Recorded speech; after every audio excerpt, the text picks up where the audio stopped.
The funny thing is, I was like, who is this mad person that like immediately like joins and subscribes while I'm offline, and then I see one line written in chat and I'm like, oh yeah, no, that's yeah.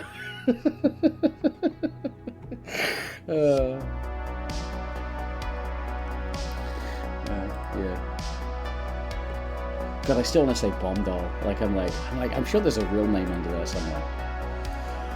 I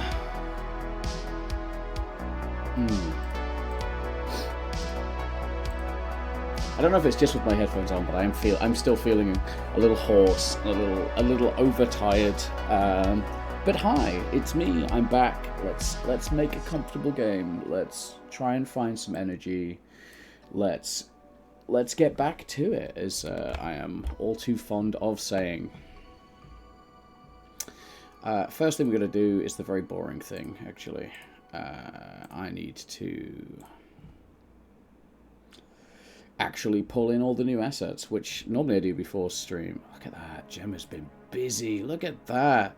Signs and blurbs, roof pieces, tweaks to main level, accidental pixels, tweak to textures, book fronts to display more of a connection to their name. That's cute. Updates to carry box, a new pillar and a new item. Hell yeah, we got plenty to do today then. Merge to me. To me, my merges. Boom. Great. Cool. And then we can update workspace. 2 megabytes. 2 megabytes of new stuff. Which doesn't seem like a lot until you understand the size of these fucking textures and shit, right?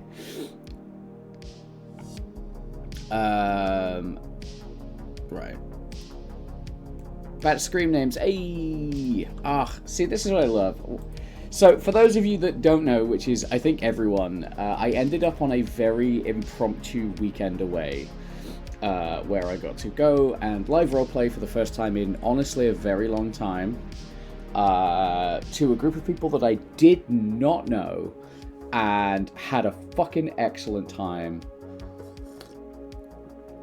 Which it turns out I can call a business decision, because like half of them are now like following my channel, so you know, big win. So we're gonna call it a networking event with drama and combat, pathos and all of that good shit. So I feel like my chat will be unusually active today. I am normally a room full of lurkers. Darth, hope you are doing great. Hope you're kicking ass. You know how it goes. If anyone that does not know me is expecting like a full like fire and brimstone, like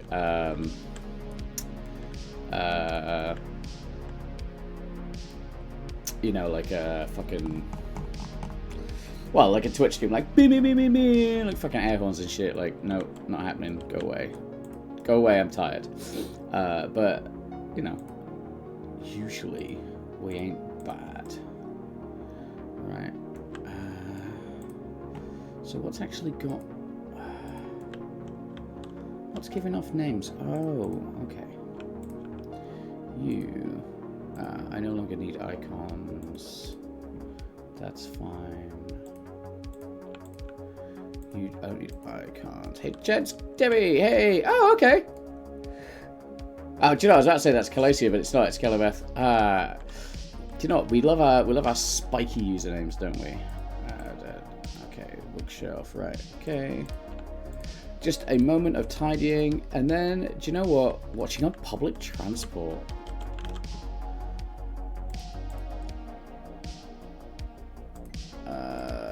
Here we go. So if I go objects, stacking, parent, like this. There we go. We can tidy that up, which is what I needed to do. Nice. Bad screams. Oh, Kevin Bondo. Oh, then could have sworn you were. Could have sworn you were Calasia. Hi, Kyle. Robbie. Hey, buddy. Man, everyone's just. That's what you get for trying to make assumptions. So, for everyone that has not seen me for a week, for everyone that is new, hello everyone, my name is Richard. I am a full-time independent games developer, freelancer, which means I'm unemployed and you should hire me to make your games, or teach you how to make games, or consult on your games, or just anything really to help me pay for my wedding, but that's irrelevant. I've been a full-time game developer for about 7 years now. I have a backstory, but I went to university at the age of 30, finished out university, kicked some serious ass, and then went straight into working in AAA games. I worked project management on the PlayStation 5 remake of Until Dawn, so I got some fantastic experience working, you know, with Sony, next-gen hardware, the whole shebang was fucking great. After that, I've spent the last couple of years, nearly 3 years, working for a company in America, who, on the release of our last game, did not have the funds to continue development with other stuff. So, have been relegated to full-time freelance, but generally I'm a big generalist. Anything except art I can put my hand to and create a game. We are currently working on an unnamed cozy game with a technical artist friend of mine that I love very dearly, who is fucking awesome at what they do. We have just hit this whole new thing. Okay, so we've got signs. Yeah, that's cool. That's just what I wanted. These signs. So that's fucking awesome. It also looks like our shader has had a fairly major change. So I'm interested to see what that looks like. Maybe we just hit play and see what the new assets look like. I don't do games, but I do make 2D illustrated concept art for games. Let me know if you want a fan art anytime. Also, nice work with your career so far, but sorry about the last minute layoff. Shit happens. I know a ton of... okay, so the hover is... The new hover texture is not... Okay, alright, so we've got a minor issue there, and that's fine. Let's have a look at books. Okay, yeah, so the new hover texture ain't playing fair. And that's... fine. So this is right side bookshelf, scroll slot, squish. Right, so at some point that should flick on. We might just have something as simple as that, not. We got anything in the error log? We do not. That is fine. Cool. I've been there just not for the games industry. Unfortunately, the games industry is currently in its 3rd year of slow implosion. Genuinely, I think at this point I'm looking to leave the industry full time, which hurts to say because I put myself in a lot of debt and spent a lot of time and a lot of sacrifices to make it happen. But I don't feel like it has... Like, I'm seeing people with, like, 20, 30 years of experience be like, cool, you finish a job, even if the game is good, you get laid off, and then you burn through all of your savings while you're unemployed for 8 months to, like, get the next job, and, like, what the fuck are you going to do in your future kind of thing. And I get it, so I'm currently I will take whatever I can get. If I can grow Twitch, that's fantastic. Like, if I can get the equivalent of a part-time job out of this, that would be fucking awesome. I'm looking for something part-time remote because, like, I would be happy to work like 3 days a week and then get 2 days like serious work on what I'm doing, and I think that's a reasonable compromise. Partner, super supportive of that. I think that's fucking great. But like, yeah, like if any of y'all are hearing any part-time remote work, I don't really mind what I do. I got a hell of a lot of experience and a hell of a lot of things. Having to basically fund your main job as your hobby. Yeah, exactly, right? So it has its problems. Right, let's see if we can figure out what's happening with my...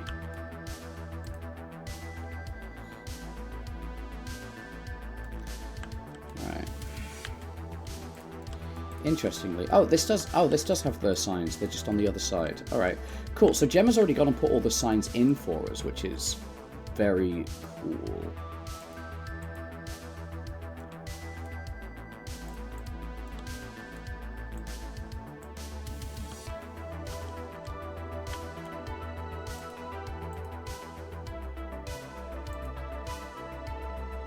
Ah, right. I see. All right. I'm gonna need to do some rebuilding here. Well, there's floating blobs, I believe. Oh, those are that's my item spawn points. That's my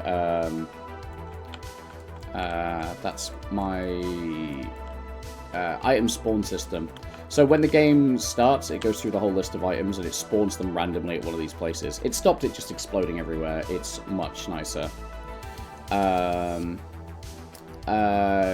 Basically, the setup I have right now, 3 days a week, awesome morning. Hello, everyone that has just been listening to me talk how great all the art is and how fucking fantastic the artist is. Jelly T is the artist responsible for all this. So, yeah. Yeah, give us a shout. Like, literally, I'm open to the, I'm open to opportunities. Let's say, I'm a dev to add contact. Hell yeah, let's go. Yeah, I'm super interested. So here's the point. At this point, I would take full-time. Like, for me, remote is important. I am in the process of emigrating to Norway, which could be 6 months, it could be 2 years, but it's in the pipeline. So this is a cozy game about a... let's zoom out and give you the full picture. So this is a magic shop as concepted by Jelly T. And the whole point is the whole thing has fucking exploded.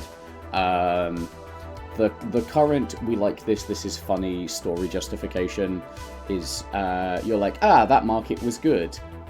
Let's move on to the next town, but we're going to be late. So the whole shop jumps up on like centipede legs and fucking sprints to the next town. But by the time you get there, everything's like flung off the shelves and turned around. So it's like the like, oh no, my library has exploded game. But what we've got is we've got a whole bunch of different items. Like we've got books in the middle, and then we've got quills, we've got double scrolls, we've got single scrolls, we've got ink bottles, we've got ribbons, we've got stacks of paper. So it's kind of, rather than it just being like, here is a bunch of different books, it's because we've gone for this very like pixely kind of, you know, pixel stuff. So the whole point is that, like, on top of it being like a sorting game, rather than it just being like, here's a million different book titles, we've got a lot of visual difference and interest, and we're actually talking about each of these new areas basically being like a minor puzzle. Like, and none of this is sorted, but the plan is I want us to start in the personal quarters and have a little tidy in the personal quarters, and then like find the key to the lower shop. So you'll come through here. Well, actually, you'll come down and probably out into like main shop. So you get a good go at main shop, and then you'll unlock the key down to lower shop. But the key will just be like lying around. So you could clean an entire area and move on, or you can like open the door and go through. But the whole point is like all the items are going to be scattered everywhere, kind of thing. We're not 100% on a story yet, but we're currently building out this area as what you would call a vertical slice. So we're currently building this area out so that it would be a good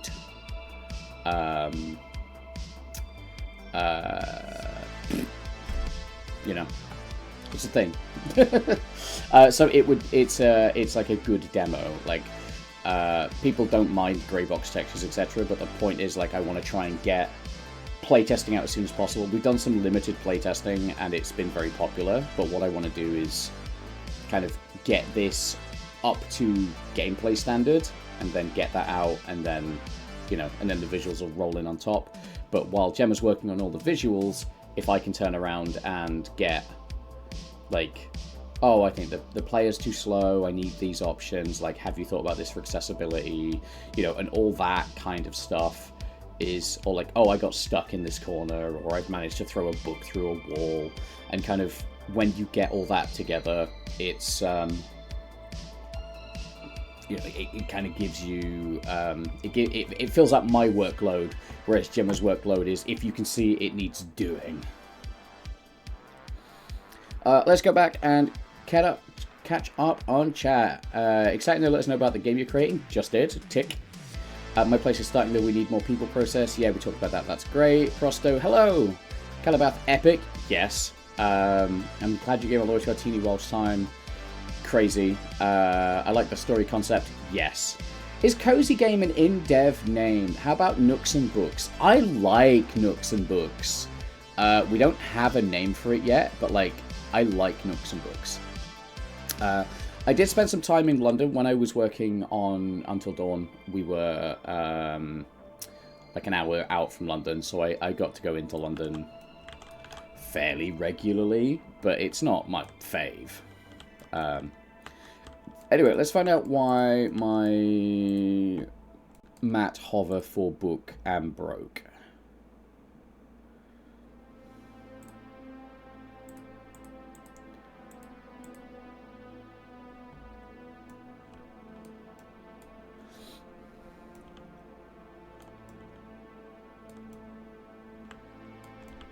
Yeah, I think I like it because it's got that syllabally alliterative, but you know we don't need to be there yet.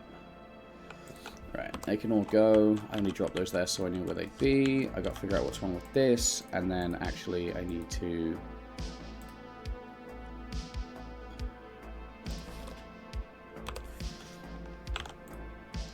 Right, you've got no overrides, which means I can open this and handle this here. And actually, so this needs...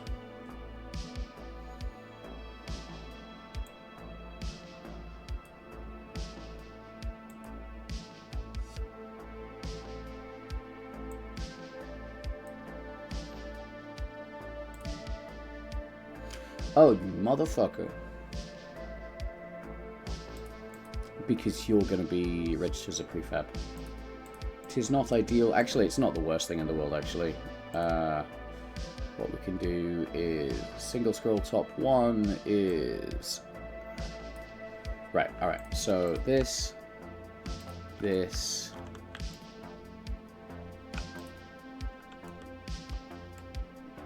scroll slots. What is this? That. Oh yeah, that's that. Right. Hatching ribbon bar. Side bookshelf framing. Alright, that is just the top shelf stuff. Alright, that's cool. So top scroll label. So label, label, label, label, label. So all of these get a collection sign attached. Rest for a spell. That's cute. That's really cute. Glad you're streaming today. One of the other streamers I follow is having a bad time, and all she's been doing for the last hour is weeping.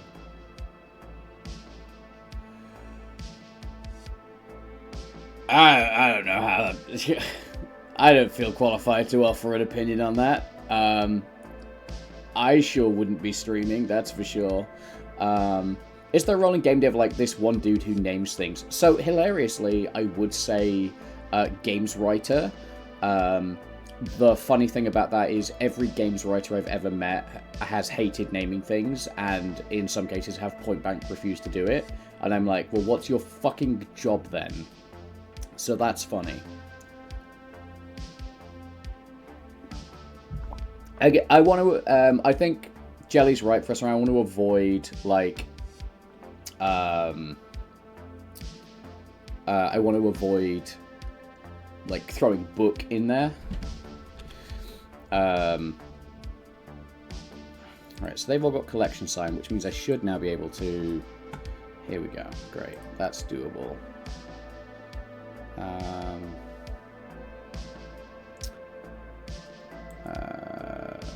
Ribbon label.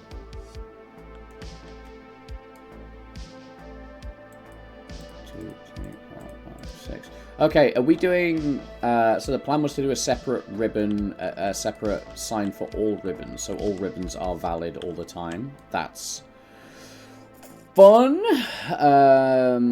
I just thought the building was spell. Yeah. I do remember one of my old characters was also just old told me about a job person was quote, wandering somewhere for a week, then come fire a bunch of ideas for half an hour and then go. Yeah, that sounds about right. So ribbons top. So I've currently got the whole ribbons as one collection. If we want to do ribbons as individual collections, that's valid. And then I just need to go collection section manager like this. Oh, right. Right. So this was something that I needed to do today was revise how we were collection sectioning.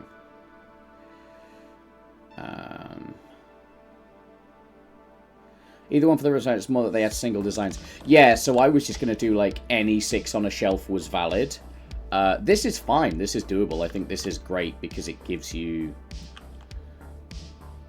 yeah. And, like, paper scrolls, I'm going to need to do the same way I've done double scrolls, which is that. Again, that's a rewrite for the manager. Which is valid.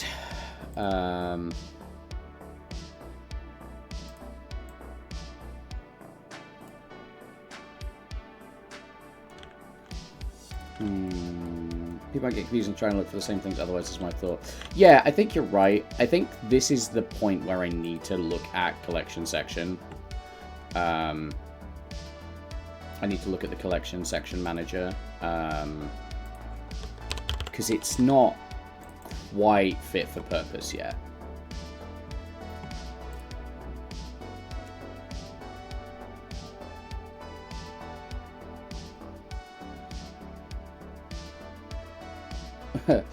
Something on Twitch seems like opening up a bit much for me, and not a very engaging stream takes all kinds though. So yeah, I'm never gonna denigrate someone that's having a bad time. Like that's but I also understand that while you are upset, it is difficult to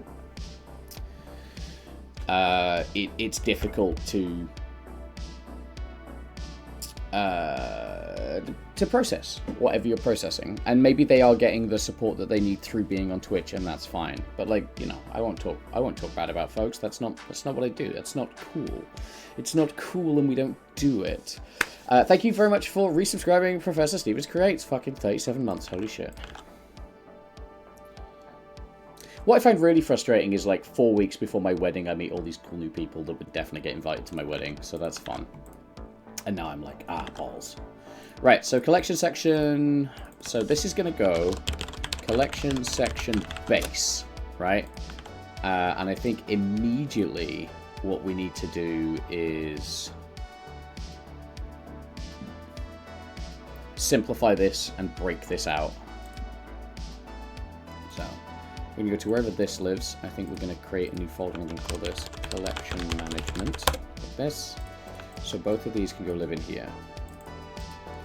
So, and now I think we're going to want a collection section array. And then we're going to want a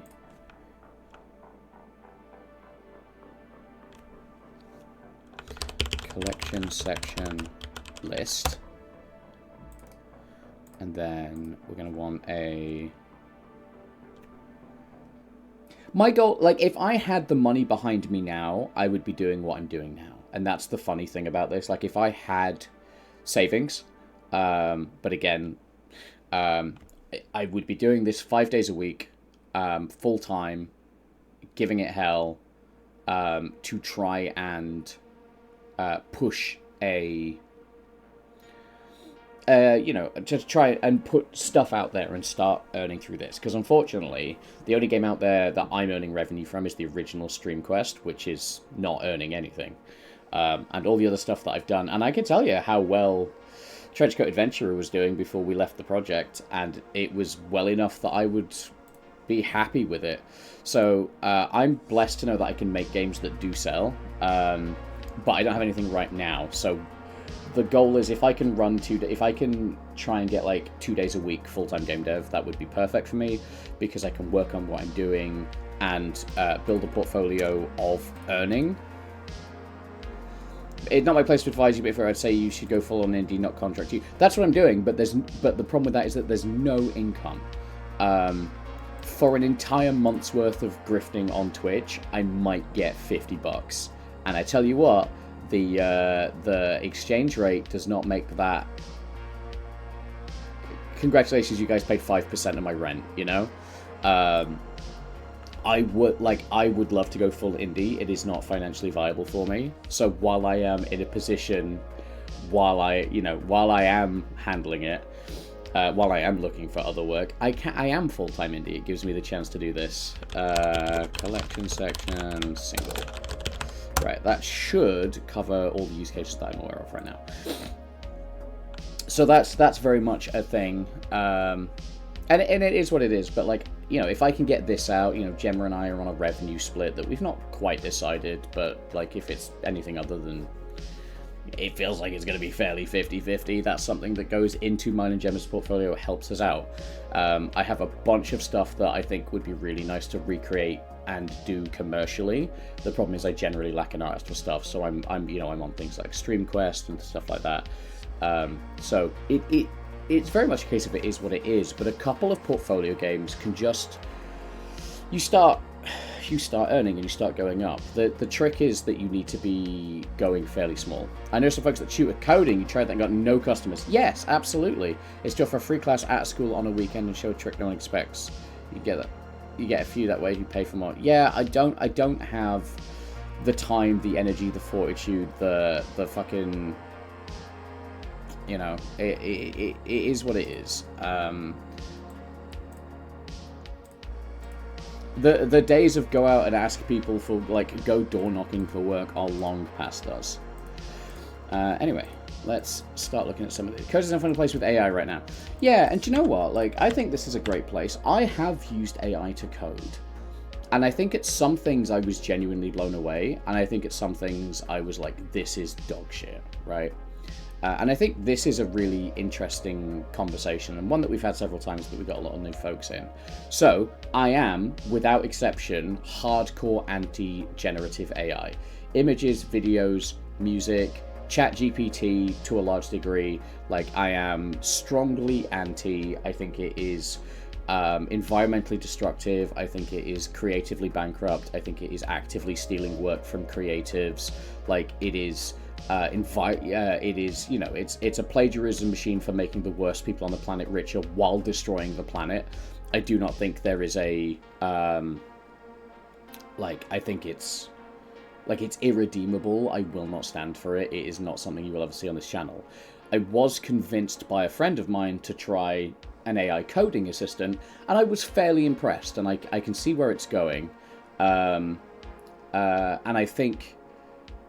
I do think there are still financial and environmental concerns with it. It's not something I plan on using full time. I'm also well aware that, like, relying on it is a good way to erode your own skill base, etc., etc.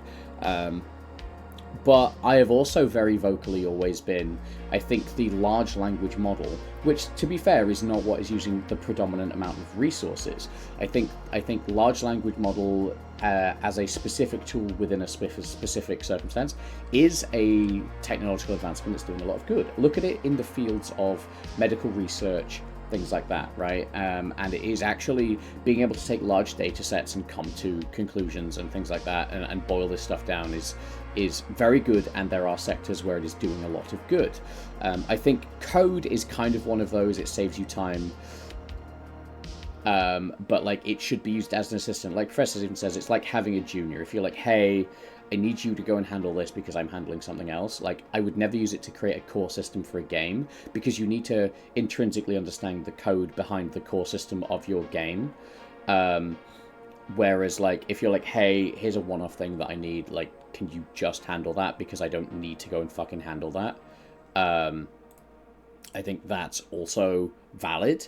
So I think this is the thing, right?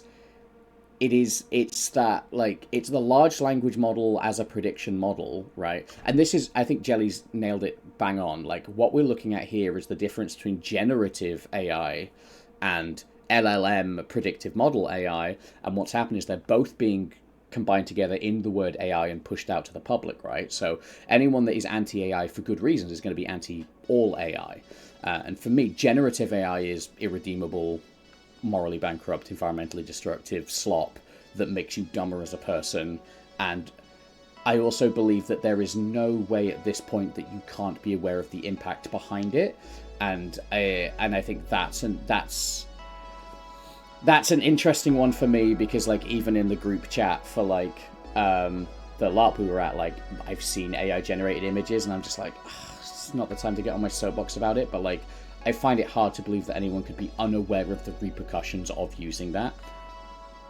I'm not getting on my soapbox, I'm not going to tell anyone they're wrong. I would never, and I think that's as far as my moral justification is allowed to go, right up until I firebomb a data center. But I think LLM as a non-generative, I think as a code assistant, something that just passes a code base and goes, yeah, do you know what, I do have a solution for that. I think there is limited use in that, but again, I think if you're relying on it to do your work for you, you're using it wrong. I think it's great as an assistant. I used it to solve a problem that I had, not in anything that I've worked on. It was like a little experimental thing I was doing that I deliberately did because a friend of mine that is still in the industry, who is a lead engineer, who was like, I was surprised and no one else wants to have this nuanced discussion about AI with me, so I thought I'd come and talk to you, you know? So I'm still not interested in using it in my personal projects, but generative AI is a hard no. I'm out, like, and if you use it, like, I think we will have a discussion as to why you think it's still ethically okay to use, you know? But also, if I had to get rid of the useful LLM thing, which is such a small percentage of what, like, the AI data centers are being built for, to get rid of everything else, I'd do it in a heartbeat, right? Like, the problem is most of the damage is being done by, like, do you know what, I deserve a piss filter, six-fingered AI Ghibli profile picture, despite, and the Ghibli one really got me, because Hideo Miyazaki was like, do not use generative AI, do not copy my work, do not do this is offensive to me personally. And everyone was like, yeah, but I want it, so I'm doing it anyway. And I think AI feeds into this, like, weird entitlement that, like, I want it, so I should have it, which is in itself a byproduct of, like, the culture of instant gratification that we've got from apps like Facebook and Instagram and TikTok. God, you think I'd have had enough of being on a soapbox all weekend, but we did start the AI conversation, so that I would consider that a fairly solid point to. But that's my stance on AI, right? I think there is a tiny core purpose of it that is useful, and actually, genuinely, I think in the eyes of AI companies, that is a byproduct. It is not the product that you're being sold. Can AI make a masterpiece? Yeah. Yeah, can you write a symphony? Can you? Fuck you, that's rude. Like, how dare you?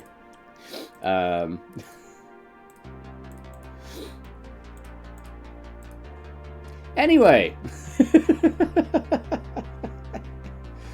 Alright. So, So, base. So, what do we need in base? I'm glad you shared your thoughts that you have an informed perspective. I try not to go off on anything that I don't have. Like, I try not to just pop off on stuff that I don't feel like I'm well informed on, you know?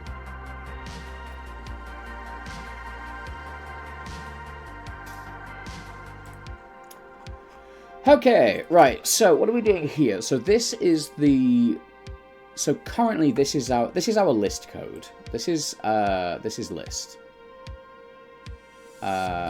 So I think we're gonna take this and we're gonna move this over to collection section list, which is inheriting from collection section base. Collection section base needs to be protected. So I'm gonna do this. I think we are going to... So that's fine. Collection section list is not broken.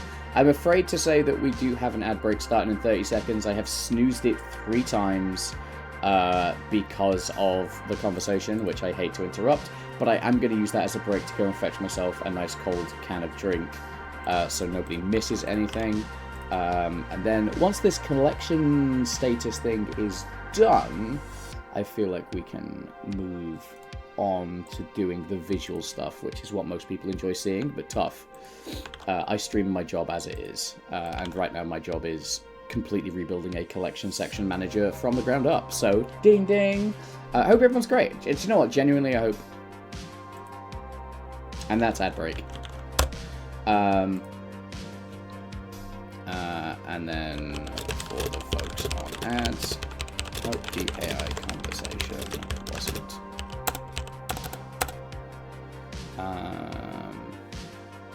stepping on anyone's toes. Are we all good?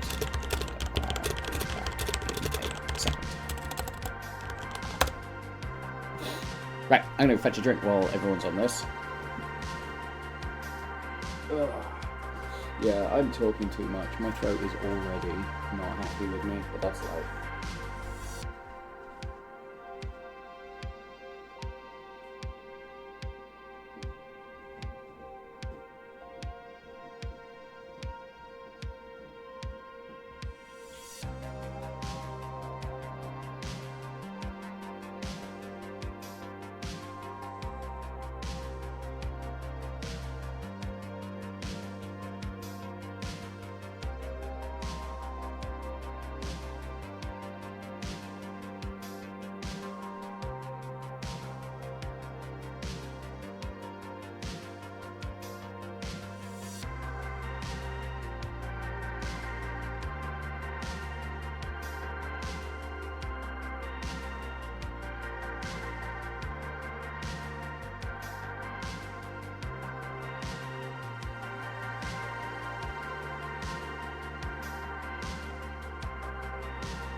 It's me, I'm back.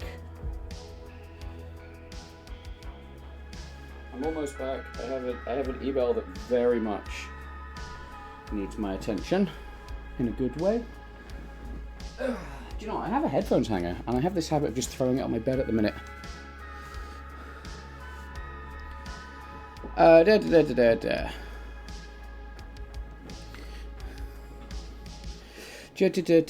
No co-op streaming today. No, Gemma has a part-time job first half of the week. So, Thursday, if we're going to do a co-op stream, it's Thursday, Friday. I see that got answered. I do like sit for a spell. You got chat distracted. Background on the chat. Catch up later if you like. Yeah, sit for. I do like sit for a spell. I like the. Is what it is.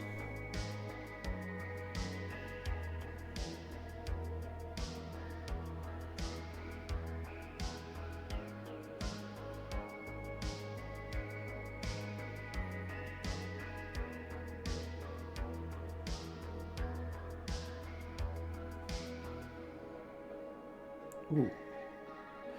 Ooh, I didn't expect. Oh, I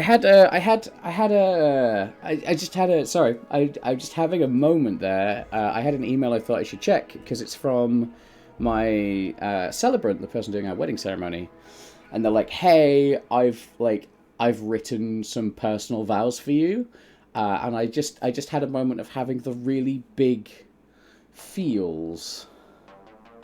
So, hi, the chat is now, like, whatever negative stuff we've had behind us is no more AI talk. I'm just going to be like, ah. So that's cute. I'm going to tweak them, but I think it's an excellent start. Names really matter. I tell myself to stop and think every time they name a variable, class, or method until the name explains itself to someone who's never seen it before. Yes. And actually, I think that's one of the things that really bugs me about what I would consider to be real coding, as opposed to what I do, which is like games designer coding. It is like, you see a lot of like single letter, like variable names, and like if you go into a loop and everything's just like IXXYT, and I'm like, I understand that you can read that implicitly, but I think you should get in the bin and use, get some use out of your keyboard. Like, fuck off. It's one of the things I found it really frustrating in university when working with the programmers, because obviously they'd be like, oh, compact code is better, and I'm like, you are not at any point writing a code base big enough that 4 extra characters in a for loop is going to make your game run slower. And I don't even think that's the case in like I don't even think that's the case in something like, Doom Eternal, something with like 6 million lines of code. I do not think that cutting like 600 letters worth of fucking 600 characters out of your... Yeah, it's like... Sometimes... I mean, look, so let's play this, right? Like, look at this. Like, this is what I would consider to be good readable code, right? Variable names have no effect on runtime speed whatsoever. Exactly, right? So integer, this section variant index is equal to attached slots index number 0 dot get object dot get component index, right? And then when you're here, like, if get component index is not equal to this section variant index, oh fuck, I wonder what that means, If is object slot occupied false, fuck, how am I ever going to decipher this?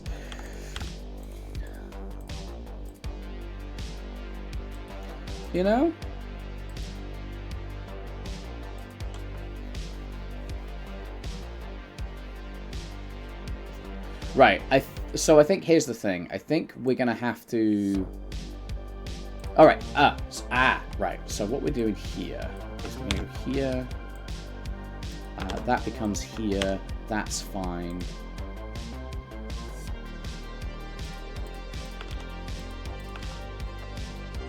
Sadly, I'm reading this on smartphone. I can't see the code. Too teeny. Whoop! Oh, it's huge.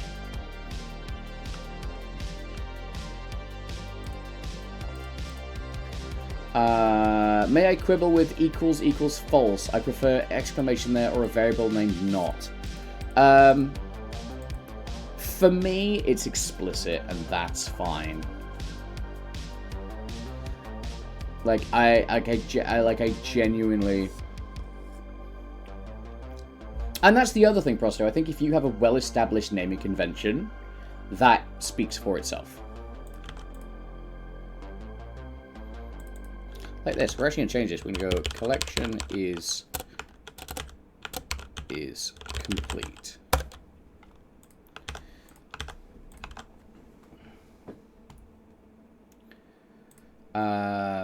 And then we've got here.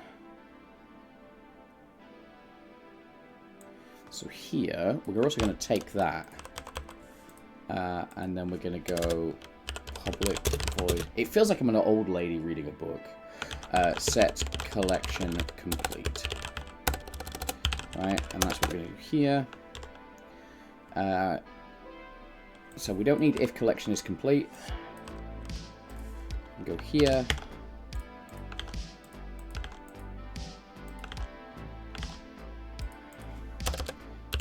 To do particles.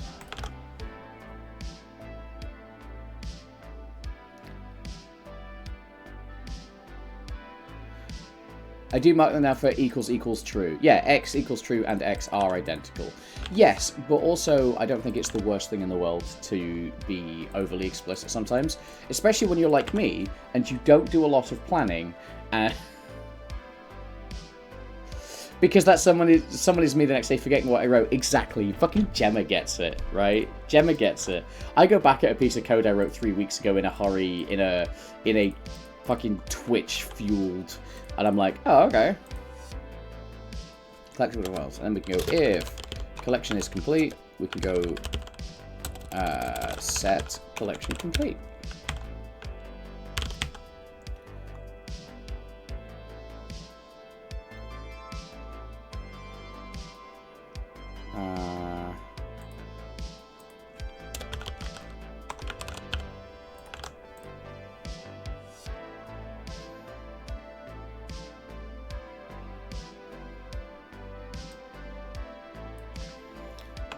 If I go to clear complexity, yeah, okay, cool. So I don't need to, so I can do this, this, and then actually that becomes irrelevant. But I like it because it's a safety check. And actually, that goes there.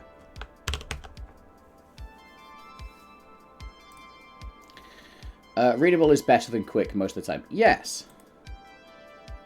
Never delete sketch layers because you will forget what that squiggle was for. Yes. That's why most people start with is or not. Good names make equals true actually less readable. Yeah. That's why I like is object slot occupied. So if is, you know, if is occupied, well, that's obviously true, right? The best advice I got back in days was actually a joke, but very good one. Remember, always write your code like a person that will support a mentally unstable maniac with a gun and knows where you live.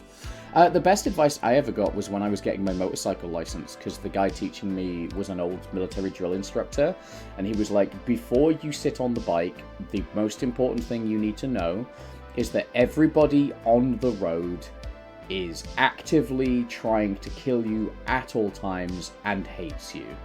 And you know what? Yeah, assume everybody on the road is going to do something to get you killed deliberately, and saves my ass. Plenty. I've only ever had 2 bike crashes.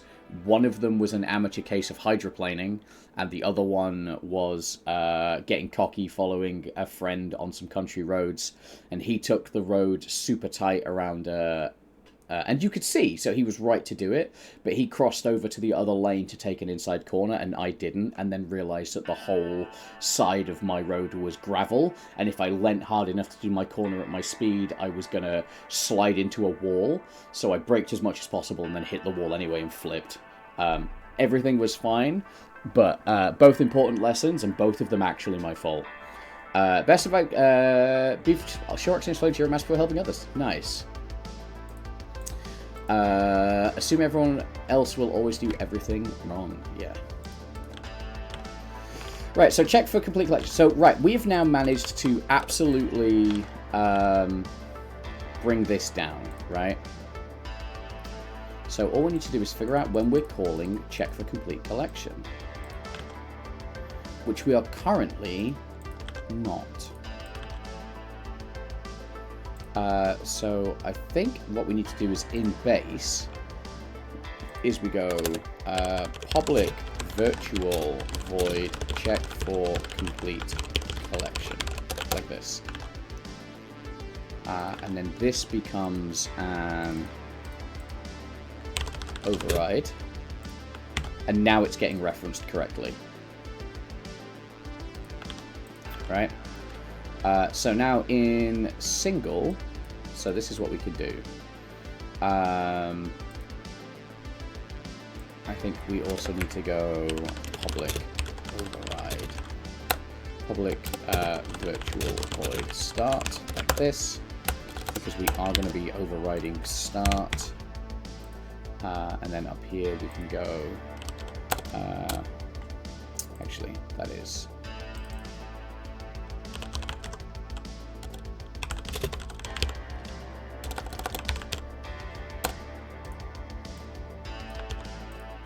so that does that, and then down here,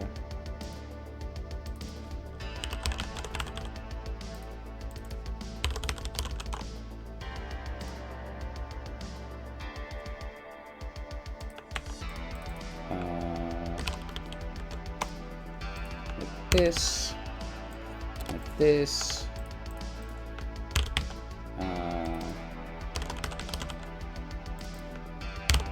right, sorry, I'm sick of this. Is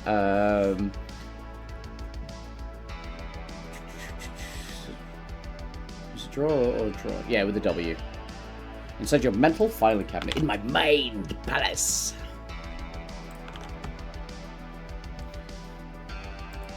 Yeah.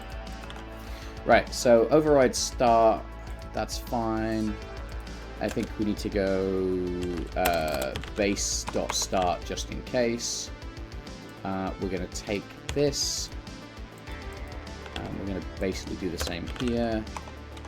So this becomes get component object slot.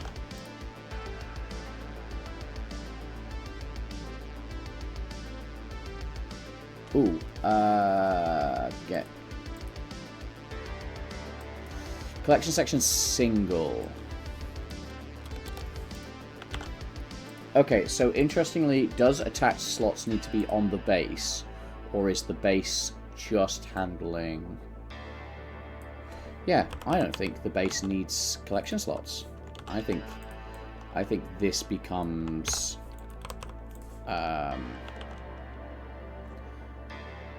set collection complete.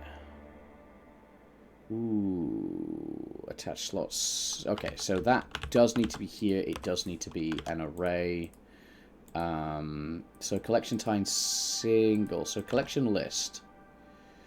Attached slots. Okay, you're valid. And then here we go. Collection sign is this. And then we go collection slots equal get components object slot.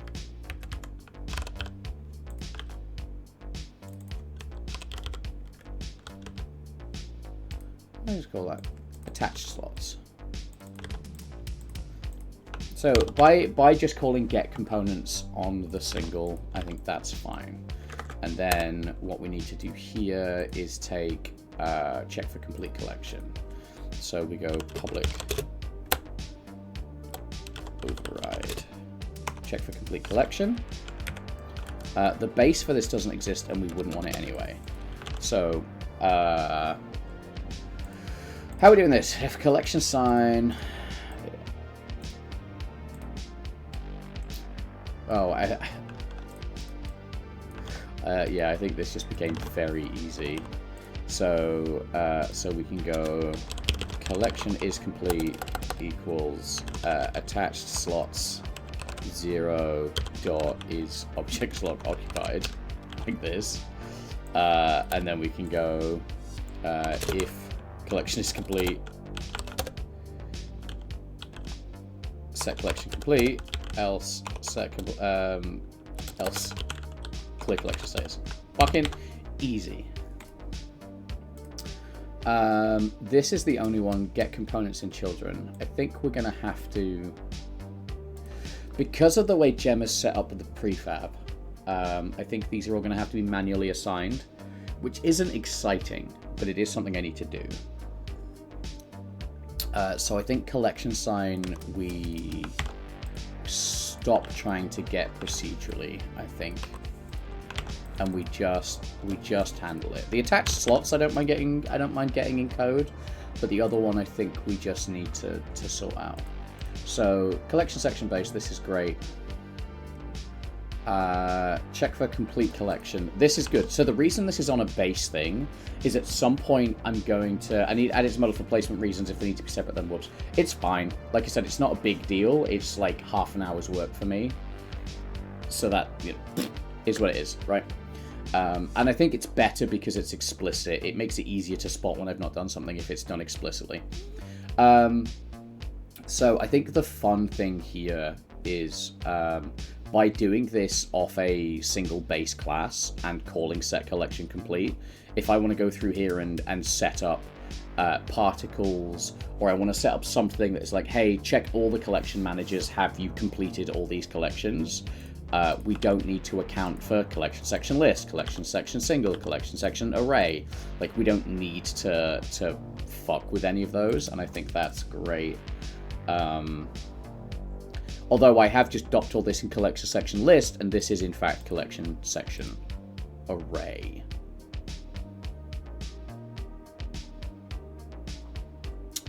Yeah, this is collection section array, I think.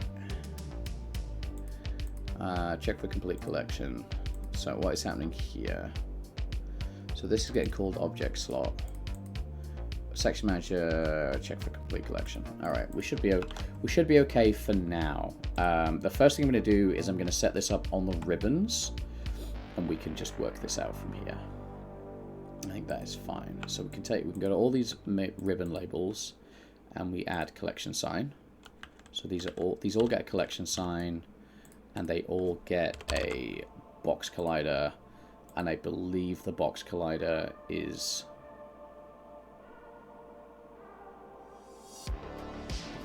about Fox. Do you need to mark your game for age like Peggy's system? Yeah, always. If you release a game, you have to. Like that's not even a little bit optional. Let's go play a tooltip. What's your game's category? This will be a nothing. This will be a suitable for everyone. Collection sign. So we are looking at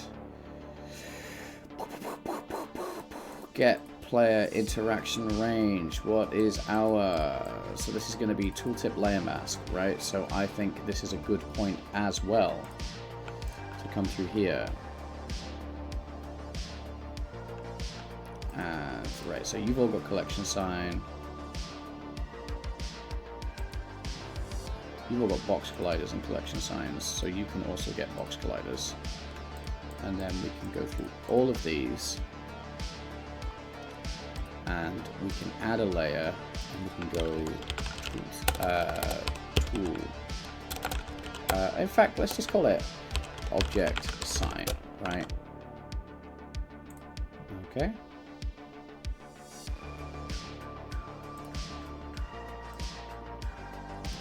So all of these. And then we can tag all these object sign, save and failed. Yeah. You're going to be mad because I've removed this. Oh, there was a way of doing this. Someone found a really good way of doing this. I kind of said might go to 18 category, like if you edit shelf for, I don't know, bad monsters and not speaking about Pokemon, but it makes it 13 math puzzles. If you look at, so interestingly, I've never had to go through the definitions myself, but if you go through when you go through Steam, they have like a wizard that does it, and you just answer a bunch of questions. So I don't think you self-qualify.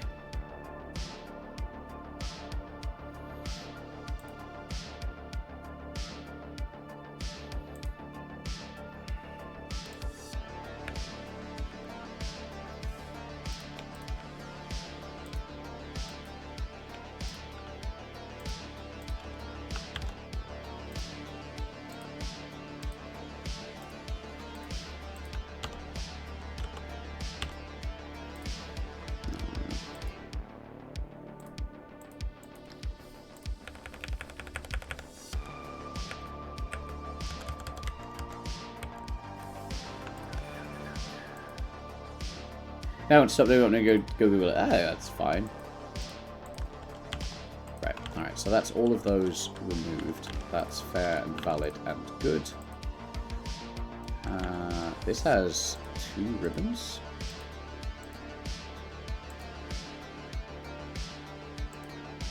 These all have 2 ribbons.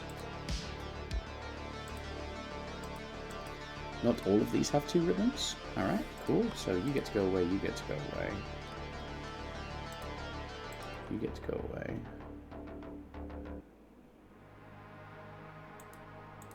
Interesting. Interesting. Alright, cool.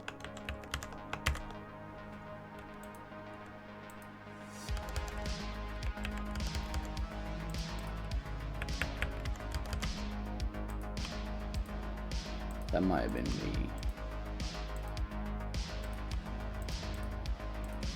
That feels like a me thing. There we go. I think it's too much like age range and then specific topics. Yeah. So yeah, so every time I've had to handle that, it's all been handled through Steam, which is fine.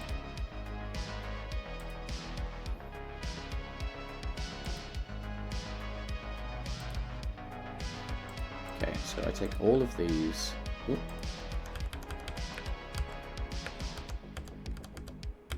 Okay, so you're all good, and then I can take all of these, and we go box collider, object sign, collection sign, like that. And the bottom shelf we do the same thing. Label, label, label, label, label. Okay, you are all labels. Great. We go collection sign, box collider.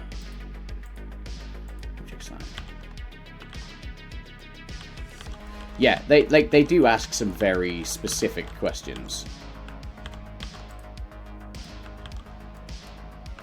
Okay, so that's right side bookshelf kind of sorted. Okay, we've not done all of these. Box collider, collection sign. Label. Let's just do it this way, alright? Okay. This tells me that I've missed some.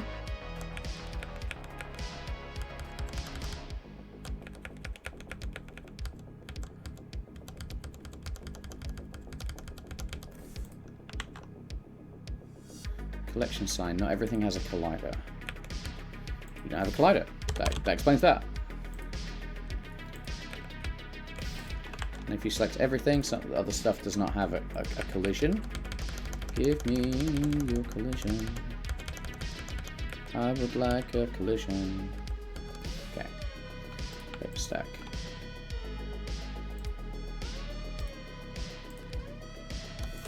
If we select all, everything has all those, everything is on the correct. Great, cool. So that's halfway through phase 1.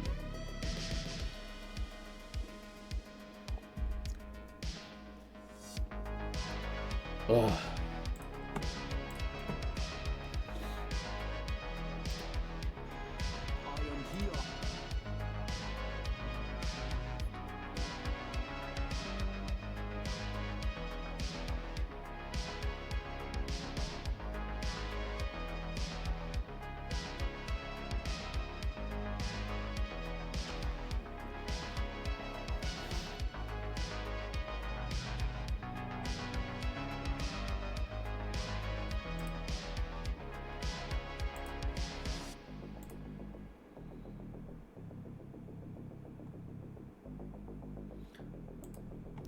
Cool, cool, cool, cool, cool, cool. Ah. Right, let's get this shit. Right, so this is mostly done. Right, and then that means I can come into all of these. Right, so... yeah, these need really breaking up into collections. I remember this.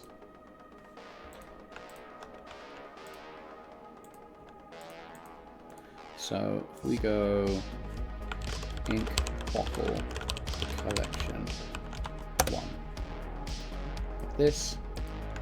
And then this goes bang bang.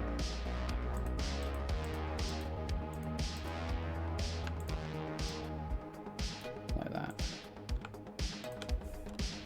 And then we can delete all those. And we can delete all those with fairly good reason. So that's the first collection. And this gets a collection manager list. So now we can do collection 1, collection 2. Ah! Gemma, what's my snap? It's like 0.6 fucking... this is reverted because I did a different project. Ah, beans. 0.0625, you lifesaver. Why is that? There we go. Definitely.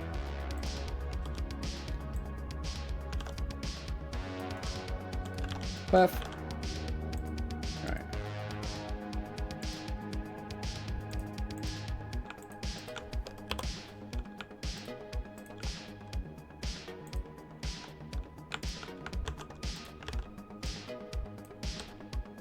Whoop.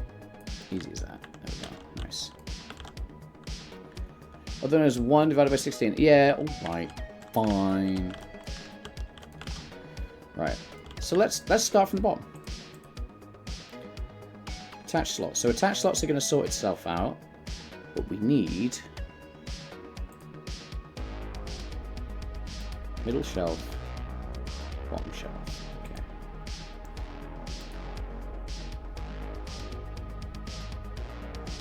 B, ink bottle label 1. I think that's going to be you, isn't it? No. Gemma, why are they backwards?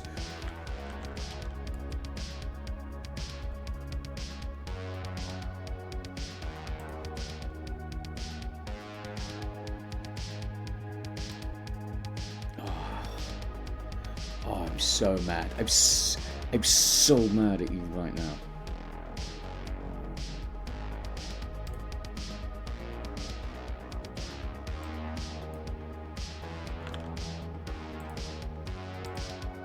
It's fine. Now I know it's literally not a big deal.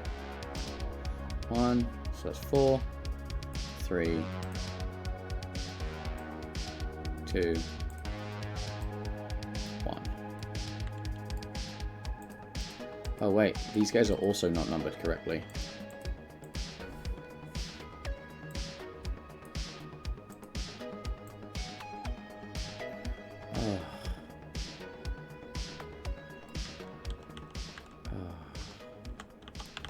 There's so much like self-loathing going on with this. Oh, actually no, they did sort themselves out. So 3, so 4 gets label 1. There we go. Because I copied from the left one and just rotated them. Yeah, that's fine. It's fine. Like, it'll never get touched again at this point. I'm only a little bit incensed. Hilariously, I do seem to have stuck myself in a weird prefab visualization mode. There we go. We can go back to this now. Right, so this is in collection 3, which has ink bottle label 2, which is this one. Great. So that's the first collection. Then we go second collection. So that is going to be middle shelf. And I bet that's going to be 4, isn't it? Yeah, alright, cool. Do you know what? If I know, I know.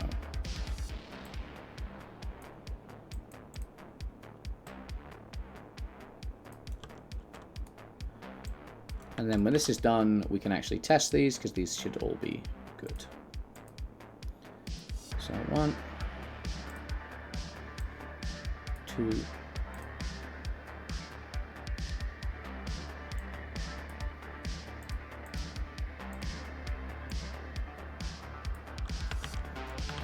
Yeah. Yeah. But don't worry about it.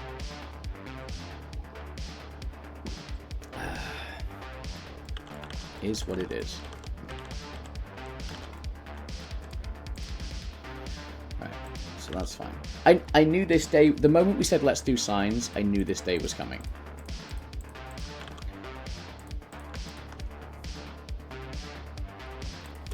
Ink bottle shelf. Okay, so this is going to be small ink bottle collection 1.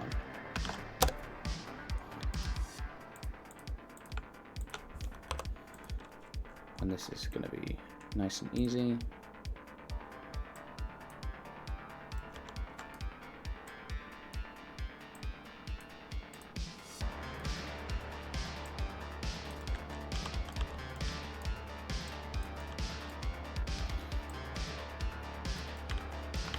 Okay, so that's collection 1.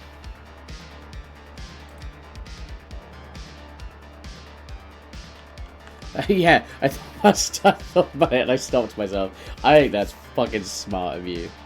Yeah, okay. I appreciate that. So now we can go 1, 2, see, so 2, 3, 4, 5, 6. So that's fine. So ink bottle 1, I bet you're going to be fucking... You are the correct one. So that's fine. So we'll do 1, 2, 3, 4. Sanity check. Sanity check. 5, 6, 7, 8, like that. Sanity check. Sanity checked. Alright, so that's all the ink bottles done. And then I think if I do ribbons, ribbons should be another one that shouldn't be a huge issue. So we're going to do ribbons.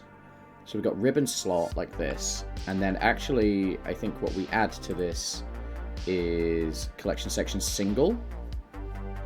So that's going to sort itself out.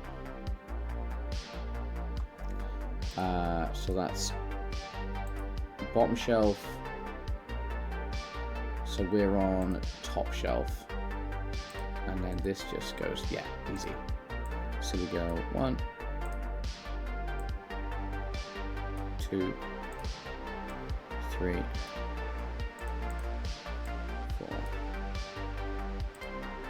5, 6, like that. So that works really nicely. And then ribbons bottom, we can go collection section single. And that becomes middle shelf, and these also have all the correct things on it. So we do 1, sanity check that, that is correct. 1, 2, 3, 4, 5, 6. Alright, so that should be enough to actually check some of these things. I think we're going to get a bunch of errors when I click play, but that should be enough to at least check, like, that the ribbons and everything are working correctly. Yeah, so we got a bunch of issues. I just need to find a ribbon. Because ribbons are one-offs, and that's great. Oh my god, I can already see... If you want to approach this like, I'm going to do all of one item first, I can see why this game would drive you fucking bananas immediately. Give me a fucking ribbon. Ribbon. Birthday ribbon. And we're going to come over here, and we're going to put a ribbon on the thing, and then the sign turns up. And it registers as a complete collection. And then we can pause this, and we can come over to this sign, and we can see that this sign says birthday ribbon. I know what's happened there. That's not actually a big deal. We go to player, we go to object sign like this. We apply all our overrides to make sure that's good.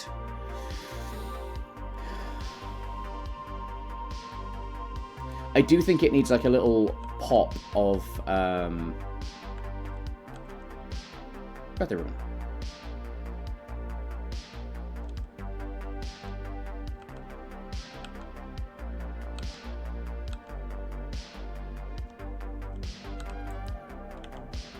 Amazing. Cozy scream of frustration. Yeah. Oh, I love the new tray. Oh, that's 3 out of 4 of my crimson inks. Oh, fuck. Now I have to find one more to make sure that that's working. You okay, guys? You okay? You having a moment? What's happening there? Crimson ink! Hell yeah! So now we can go boom, boom, boom, boom. Complete collection crimson ink.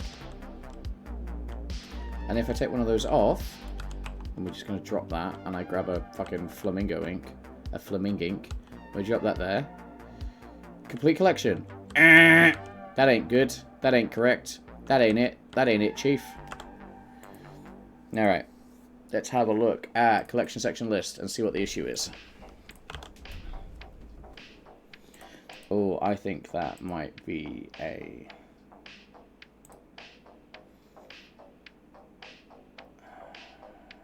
Inkwall large.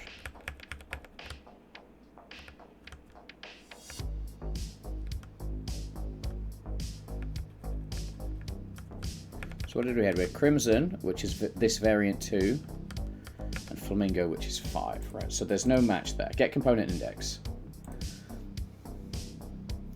Get component index.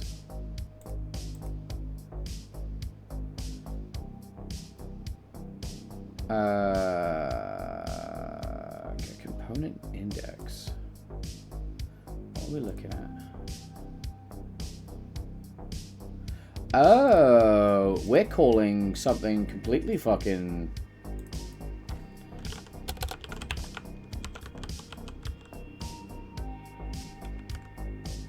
Get variant index.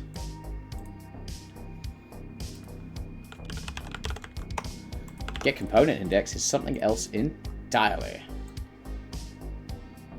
You have to vanish, but we'll come say hello again sometime. Hugs all. No, thank you so much for stopping all in.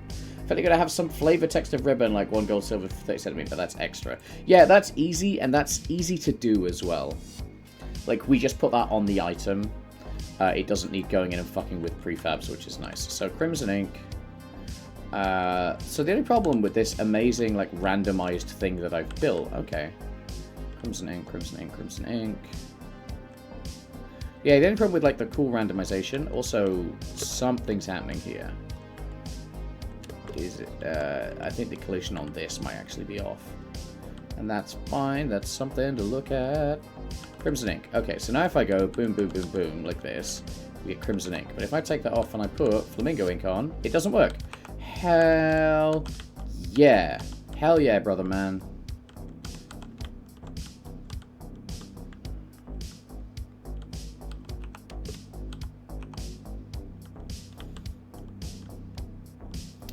And then we should be able to just grab whatever fucking ribbons we want. Because I did see a bunch of them. Birthday ribbon again. I'm not... Birthday ribbon. Why have I got 2 birthday ribbons? Ribbons are unique. That's the point. That's the point of the ribbons. What's going on? What's going on? Why is everything in this game specific... Birthday ribbon! Why is everything in this game specifically trying to upset me today? Flamingo is a real color, but flamingos aren't, which is, I think, the bit that people are missing.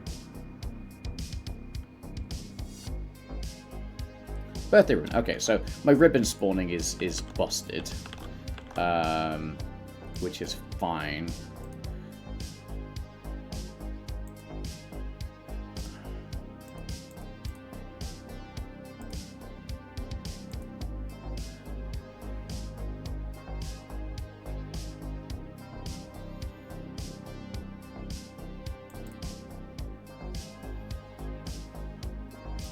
Winko. That's cute.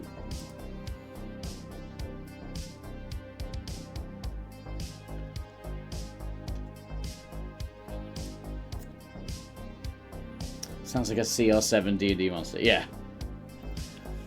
It sounds like someone doesn't want to, like, culturally appropriate by saying the word Wendigo, but isn't also that creative, you know?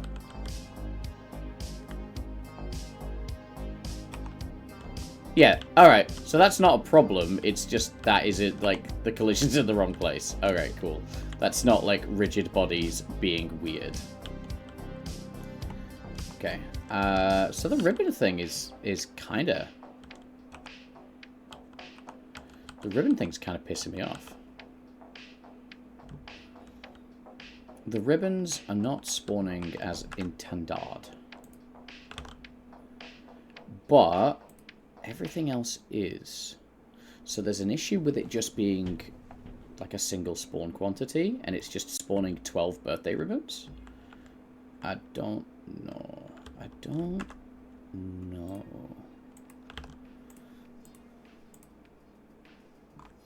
Anyway, so that's this bookshelf almost done. Let's go back into right side bookshelf and do the scrolls.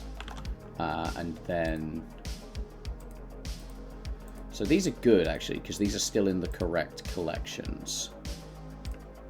So these become components section list. I think we're going to have to remove component section array.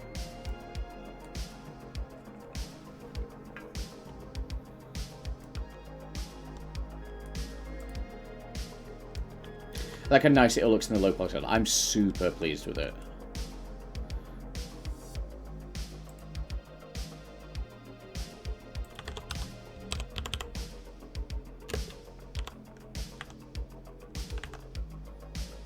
Collection sign, okay, so they're all good. Okay, so right side bookshelf, and then we go single scroll top, and we go for top scroll label. Yes.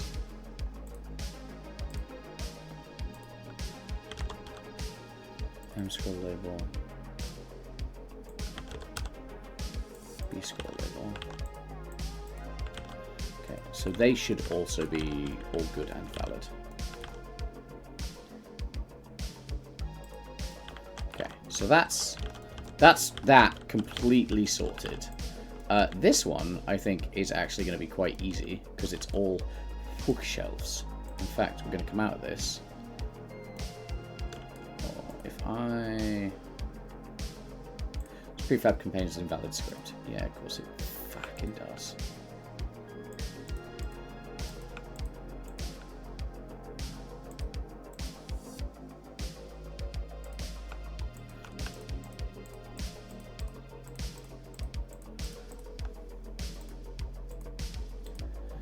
You all get removed. You all get your icons removed. You all get collection section list.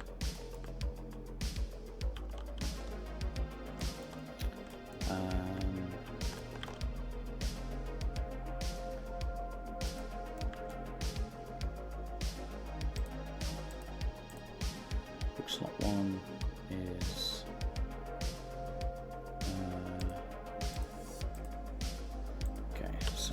ghost. Take all of these and we give them no icon.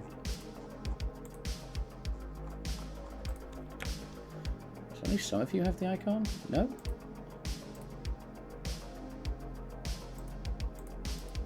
Ah. Parent. None. Great. Cool. That tidies that up visually. I think we can go apply it all like that in case I had anything I needed to do. Then we can go back in here. Too many words. Yeah. Gemma, I've noticed that my hover material seems to be busted on a bunch of stuff, if not everything. I'm not sure it's not to do with this right now, but it is something that I should. Ah, oh, nicely labeled, actually. Right, so bookshelf 1, top left, top right, middle left, middle right. There we go. Nice. So, top left. Alright, yeah, so these get sign, box collider. In fact, we're going to remove that because Gemma has been fantastic and added all of this. We can add all of these at once, like that. And that's all the signs preset up, ready to rock. I do keep closing out the prefab, though, which is not what I want. I've developed mental allergic reaction to this phrase.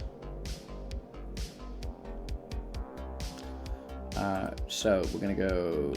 Let's start from the left. So bookshelf 1. So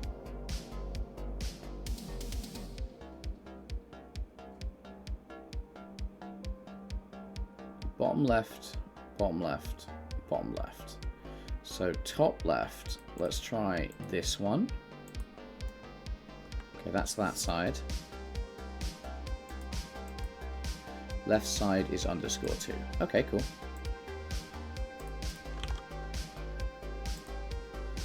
Becomes top right _2. This becomes ML _2. This becomes MR _2. Lovely. This becomes BL. This becomes BR.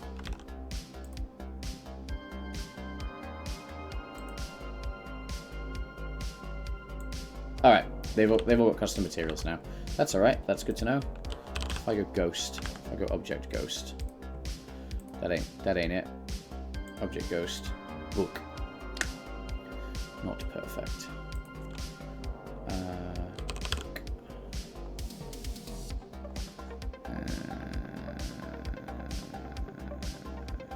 That's actually really annoying.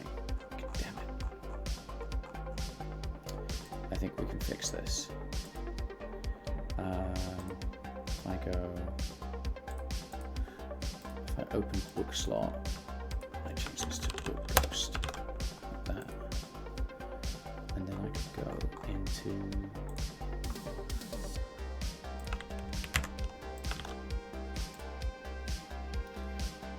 let me open this. I search for book ghost. Nice.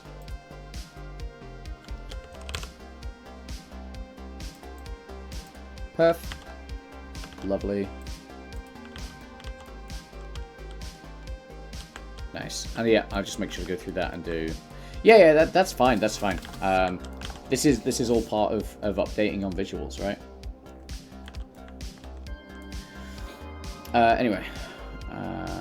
I think I also need to rename this.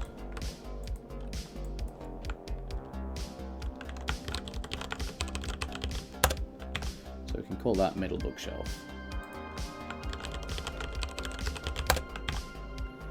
Because that's where it is. Right. What have we got? Shelves right. So this will be TL_1. TR. ML. MR. Sanity check. Yeah. BL. BR.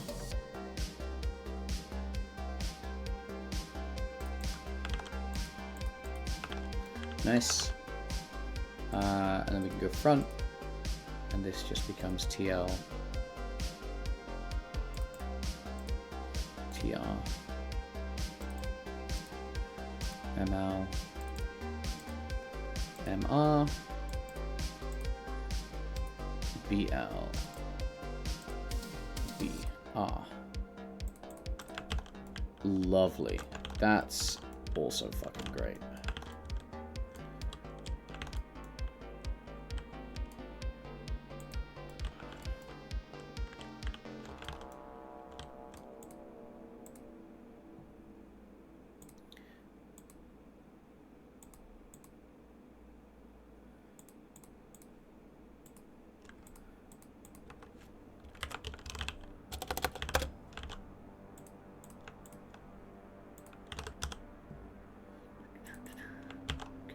that should be that fixed. Yep. This is going to be...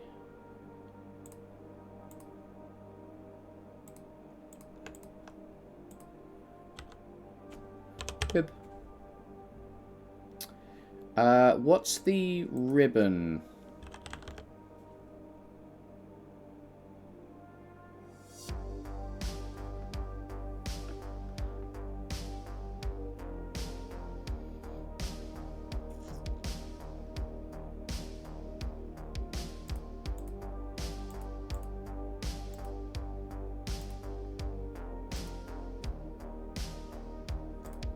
I think you forgot ribbon. That's alright. There you go, that's fine. That's perfect. Did I forget ribbon 1 minute? Gemma, you were at your other job? Chill. Big chill.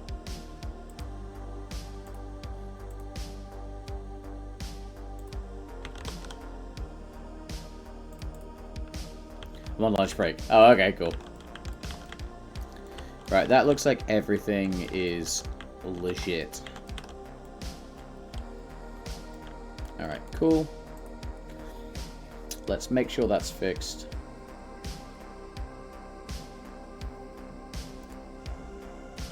So we should be able to go book, and we should get a ghost back. Where's my ghost? Is that on me?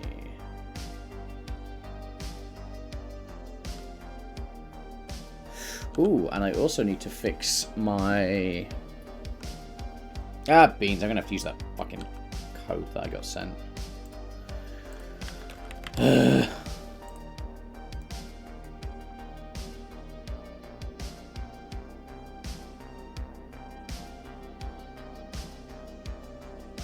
Nah, I just need to edit that.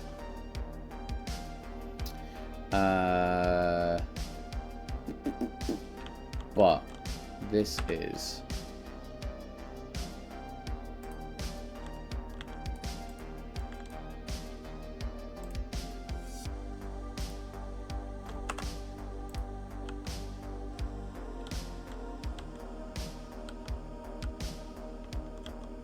Okay, object ghost is deciding it doesn't want to play. This object, book, item position speed, object ghost. Why for show ghost, can show ghost, and show ghost.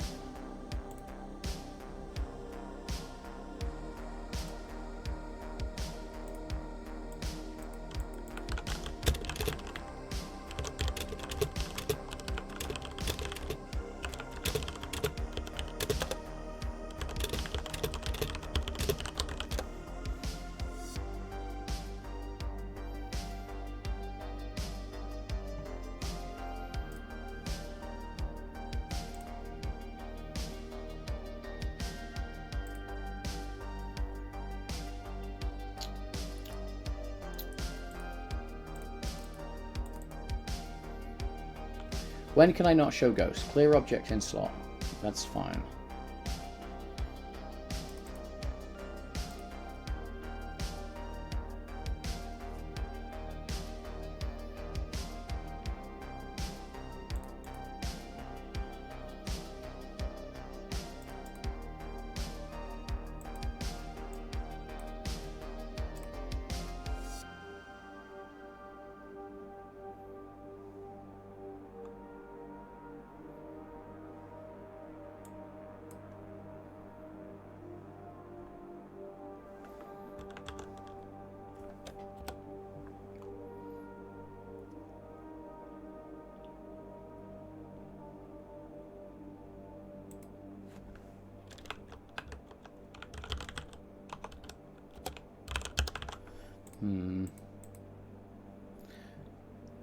Also missed the new paper stack ones. Yeah, I'm hoping to get the new paper stack stuff today.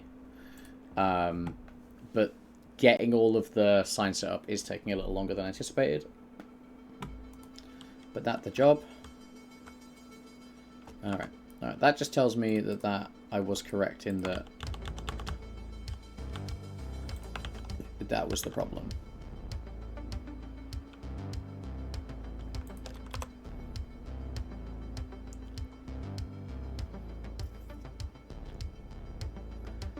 Let's go... let's actually go... Cool, show ghost. False. And then what we can do here... We can go show ghost is true. And here we can go show ghost false. If show ghost else.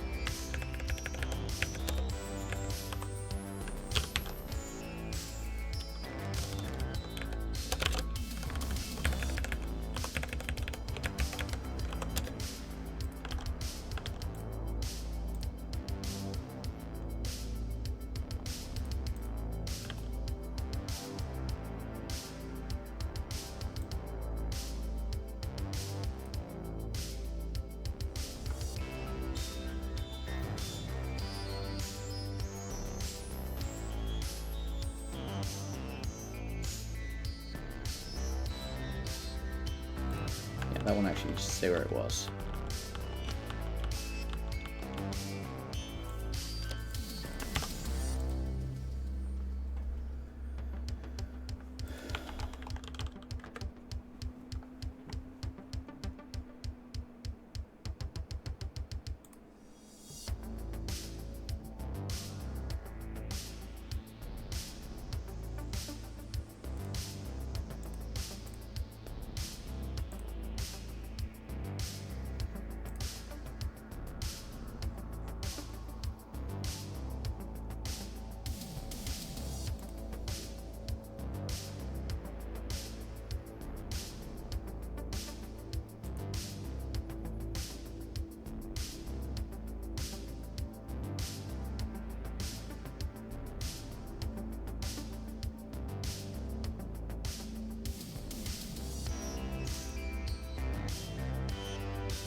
Okay.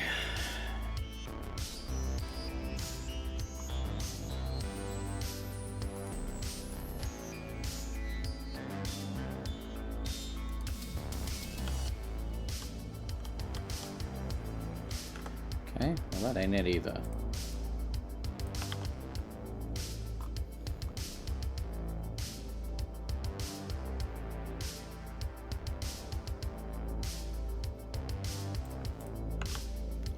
Let's go full revert.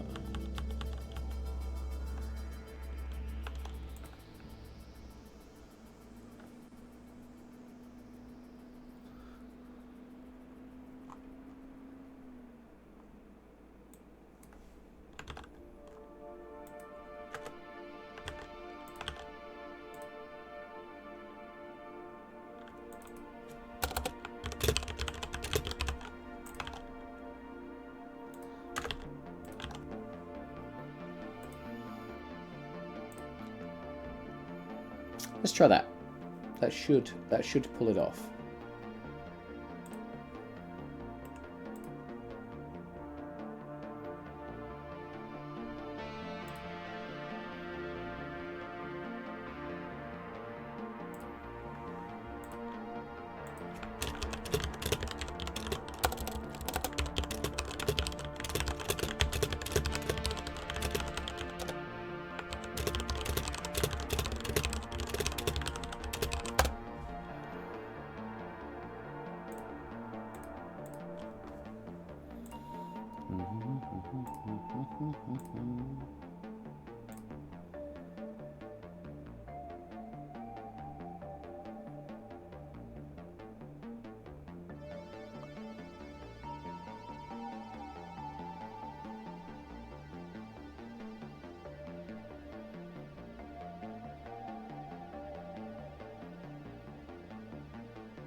Cool. Back from adverts.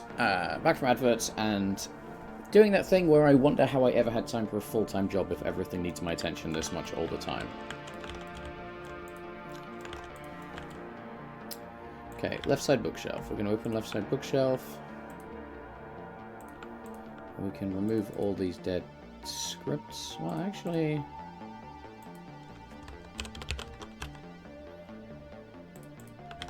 we can just do that, I suppose.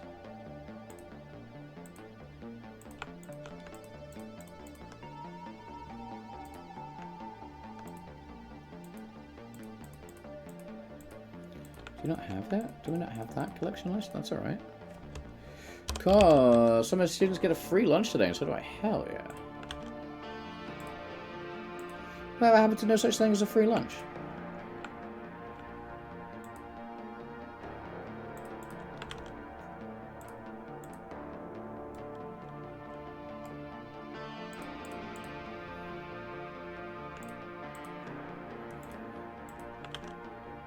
Would you make a game? Makes me want to make a game for the umpteenth time in my life. I keep itching them about 12 part-done Twine games. I am deeply flattered, obviously. Okay,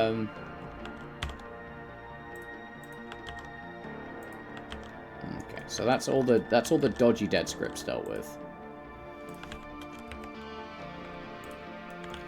I need a solution for here, so these are going to get a different way of handling shit. But the rest of these are actually quite easy. And we do it before, we go label, take all the labels, we make them that, we add that, and then we add that. Easy game.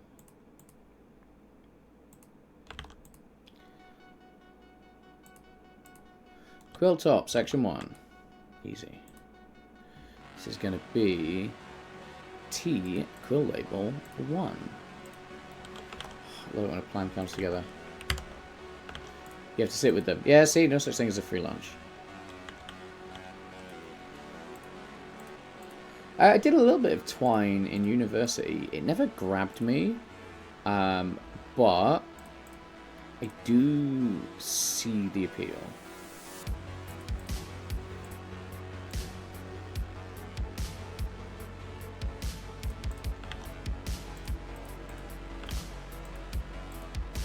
So, funny story, so StreamQuest, my Twitch-controlled RPG, actually came about in a very roundabout way because of Twine. Sunny, check that, all good. Yeah, and that's a fun, like, that's a cool way of being able to do it. B equal level 1.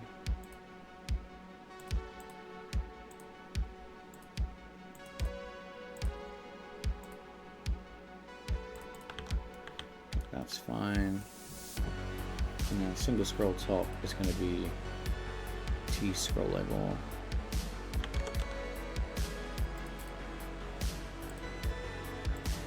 B scroll label. And M scroll label.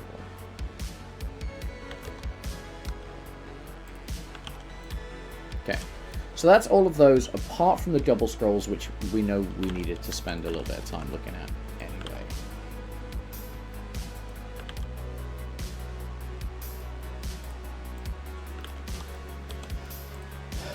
Because these things are kind of the bane of my life.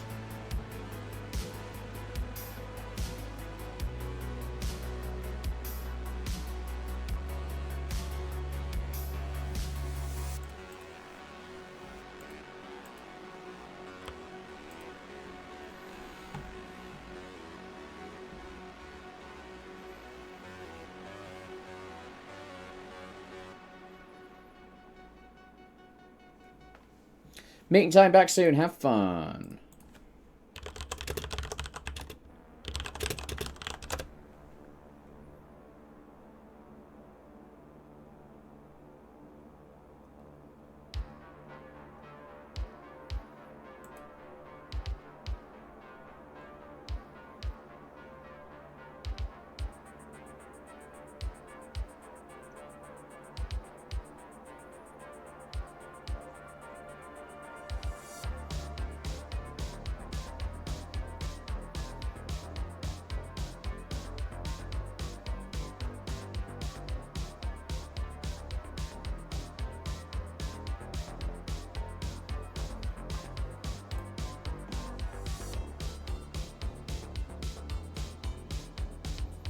Okay, so when do I normally...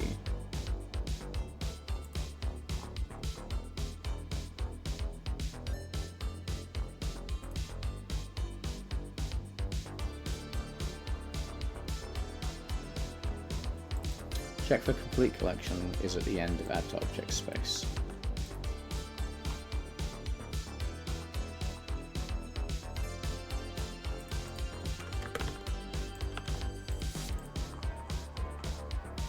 Okay.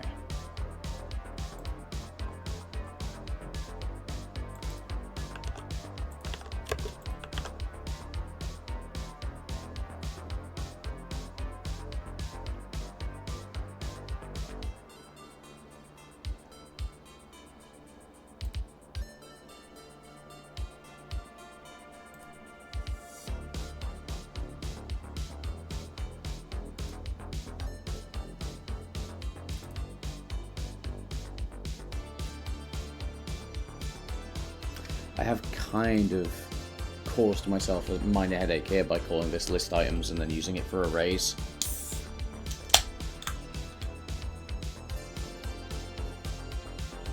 I think there is a way around this. So if I go into my project,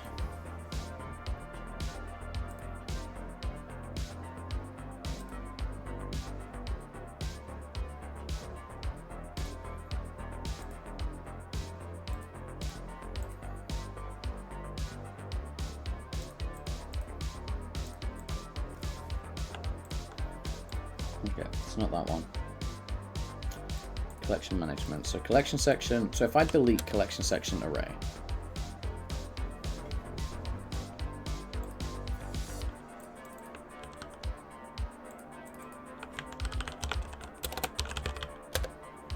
and I change it there, hopefully I've not just deleted all the work I've just done, because that is a base level rename.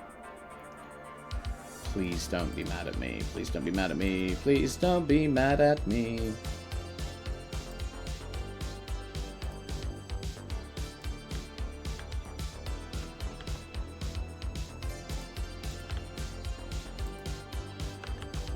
I fucking renamed the wrong one.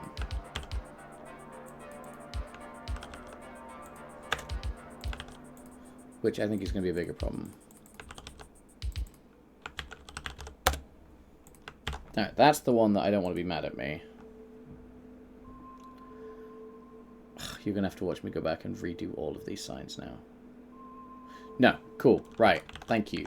Fuck, awesome. Collection list items, right? And then I can here, and I can go create on a behavior, and we can go collection section list, which is what this should have been. So this inherits collection section base.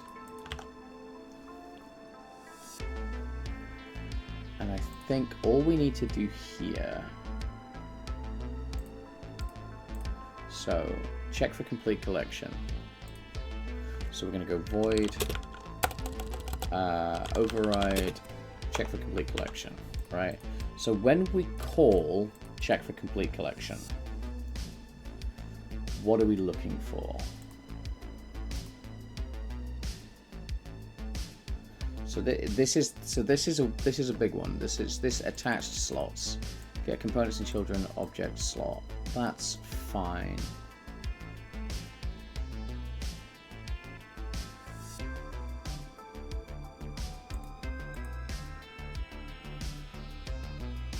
If I look at collection section,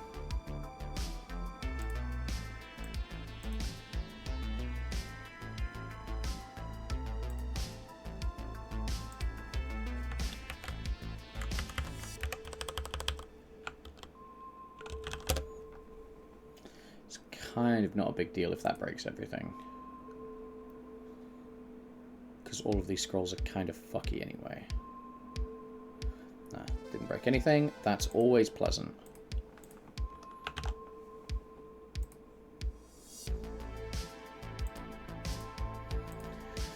So here's kind of my main issue here, in that what we have is a shelf objects list.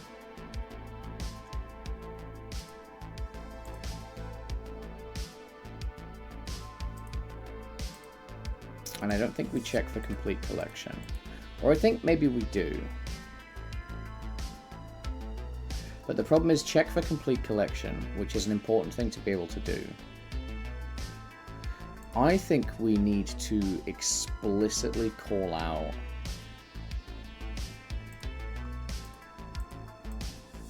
so we're overriding object slot, which is fine.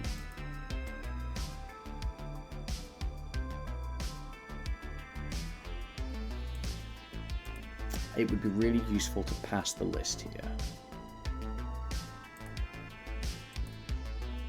Actually, I think generally what we need to do on collection section, on object slot list, is probably check this ourselves. So if we go check for complete collection, right? And we go, ooh, return false. Return, right? So if we do it here, I reckon we can just do it here, and then all we need to do with collection section list is use this to push back that we've done this, right? And we just push back through and we go, actually, we've already checked and everything's cool, right? So we do that by looking at this. So we can do this. So attach, so this isn't attached slot, this is, did I call this list items? Shelf objects list.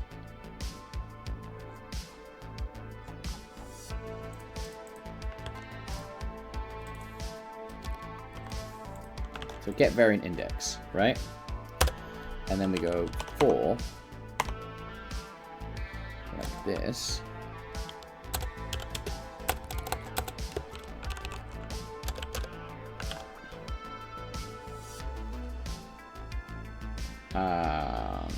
If I, so we want to go if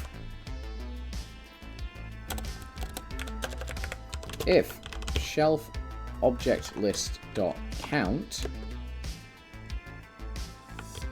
is less than, I think we have a, there we go, max shelf held objects, return false. So that's the first thing we're doing. And then we're going to run through this and we're going to go if shelf objects list I dot get variant index is not equal to this section variant index, we are also going to return false. And then if we can pass all those checks, we're going to return true, like this, right? So that's our check for complete collection. And then we go if check for complete collection. We change this to is collection complete. So we go is collection complete, and then we can go section manager dot set collection. We can go straight into set collection complete. So that's fun.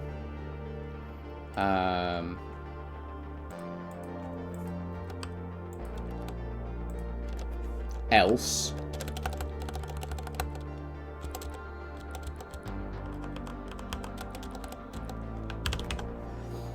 so interestingly we also need to do the, so this is only when we are, here we go, we can go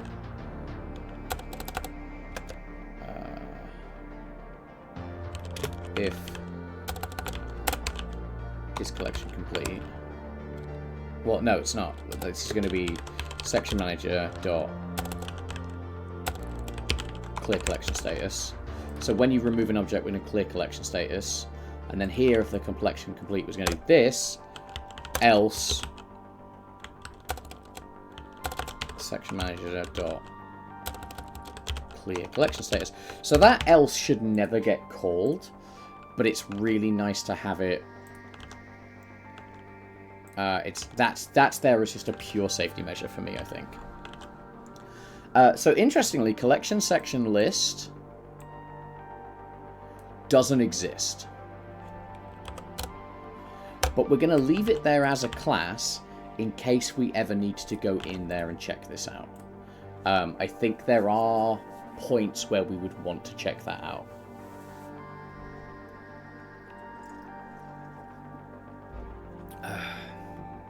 So, now we can go...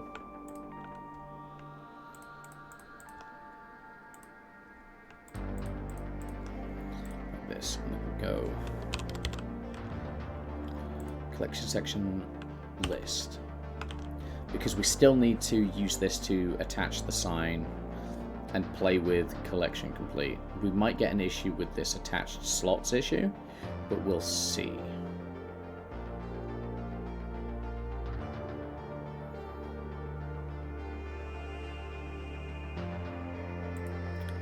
So, what have we got here? Double scroll. So, T double scroll label 1. Here's my sanity check. That is correct. So, T double scroll 1. T double scroll 2. T double scroll 3. T double scroll 4. And then we can go M double scroll 1. M double scroll 2, M double scroll 3. So, what is everyone else up to today? How is everyone doing? How is everyone's Tuesday? Can't believe it's Tuesday. Weird. Wrong. B double scroll 2.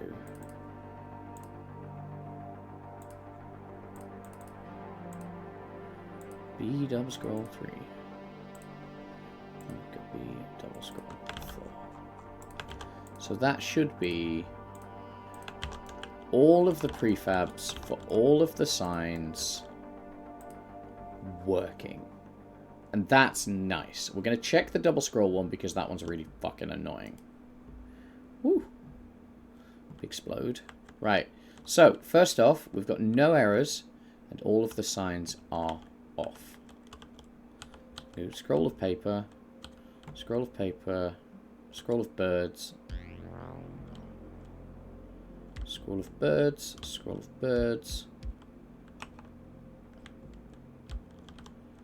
That was a weird little pop off. Scroll of paper. I love playtesting. Scroll of paper, scroll of birds. We should put like an old Kung Pao reference in here.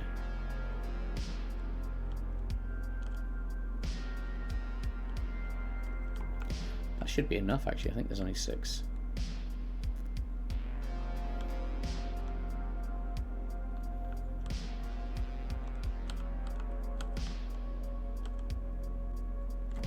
Ah, hang on. Here is a bunch of issues.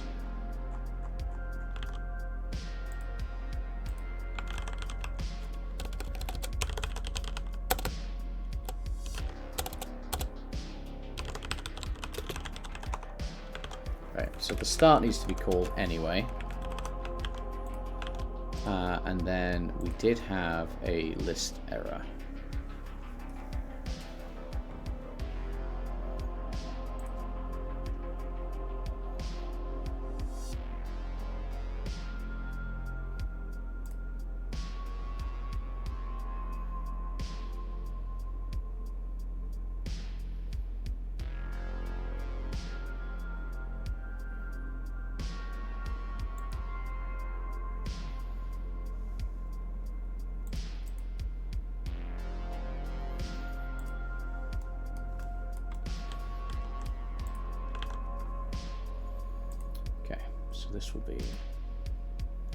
This will be here.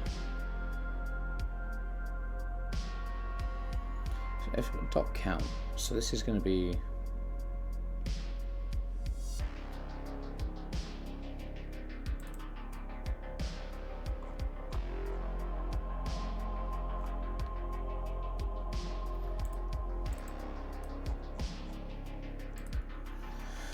okay. That's fine.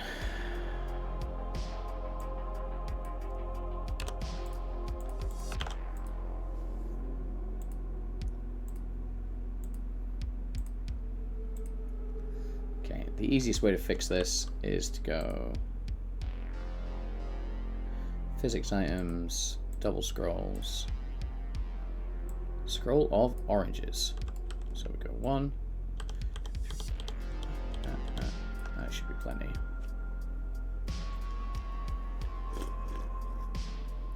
Alright, so first off, all those labels should be gone. They are not. Alright.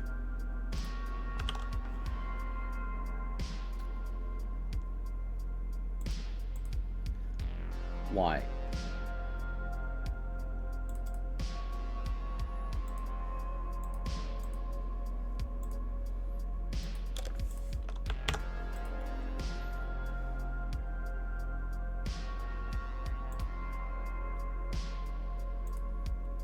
Okay, we don't have a star here.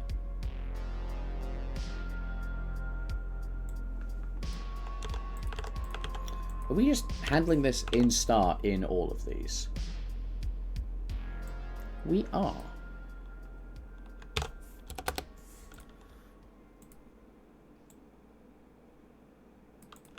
That's fine.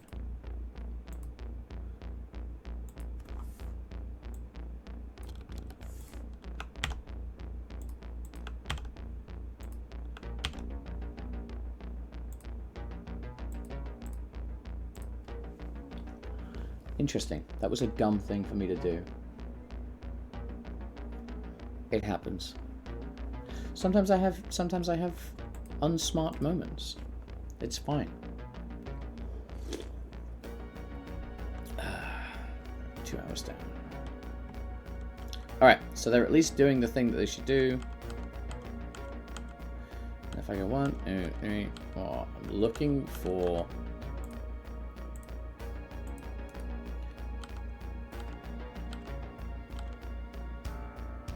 index out of range exception, although it did still trigger. Set tool, so it's this bit. Set attached, right, so we don't have attached slots, right? So actually I think what we need to do here in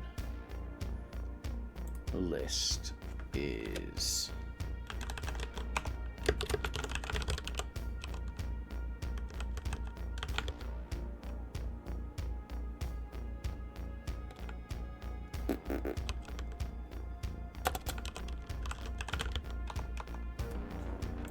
so that should work. Okay, interesting to know that that's not where I thought the error was coming from. Excuse me.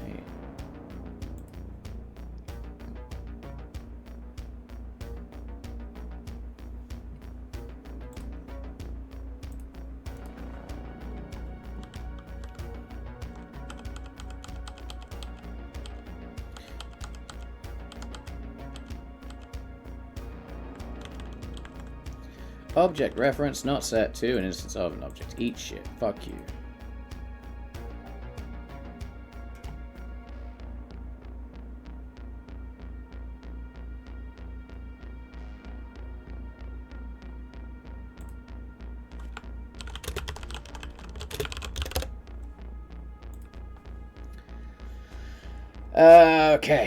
Okay. What is happening here? 31. Attach slots 0. Dot get object. Get object. Get object.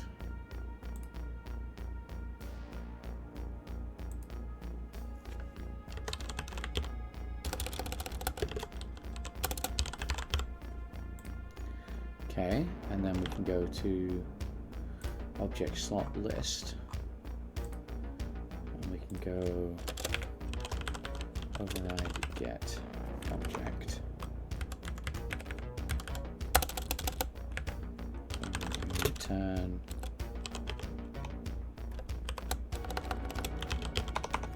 show off objects list 0. That feels like that might do it.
So, lots of things that need to be handled as they come up today, apparently.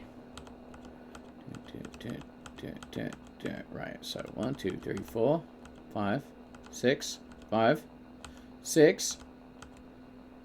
Complete collection. Scroll of oranges. No fucking errors. So that marks the sign allocation for everything being solid. That's awesome. Which means the last couple of things on our list today, I think, are these, which don't exist yet. Fixing this collision, because this is funny.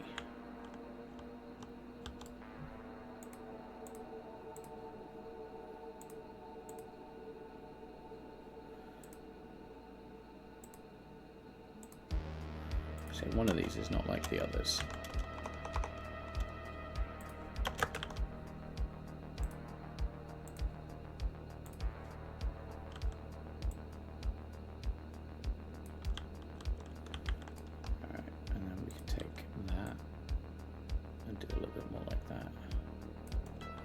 How did I want this?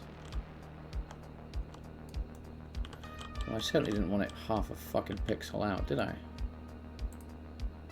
Snap your ass to that grid.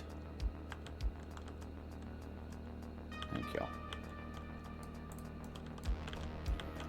It's fine. Need to figure out what we're doing with that.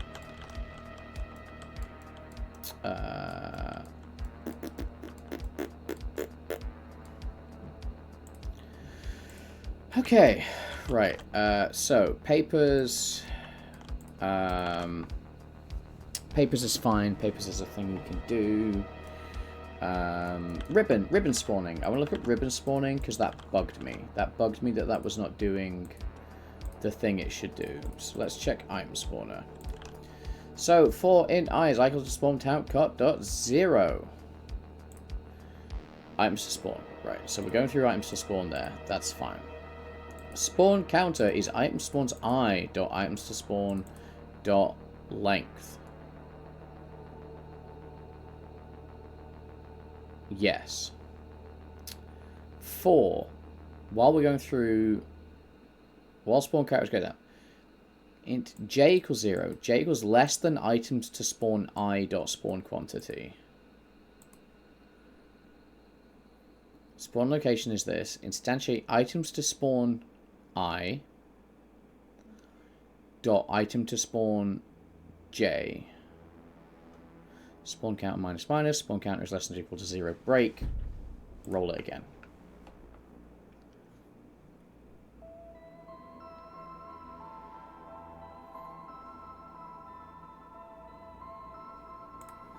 Okay. So the item to spawn array I, and then we've got items to spawn quantity, right? So spawn counter is length. So spawn counter is this. And then items to spawn dot spawn quantity.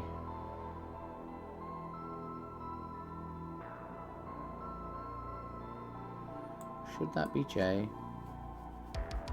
I fucking hate nesting loops. They read so poorly. I'll change that to J. What happens? Is this an issue I made the first time round that has actually not been an issue? And I've realized that I've not been spawning all of the things that I said I would spawn. But it looks like everything else spawns correctly apart from the ribbons, because the ribbons have a length of 1, and that can be a pain in the ass when it comes to lists. Let's see what happens. That's less stuff. That is immediately less stuff.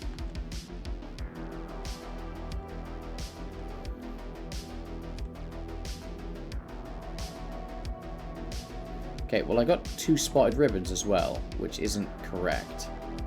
2 birthday ribbons, spotted ribbon, birthday ribbon, spotted ribbon. Okay, I am now spawning. Okay, that's a different set of errors.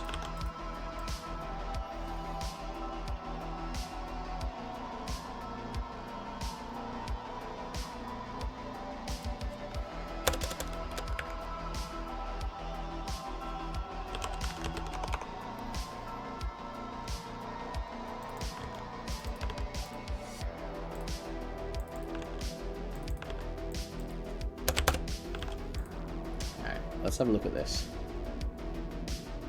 Yeah, that's kind of what I'm looking at now, honestly. I'm gonna swap it straight into a for each to ensure that I'm only hitting each of them once, and then I can for each. So for each item in items to spawn. All right, let's have a look at this again. So items to spawn.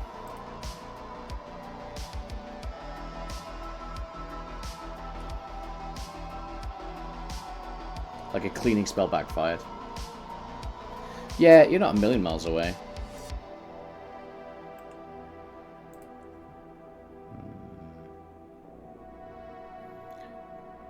It is giving me restless leg.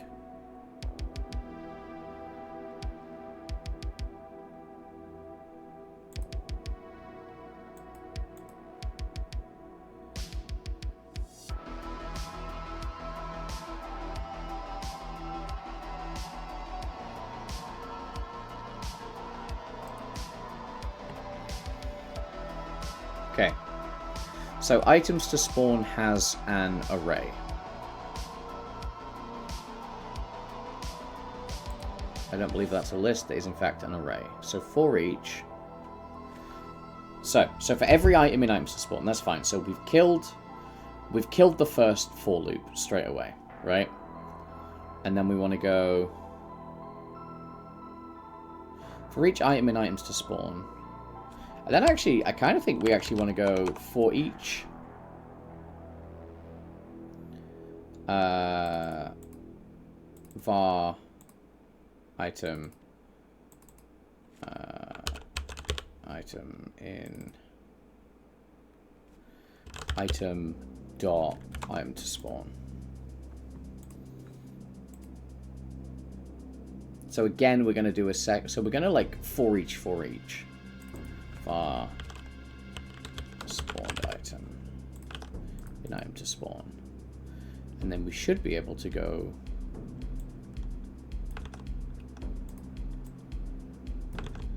bang, and then kind of like this.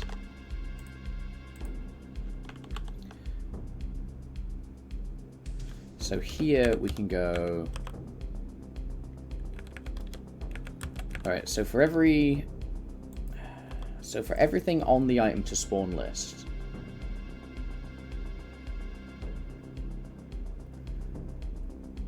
yeah, and then we can go for, and this becomes item dot spawn quantity, like this. We can do this, followed by this.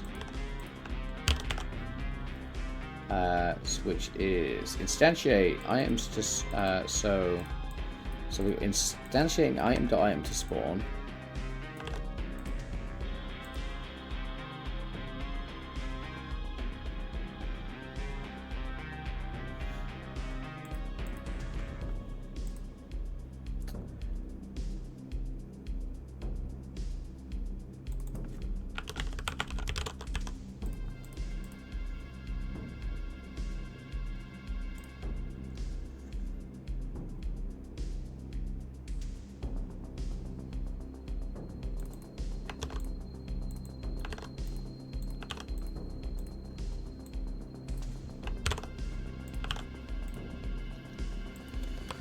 That just seems tighter. Sometimes I really enjoy coming back and looking at stuff a few days later.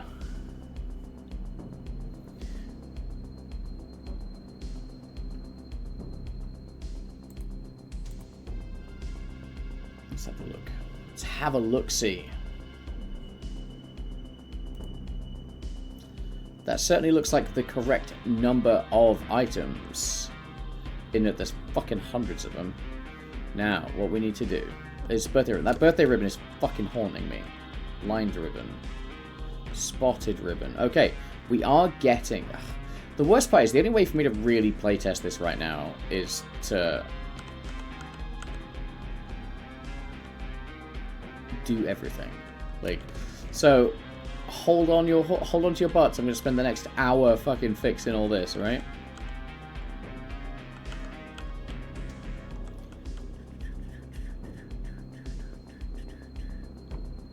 I mean, there are provably other ways of playtesting this, but I should probably at least try and enjoy my own game. Are you planning a small ladder for reaching top shelves? Yes, I've got a little like step stool here that I'm gonna turn into like a movable object at some point.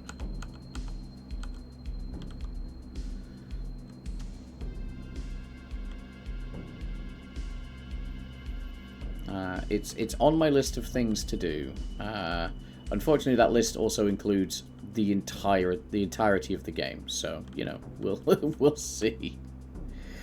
Any more ribbons? Ribbons for me. Buried ribbons. There's one. Gotcha. Any more ribbons? If all the ribbons have spawned, I'm happy to call that a first pass for testing, right? If all the ribbons are here, because they're the ones that have been maligned.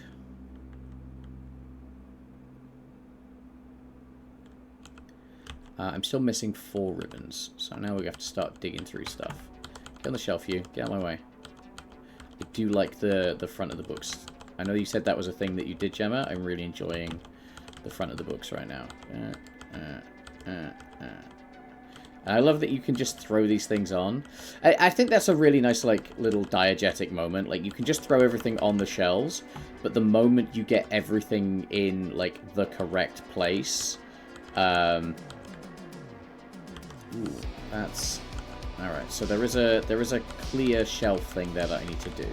But the moment you get them all in the right place, and you get the little sign that's like, aha, like, this is a finished collection... You're going to be like, ah, beans, now I need to go back and do everything. Fucking hate this game. Why?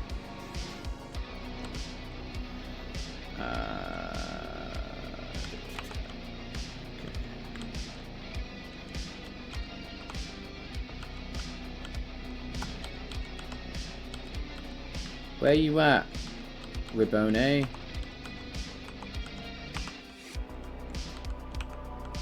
How many am I missing? Like 3? This is the incorrect way to play this game. And normally I'm like, there's no wrong way to enjoy a game.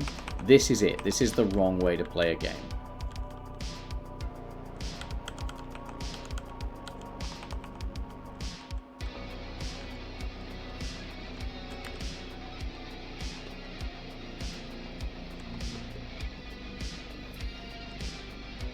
People love doing chores.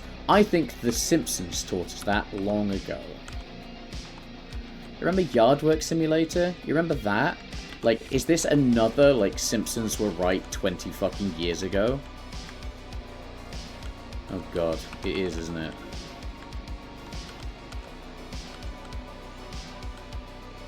There is an easy way of checking this, but it is nice to view your own game from the inside. It's kind of important. Bop, bop, bop, bop.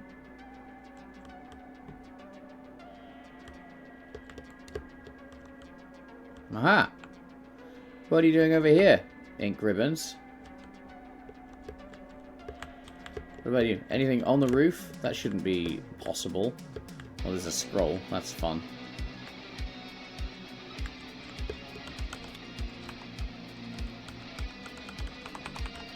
Right, there is another way of checking for this missing ribbon, but, see, there's one there.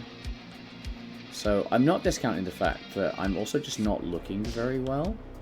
Because there's only 2 left. And that feels like it means... It feels like it means it's generating everything, right?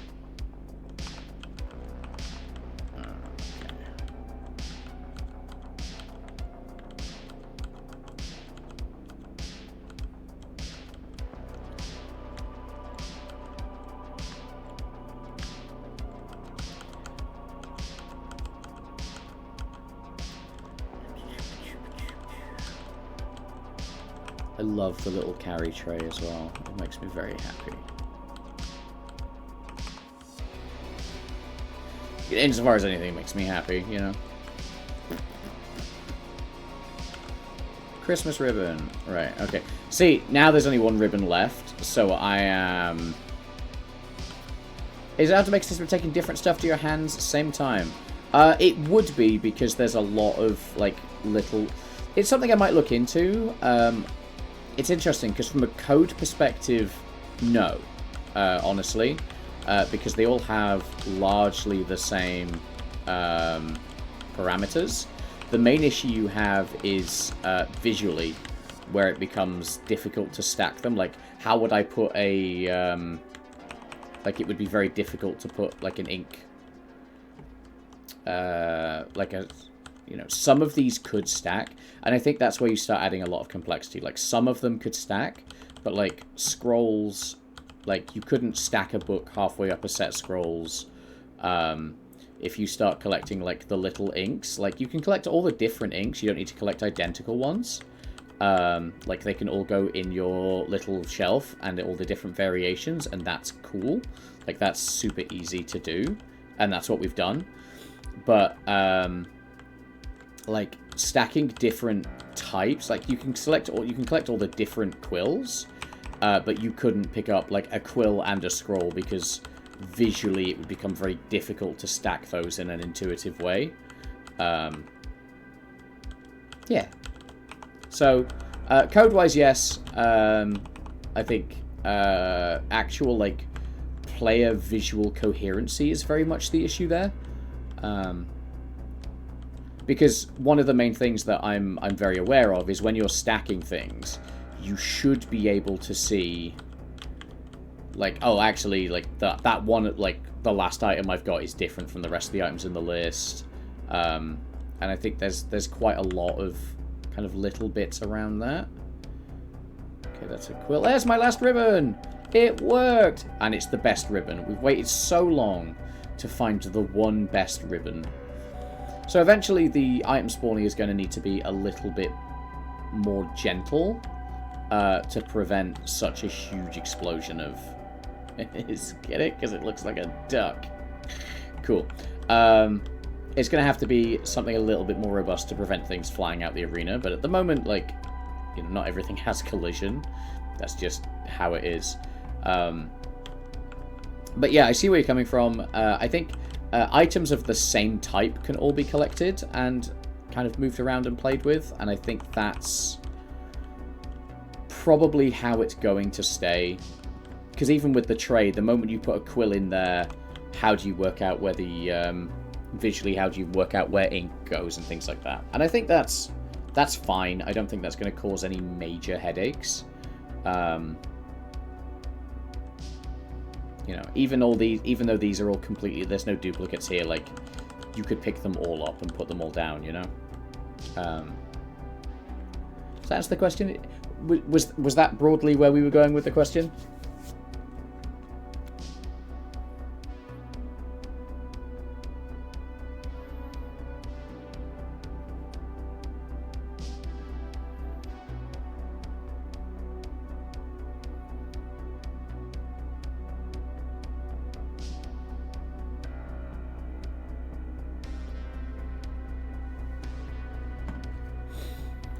But yeah, like, these are all things that, like, have been considered from a design perspective.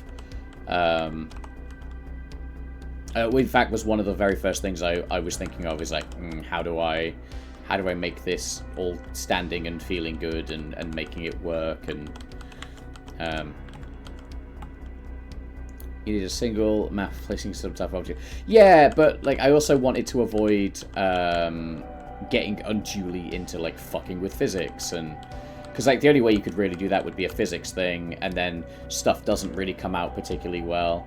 If we were dealing with lots of things that were broadly the same shape... So this is the other interesting thing, really. Like, there's no reason why you couldn't do a book, and then a couple of scrolls, and then a book, and then a couple of scrolls.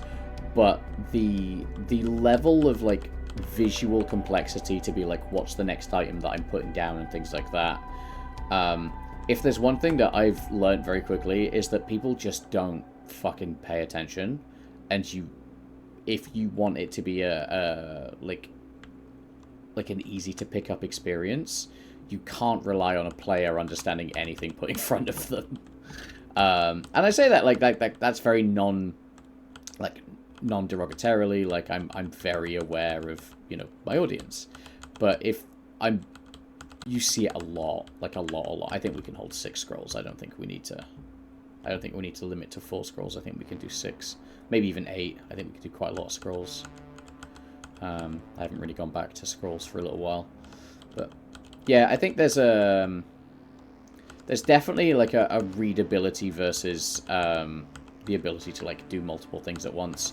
And I will always favor readability and kind of minimal player onboarding. It's like music. I have no idea what key it is and what mode it's switch out. Players suck. Make games for ourselves. Yeah, absolutely.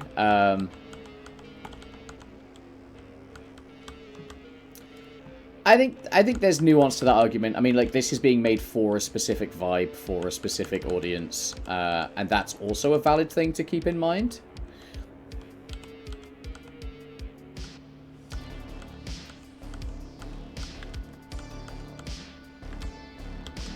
Right, cool. Right, so that new object spawning is just cleaner, and that makes me happy.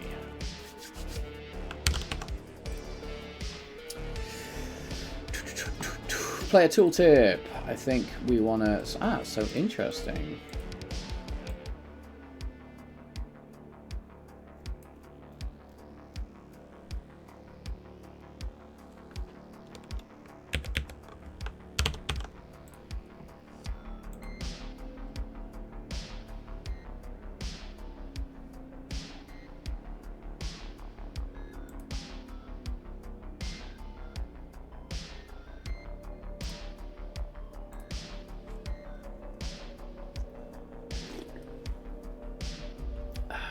Let's see if we can get rid of that book ghosting issue real quick.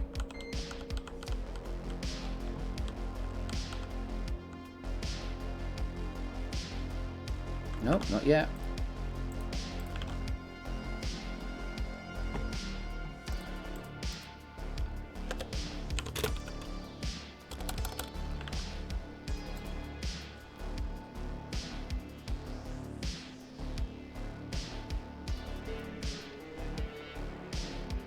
Okay, we'll hit an object slot.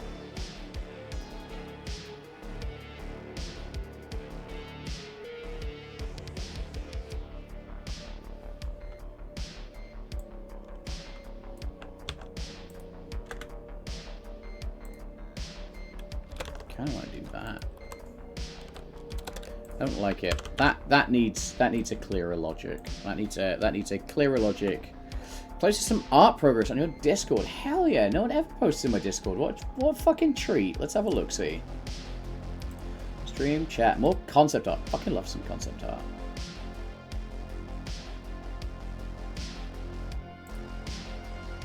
Oh, that's cool. Yeah, that's funky. Oh yeah. Oh, I like version 1. I like the...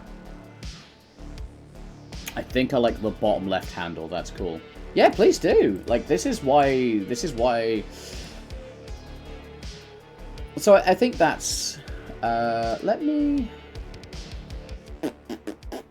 drop a new channel. Let me drop a new channel real quick. So create a channel. I'm going to call this Community Project Sharing, like this. Right, where did that end up? Community project sharing. We'll go like general. Right. I'm gonna go at everyone. A new channel for sharing your projects, art, games, whatever. This is a community space for building stuff. I'd love to see more of what you're working on. Boom. There we go. Send now. Great. There you go. Just exploring shapes. Yeah, I love that like chunky retro. I really wanted to love the demo for Retro Space. Because I've been following it forever. But it's been a little bit of a like I'm not in the headspace for an immersive sim right now. Like I'm so all over the place, kind of busy, like wedding planning and dealing with a bunch of family stuff, and I'm like, the last thing I need is that much freedom. Like, give me a game with an objective, pretty please, right now. Which is such a weird thing to take, but I do think it's important to be able to know what you need. I'll be back in a minute. I didn't expect a phone call.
I'm back. Sorry about that.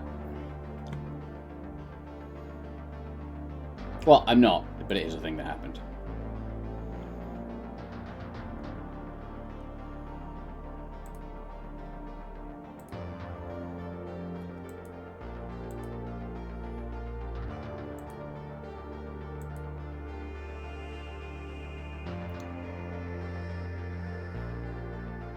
Very cool art, so that's cool as hell. Love the characters. That's great.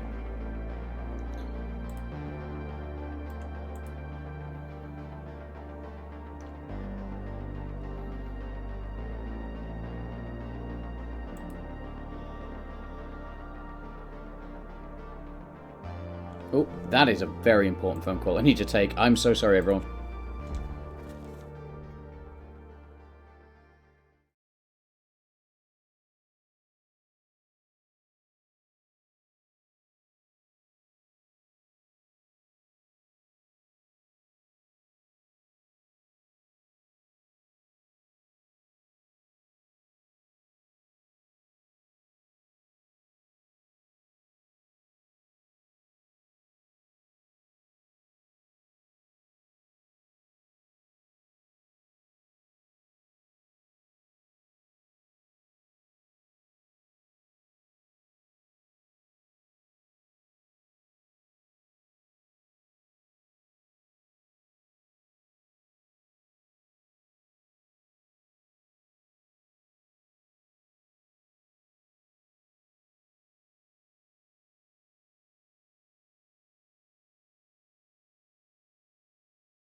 I swear to God, I'm back.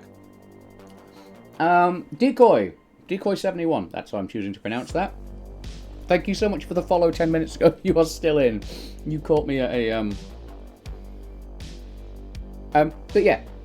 Sorry, Decoy. It's crazy. I'm like 4 weeks away from my wedding, and just everyone needs my attention all the time.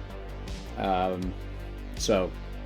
Oh! Crazy important call. I've been waiting for that call for a month, and I was about to call them this afternoon in a panic. So that's literally the best call of the day for me. The first one was my best man making sure everything was okay with something that he needed to sort out, and the second one was the jewelers arranging delivery of my wedding rings. So I'm sorry, but you can wait. That ain't a thing.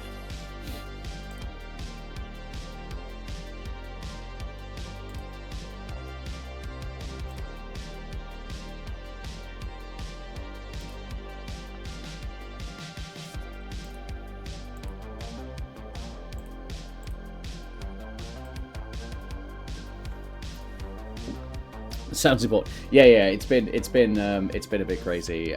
Decoy, as I'm aware you might not have had the full intro. Hello, my name is Richard Snapdev. I am a full-time indie game developer, by which I mean I am freelance and between full-time contracts. So I'm working on my own cool stuff.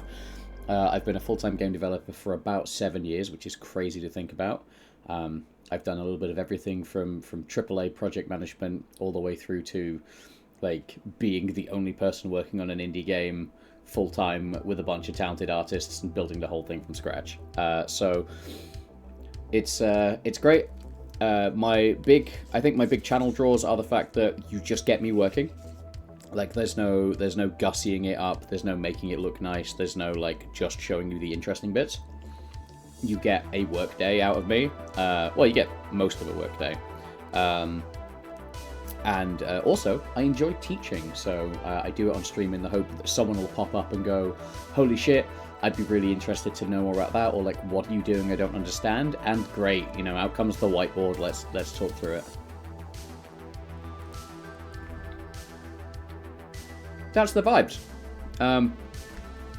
One day, I will write a proper stream intro, because it's just off the dome every time, and everyone gets something different. But I also like that, you know? Anyway, what was next on my list? Oh yeah, bookshelf. Bookshelf slot is having a moment.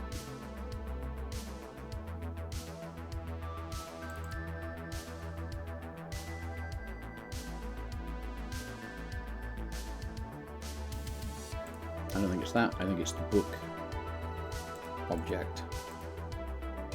Book object.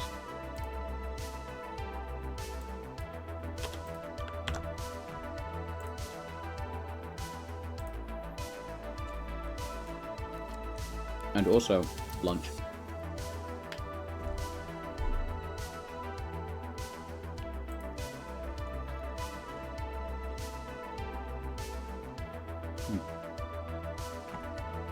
Good lunch.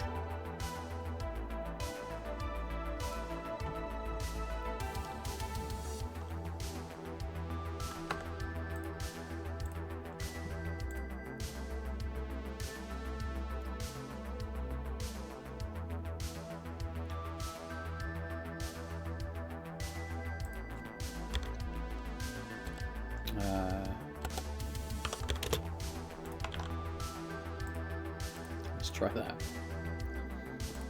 Be easier to count it. I don't feel like counting today. Hello, I'm a programmer that doesn't like maths. Let's go.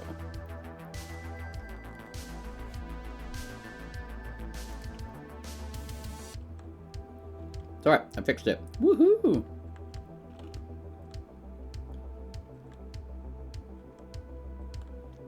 Oh no.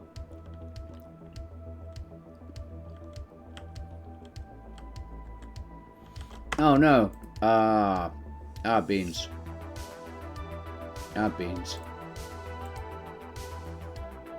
Object. Alright, let's serialize field int spawn index 0. I want to go a public int set spawn index int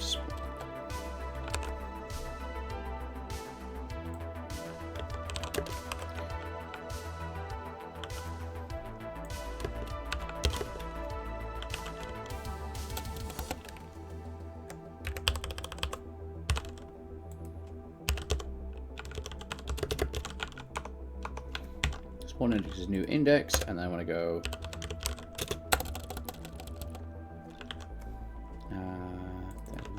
protected spawn index like this, and then we can do put object, and then we change this to spawn index like this. That's fine. That's a thing that'll help us out later. That's great. And then in item spawner, we go in span shape spawned item. This becomes game object obj equals this, and then we go object equals object get from an object, and then we can go object dot set spawn index I.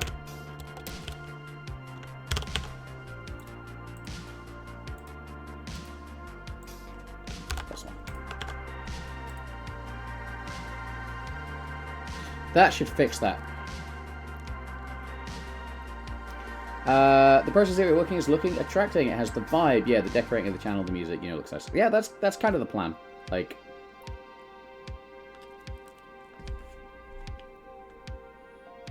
hilariously, not me noticing I've had the StreamQuest logo up the whole time for my other project. What can you do? I'm glad you're enjoying. Feel free to ask. No question too daft. No question too... Alright, so that's worked.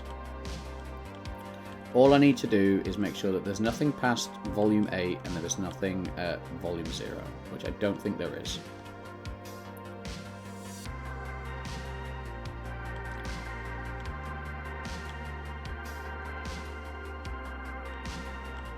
Nice. Nice, nice, nice. Equally, if you yourself are a developer or work on projects or just have cool stuff you want to share, we do have a Discord server. Who doesn't have a Discord server? Who doesn't love being in 400 Discord servers, especially ones that are really quiet? But the point is, unlike a lot of them, I actively encourage like sharing projects that you're working on, stuff like that. I think it's fascinating, and you never know who it's worth networking with and who you can like end up doing something cool with. So, you know, is what it is. Everyone welcome.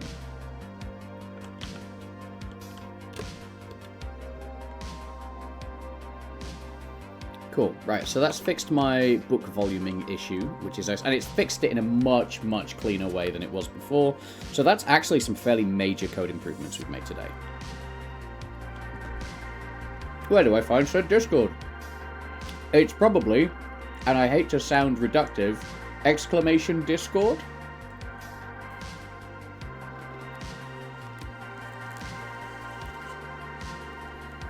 Also, I post there every time I go live.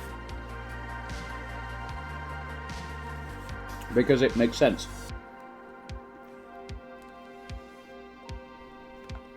Crone in with the fucking being king of the mods, queen of mods, Themperor. I ain't assuming nothing. Oh. Hey Crone, I just took a phone call about getting my wedding rings delivered. How fucking cool is that?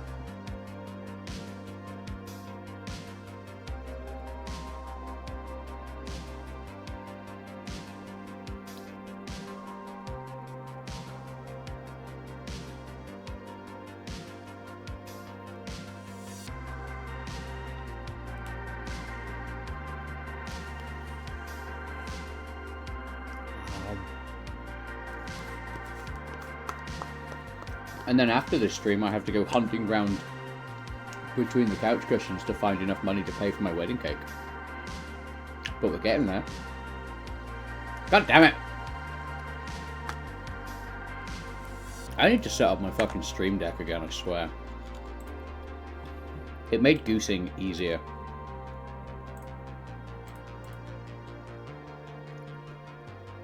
I've had a load of new people join today because I had a weekend away and met a bunch of cool people.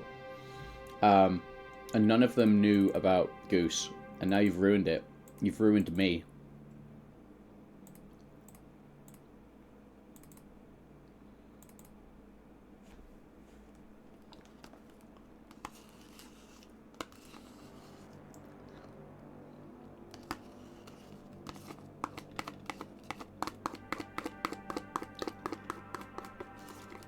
I have a new title now. No?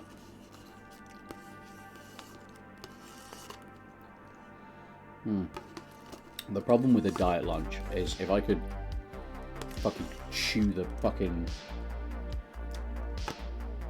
If I could chew this for something else. for like 5 seconds more feeling like I was eating something I was enjoying, I would. I'd be sat here chewing on a fucking yogurt pop.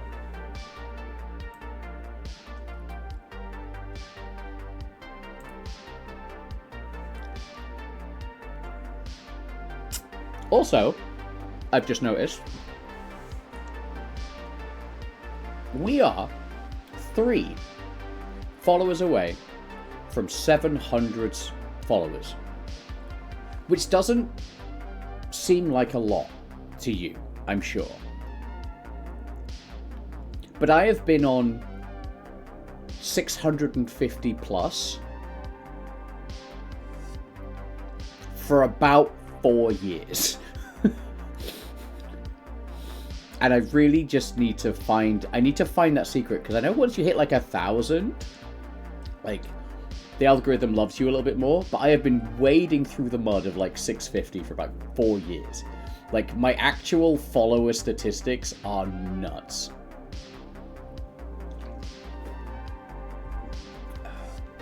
Sorry, I did not mean to like fully side profile my Pepsi then. Do you know what isn't nuts? The cool, refreshing taste of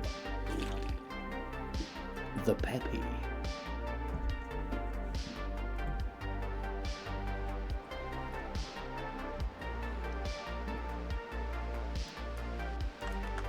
Right. Cool. So I think that means the next thing we're doing is... right. Well, there's a couple things we're doing. One of them is merging over Gemma's lunchtime shenanigans. Merge from this chain set to my branch. And then we're gonna pull that down. Yum, yum, yum. And then we can go to ribbon slot. We can open the ribbon slot.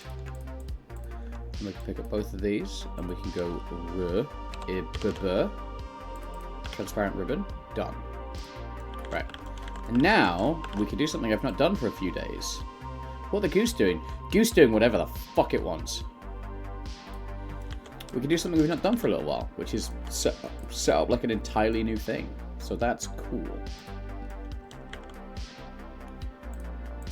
So the first thing we do is we create an empty, and we call this paper stacks top. That was so 90s. Do you know what? Do you know how to age myself with that? Do you know what I thought of when I did it? Fucking Wayne's World.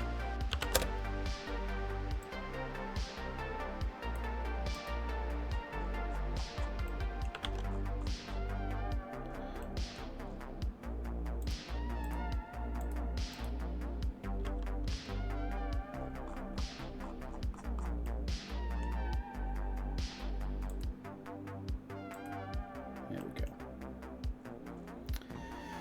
Right, paper stacks top. And then I want to go, so there's 4 sections, so I want to go paper stacks 1, like this. We add, I think this is a collection list, so that's fun. Which actually means I want to get my double scroll thing here and make sure that this is...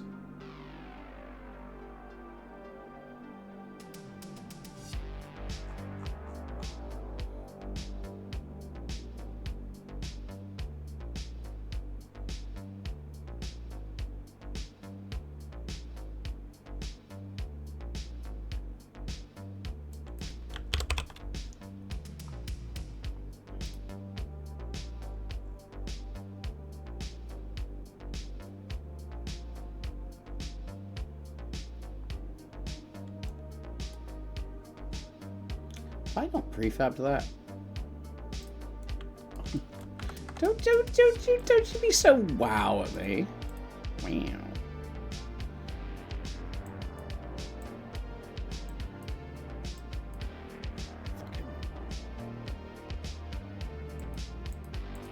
It's called double scroll slot. Don't be like that. You'll be fine. So we're gonna open this. Every time I make Cool Goose, I remember one video. Well, then it's done its job. Double scroll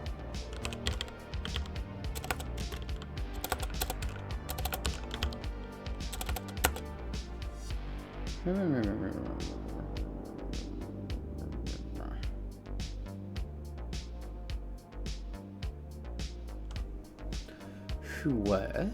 Item slots. What is going on? Is it not prefabbed? What is happening? I just looked at the prefab. I looked at it with my own face. Ugh. Isographic. Fuck off.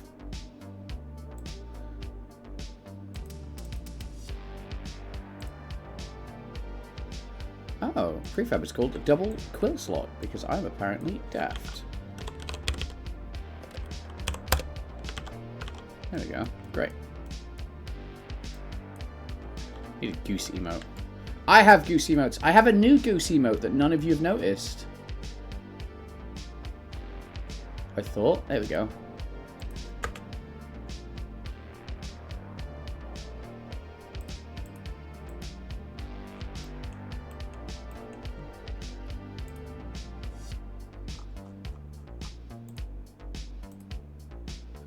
Right. So if I drop this here.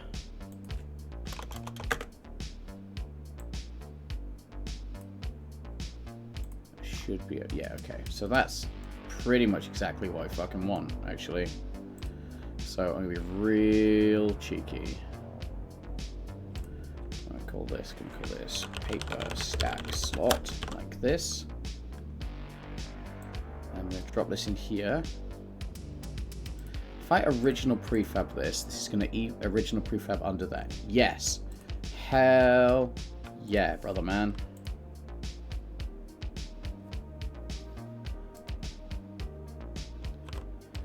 Right, so this goes here like this. And then all we need to do is go object ghost. And I go... So models is just the new stuff. Items. And it is paper stack. Okay, and we go 0, 0, like this. And then I realized that I don't like the 0, 0, and that is slightly off. But I reckon we can wiggle it into place like that. That's awesome. Do we want to do it like that? Or do we want to do it like... I quite like it like that. That's going to take up a bunch more space, but look really nice doing it. I think like that. That's going to look nice. Add your own text to the goose. What does this button do? Great. I love that even if you don't know what the button does, that's now what that's doing. Mod makers, text, notepad messages. New text document. Prosto. Kilo.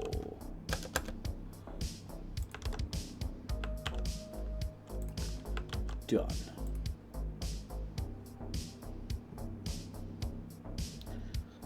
Alright, so the next thing we need to do here is understanding that paper stack is at Y0. The next level of stack is 0.125. That's fine. So, paper stack. Goose! Come on, fucking way. Exactly where I need to. Thank you, that is good work, thank you. Can't be that mad. I am that mad. Do you know what? Goose can fuck off now. That's enough goosing. Right, anyway. Shelf object offset was 0.125. Okay, fair enough.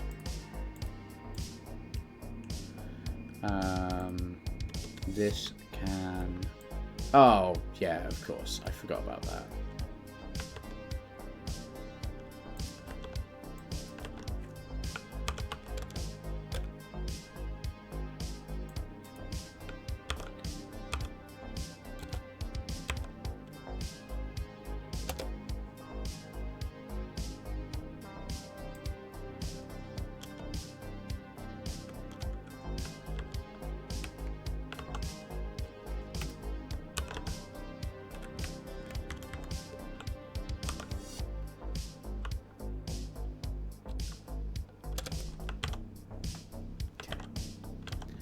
So that's fine. That's looking good.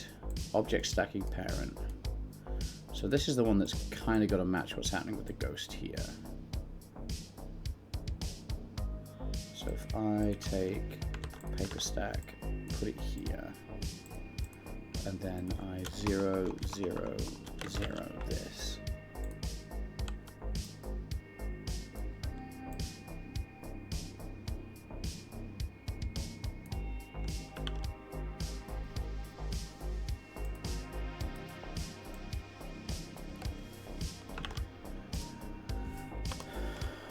Okay, all right, and then also paper stack gets packaging and paper, like that. That's fine. And then we want 1, 2,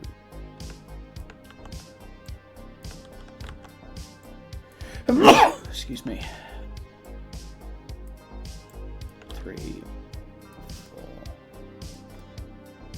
I don't think I need to stack that all the way to the ceiling. What do you reckon? I reckon we could do 5. 5 looks okay. Yeah, okay, cool. So then we can go with paper stacks, and we can go maximum stack is 5, like this. Slot type is one that we actually need to go and change.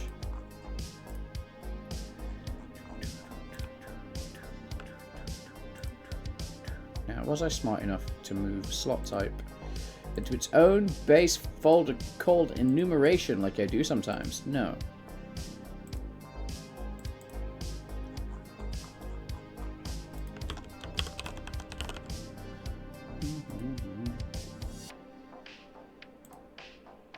Ribbon, paper stack.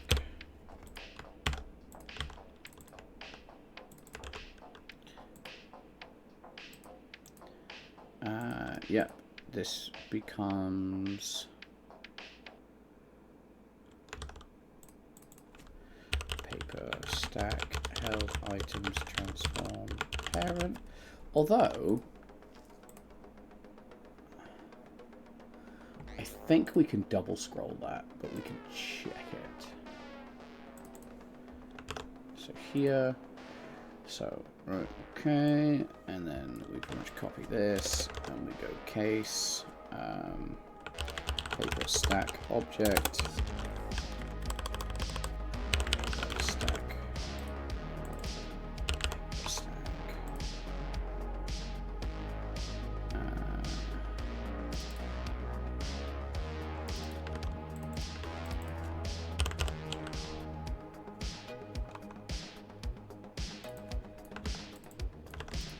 that's fine, and then I need to go into objects, we create a folder, we call this paper stack object. And this is such a weird way of doing this that I've done, but it has its moments, and I think that's the important thing. So, like a stub script like that doesn't need anything, and I think that's a. Isn't it? Is this where we talk about why I'm using empty scripts and it's valid? Like, is that something people are interested in? We going on a 20-minute ramble about?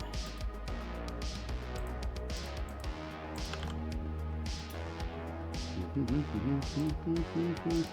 now I can go into. Alright, so here we can go paper stack, master, like this. We take this off. We take this off. We go paper stack object.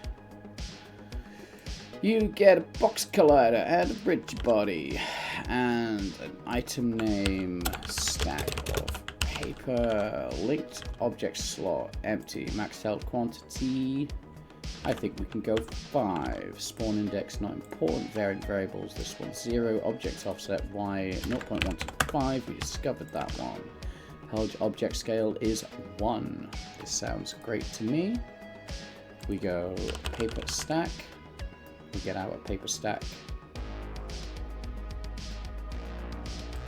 We drop that under visuals. We 0 it the fuck out. And then we come back here and we complain about our box collider.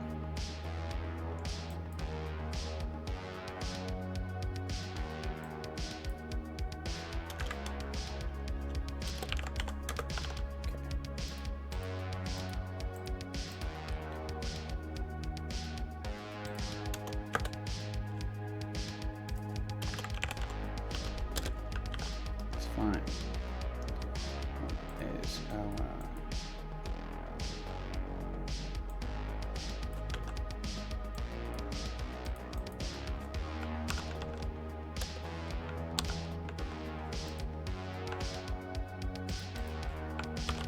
What's there, right? Yeah. Okay. I'm missing a little bit.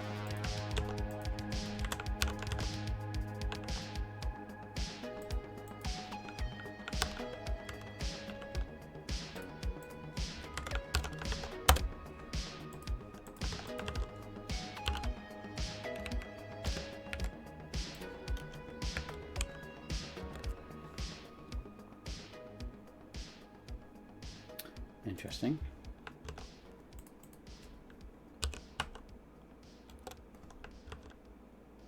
Interesting.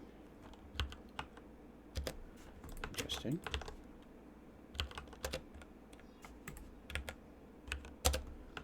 Okay. Is that like a quarter pixel? If I fuck this up. Okay. We're going to go minus.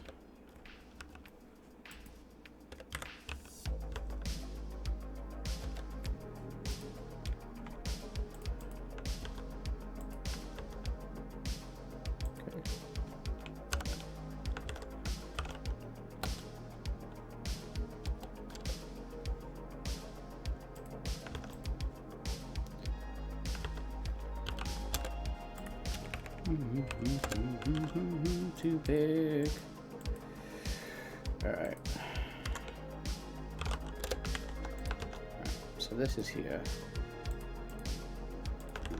This. That's 1 pixel. So that's 1, 2, 3, 4, 5, 4, 8, 9, 10. So if we by 5 that, if we by 10 that, maybe 9? Maybe 9? We take that, we half that, we minus that. Boom, there we go. Great. Nice, clean collision into it. Right, so that's paper stack master. That's kind of everything we need here. It is correctly set up tag wise. The paper stack slot is set up for paper stacking. This leaves us at everyone's favorite part of the day.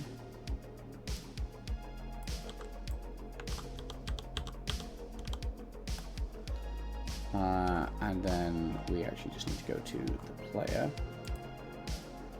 main camera, held item parent, ribbon parent. We can go paper stack parent. I believe paper stack parent is probably very fucking similar to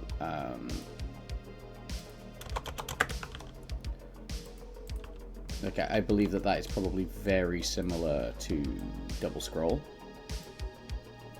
And in fact, let's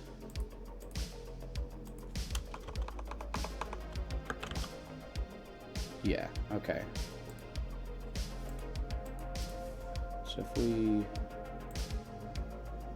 copy will transform and we paste will transform like this. And we can move this over, make sure that's 0, 0, 0. Make sure that is correct. Thank you very much. And then all we need to do with this is give this a little bit of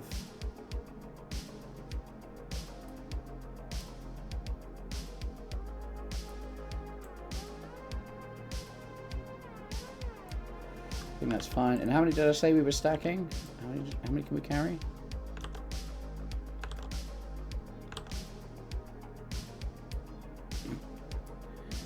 5 might be a bit ambitious.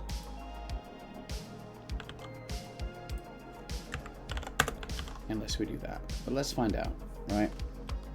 So we're going to delete those. Your paper stack master, I'm going to change held object scale to 0.75. How long are you playing on stream? Great question. We're coming up to 3.5. Let's see how we feel at 4 hours. Just because of the amount of stuff on my plate today. My phone has been...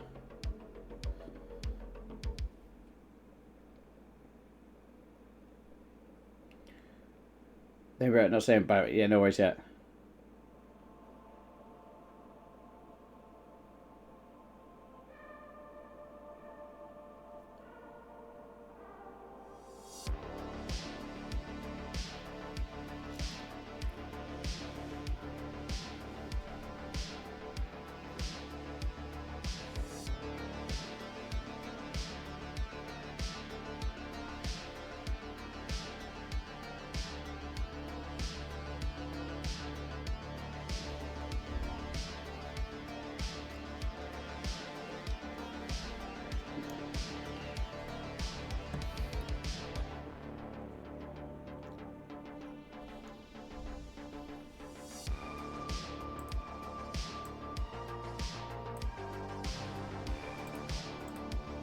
Right.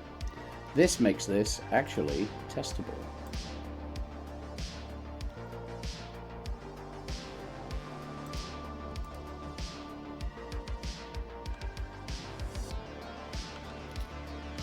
Okay, so the good news is this paper is stacking.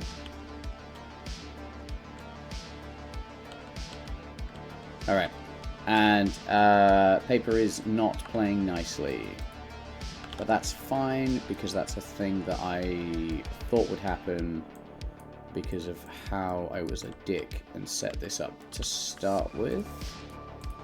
But that's fine. So the whole point of object stacking parent is that it is at 0, 0.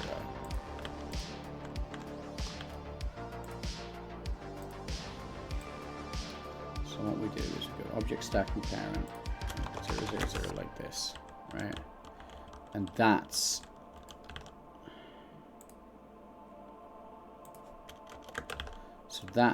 how that will go, which actually means what we do is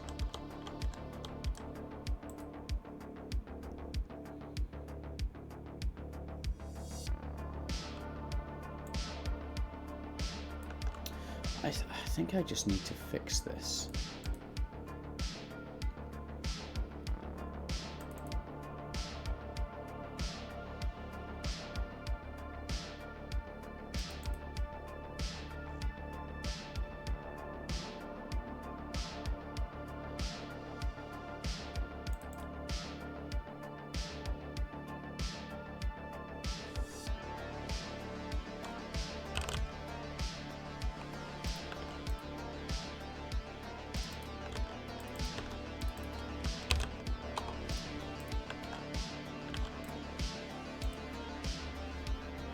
And that might make a difference, or it might break every single shelf in the game. It shouldn't do. Because all of the others are set to, like, fuck you. Right, so if I were to...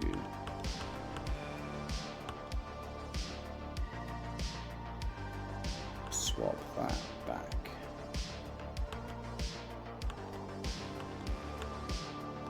To that. Let's see what happens. That might have broken everything, in which case I'm just going to revert it and work around. But there is a point where you just go...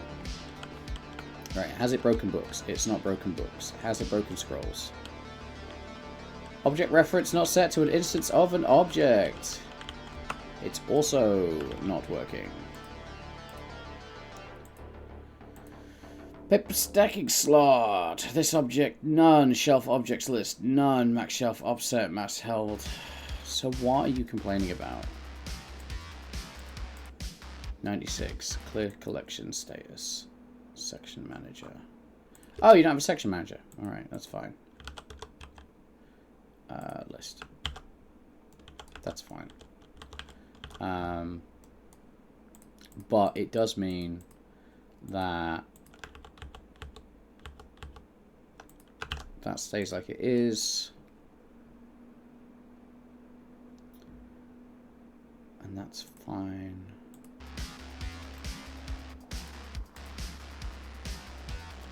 And then this just becomes a little annoying, but not a lot annoying.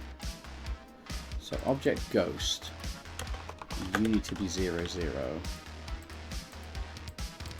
Because you also need to be 0, 0, like this. Because that is where these things are actually going to end up. And that's fine, because that means we just move that to there, and then we adjust the collision. That's what we should have done from the begin.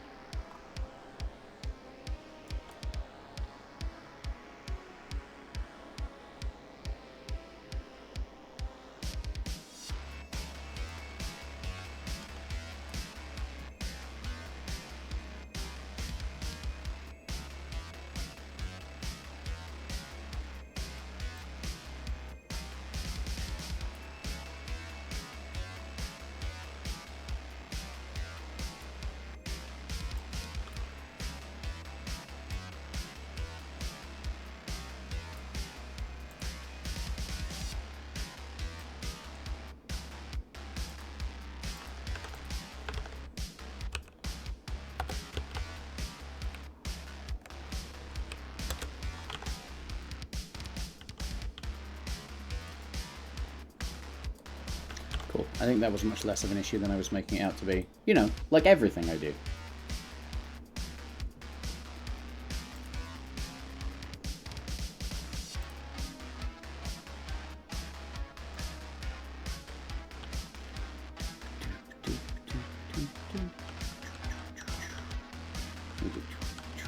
Okay, not quite, not quite, not quite, not quite. All right. Close enough. Who are we getting? Not even remotely. Right, what is happening here? Okay, that's what's happening here. In the fuck you. Alright, it's not the hardest set of adjustments we've had to make. That is not that one. That one.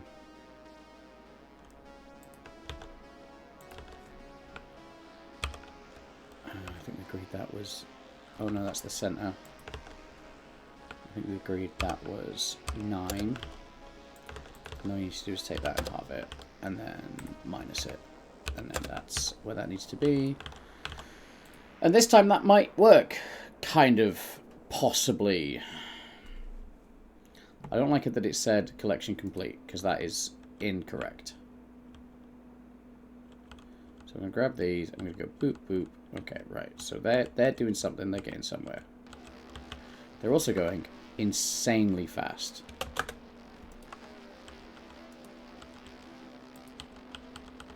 And we can't pick up from the slot. Why not?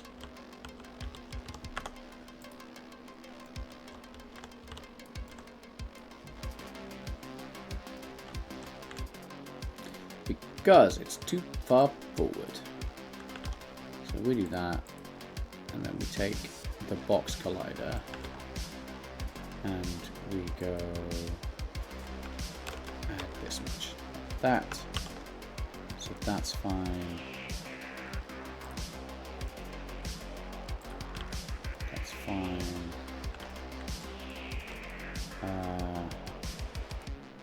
Collection sign is actually a thing we can do. If I go into here, go paper stack, slot, and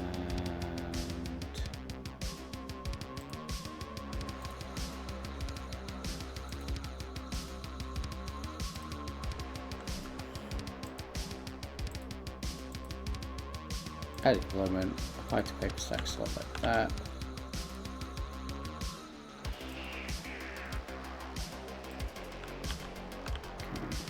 Fine. We should be able to go here and go apply everything. And then we should be go into the prefab, which is what I should have done all along. And we take this and we go paper stack level 1, and then you sanity check and you go, is this paper stack level 1? Thank you very much. Nope, that's paper stack level 4. Because fuck me, I guess.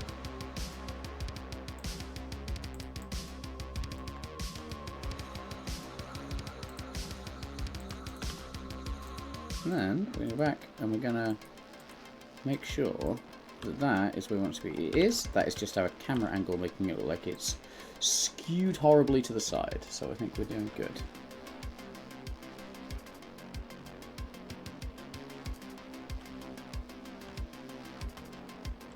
Yoink, yoink, yoink. And we're gonna go boffly, boffly, boff. Right. And I'd like to be able to pick those back up. Either way, we've completed that. Let's go right down. Slot type paper stack.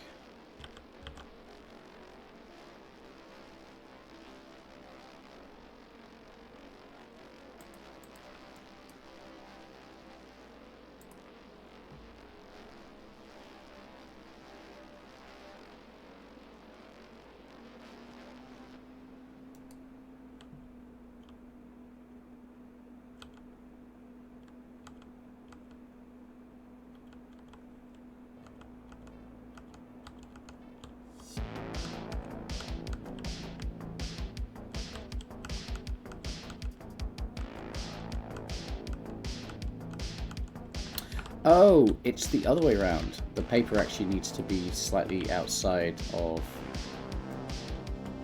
the box collider. That's fun.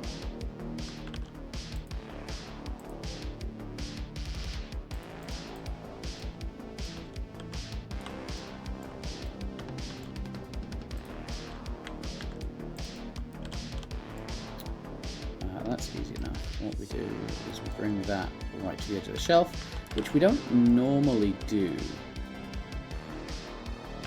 but it means that we can take, it means that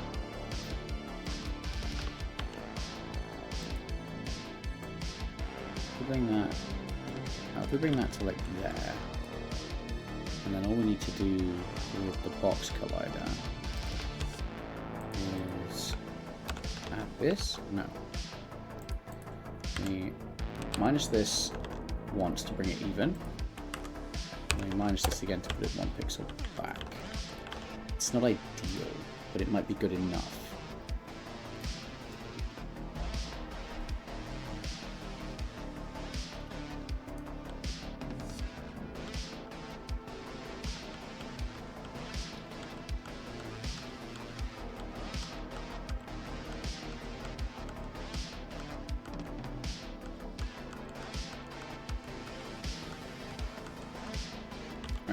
Cool.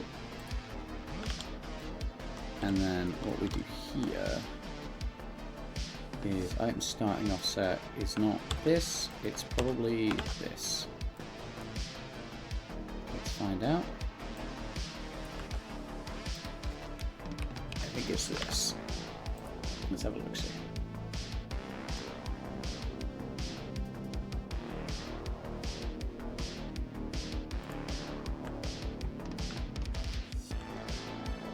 We go boop, boop, boop, and we go what? Okay, wrong direction and also way too fast still.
we not?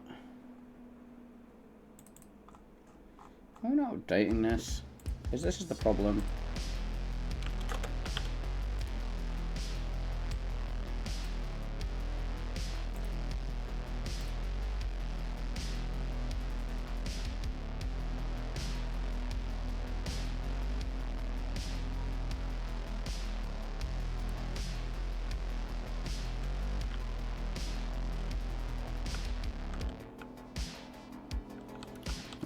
Yoink. Crazy fast.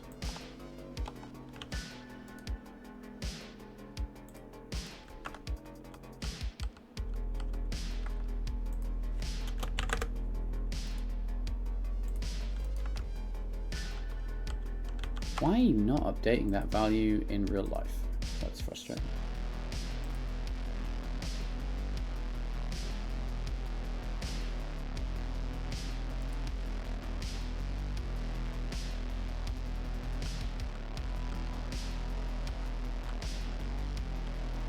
Good. It's good. That's good. It's good. That's good. And then we can. Right. That's a bust. That's a problem. Okay. What did I do there?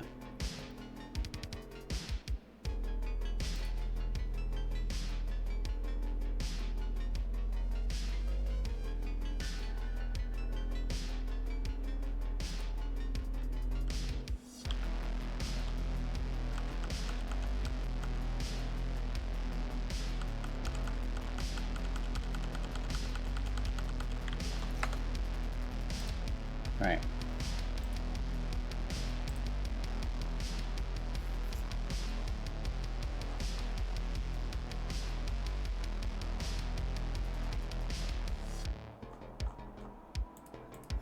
Let's go.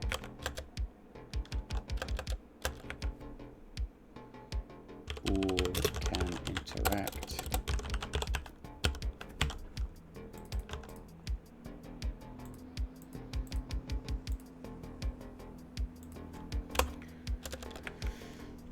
If can interact, return, and then all we need to do here is go can interact, false,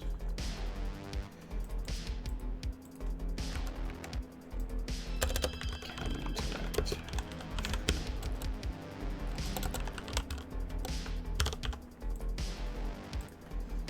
So I think that's an issue. I think we were modifying a list while the coroutine was running, which again we have to be careful it doesn't feel a little, so we might have to make the items move a little faster so it doesn't feel quite so much that we're like barring players from interacting.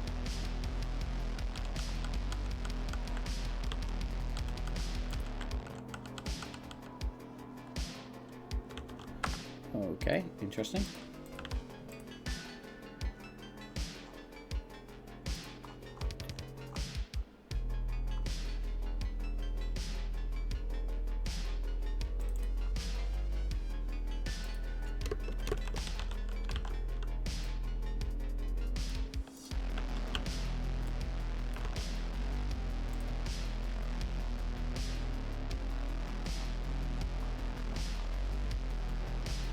Do we have anything like this in base?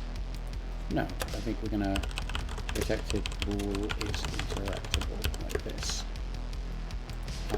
Is true on start, that's fine. I think we can drop into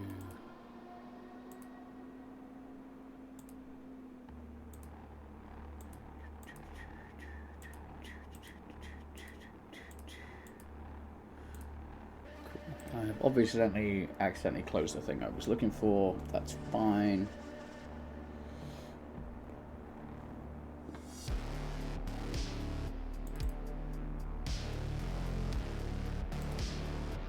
Okay. So that's irrelevant. Is interactable. Is interactable. Is interactable. And I think we do the same thing here.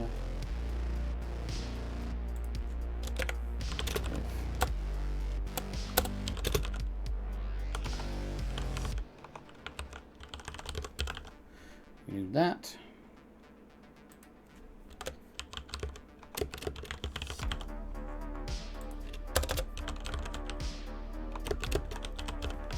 Okay.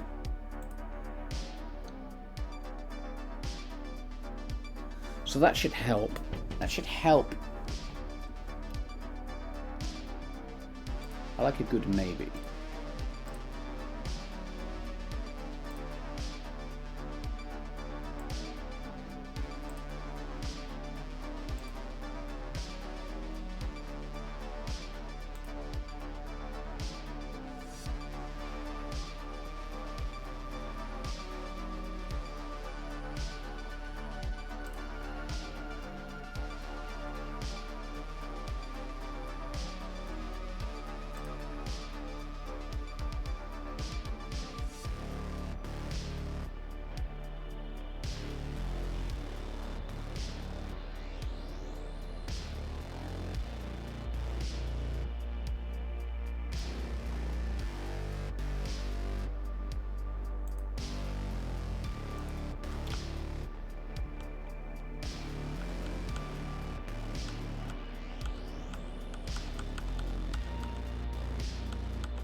Okay, paper stack slot is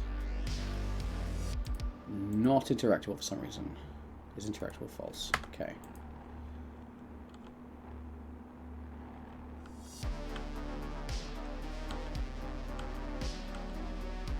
Hilariously, still triggering though.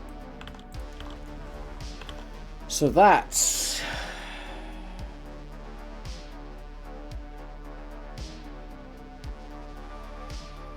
a whole thing.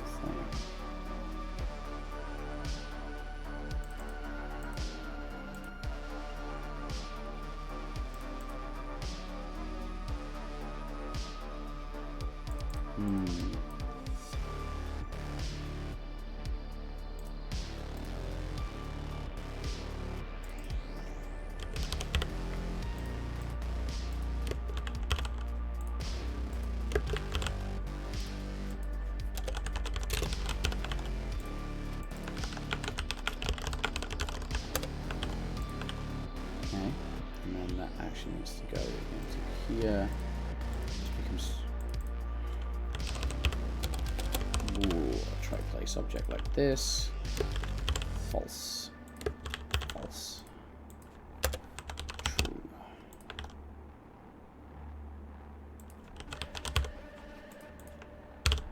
Okay, so try place object kind of makes a little bit more sense here. And then we can go if try place object, remove it from your held item list.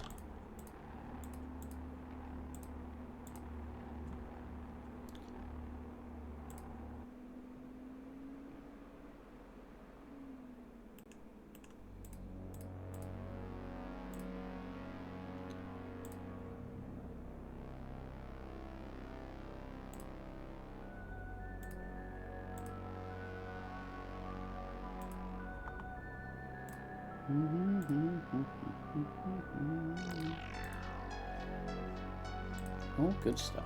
Right. Try that again. Because this was one of the hiccups in our first playtest. So pulling this off would be very nice.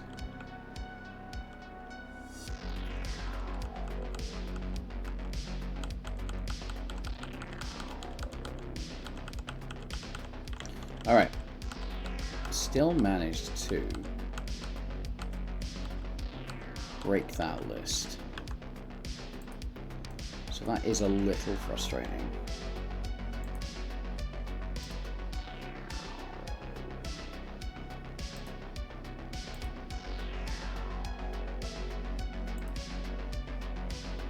Show me the list. 1, 2, 3, 4. 1, 2, 3, 4.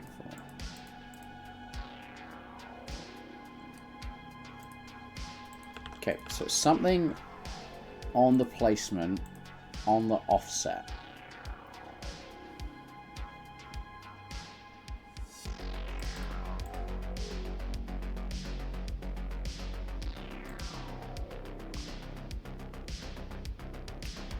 it's gonna be something here.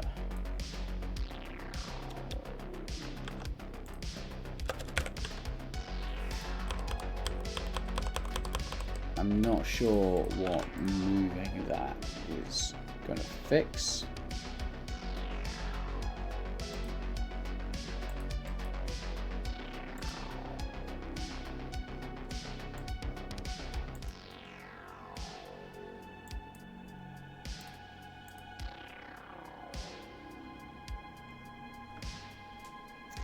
I think it's an issue with the set item interactable. I think the item is interactable anyway, fuck you.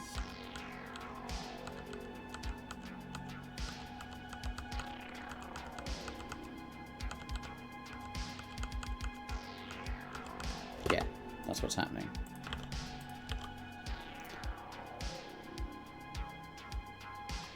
Yeah, it's this. Set list item interactable, right?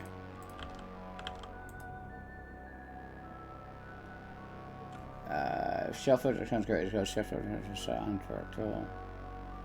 True. Right. So I'm going to copy this. And the first thing we're going to do is this.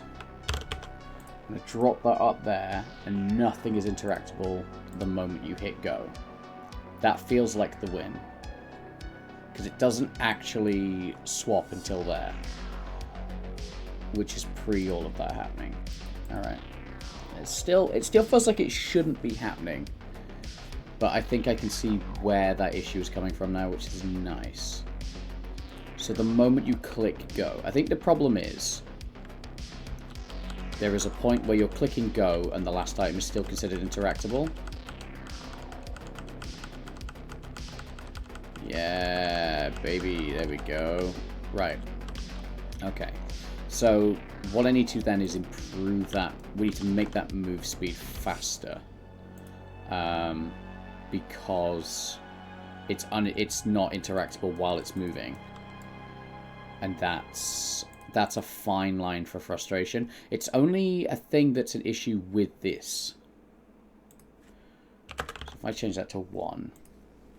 It's only a thing that's an issue on this particular style.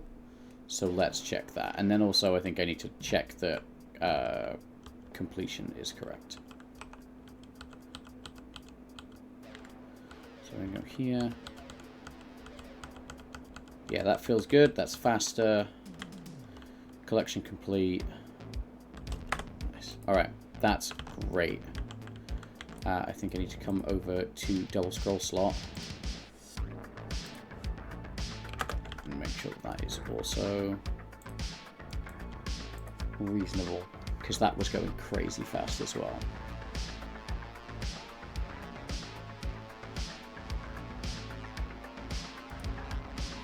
Give me double scroll. Great.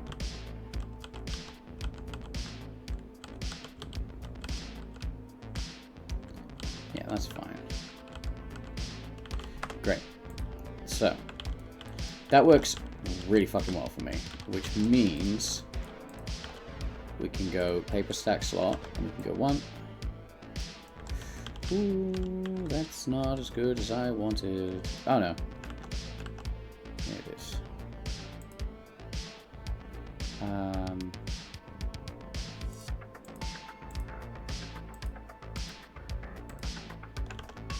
Why, when I duplicate that,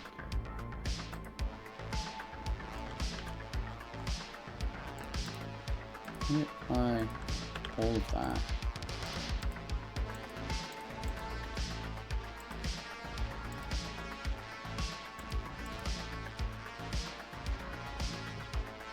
That's fine. I open paper stack slot. Beans. If I delete paper stack slot then.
open this prefab.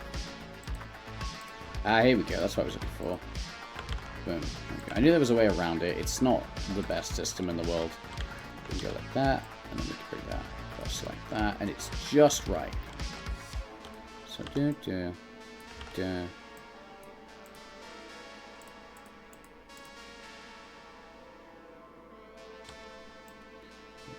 All the way across like that. That's beautiful.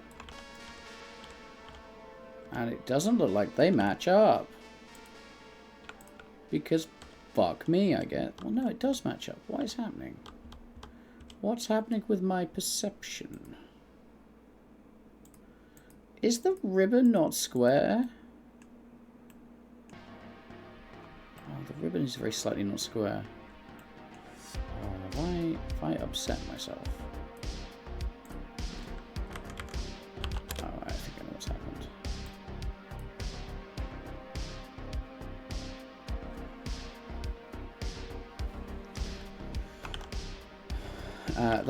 That is what we can call correct enough. That's fine. And then we can go into our models, items, prefabs, master items, and we go paper stack, create prefab variant. If you mean is the wrap line centered, then no, it is not. That's fine as long as I know it's only going to drive me crazy forever, and that's okay. Create folder, paper stack. Let's run this paper stack. 1, 2, 3, 4, like this.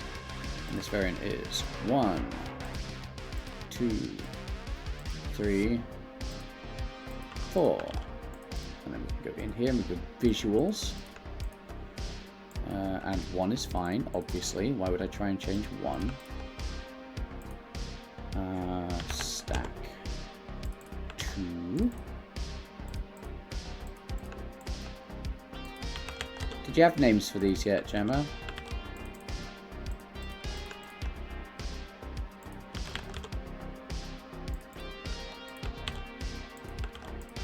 Excuse me. Anyway, then we go into item spawner. And we go like this, and we go paper stacks 5. You cannot center 10 pictures. Yeah, it's fine.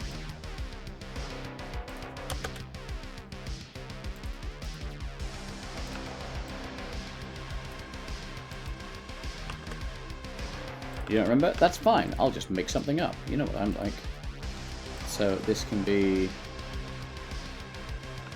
fancy paper. This can be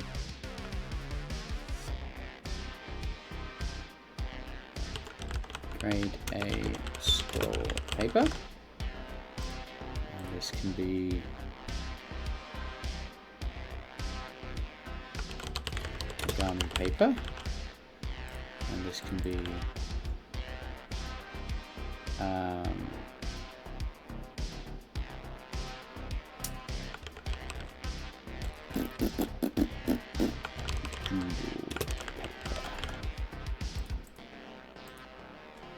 and this can be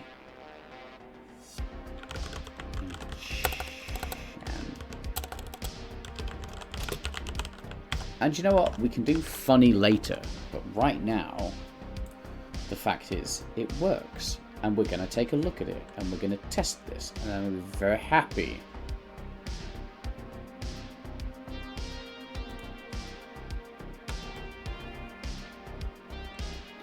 Right, paper. Origami paper. Hello, origami paper. Do we have any other paper? We have origami paper. We've got lots of origami paper. We're doing very well. And it's going to be like boop-de-boop-de-bop-de-bop. Okay, there is something there I want to do. So, stop being isographic, dickhead. So here we are going to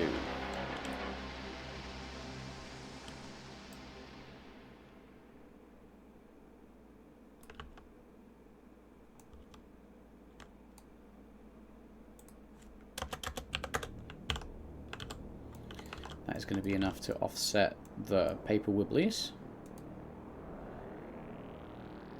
That's fine. Paper stack slot, you get 4, 3.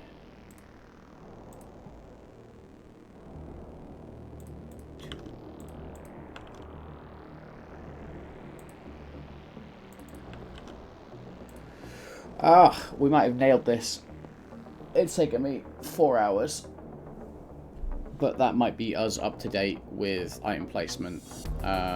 Which means all I need to do is have a little bit of a go with placing down some prefabs. Oh, there's all my joke paper that I need to go and deal with. Actually, what I need to do is make sure that we have paper spawning. Origami. Any other papers for me? Papers, please. Papers, please, gentlemen. Papers, please. Papers, please. Pleasey papy. Papy, please. Doodle paper. I will also do the same thing here. Grade A scroll paper. Yum, yum, yum. I'll do the same thing that I did a second ago on the pickup offset, because I think that is also useful. And then we'll be like, shooty, shooty, ship, sha. Yeah, baby, that looks great. So that's cool. In paper stack. No. We go to this, and then we go 0.001 like that. And then that gives us the tiniest offset to prevent Z fighting. Because Jenna never thinks about how Z fighting affects me. That's me. That's a you problem. They always say they're so mean to me. I don't know if you know this, but like Gemma's very mean to me all the time. I didn't even really want to make this game. I just got shouted at, like a lot.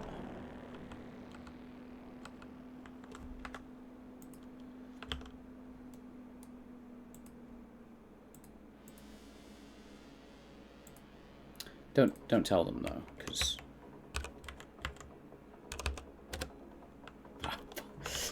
they'll take their revenge.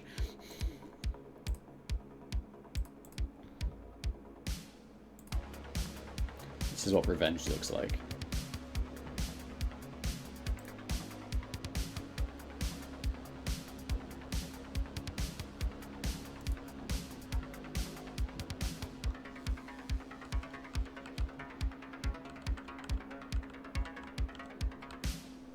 Yeah, no Z fighting. Fuck you.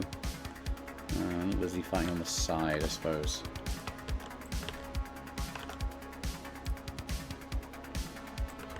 That, we're going to apply to paper stack slot, and then we're actually going to go paper stack master. Do the same there, and that is going to prevent some Z fighting.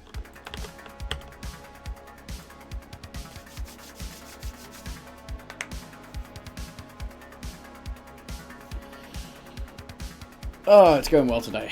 Right. I don't super want to, but let's... Part of me wants to be like, job done, good night. But actually, I think we can...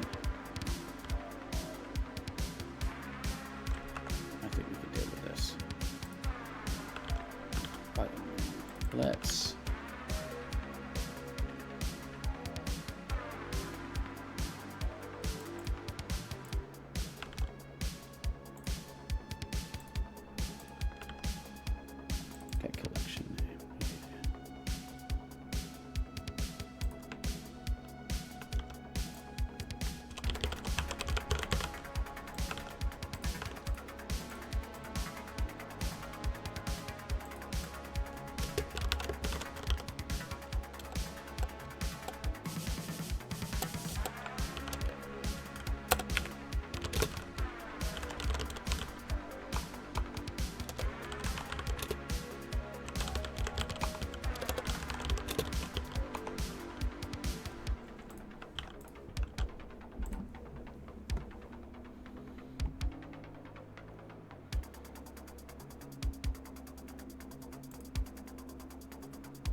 can look at some of these now.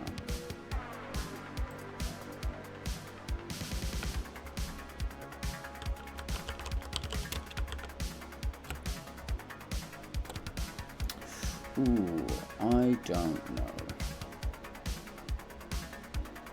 Okay. Item spawner. So look at item spawner. So book 6 is frog to cheese. Okay, so this can be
Sorry, I'm just doing all the collection names while I think about it. While I think about what I'm doing next.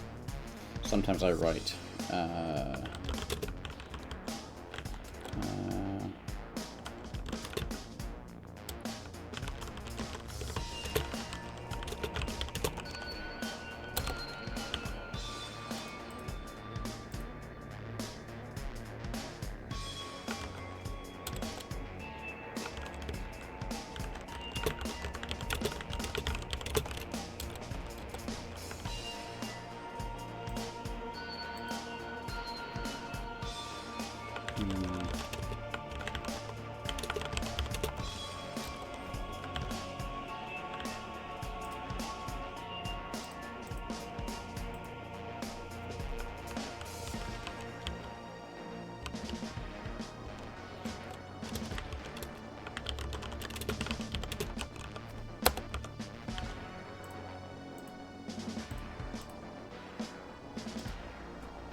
Need the volumes on the end of these.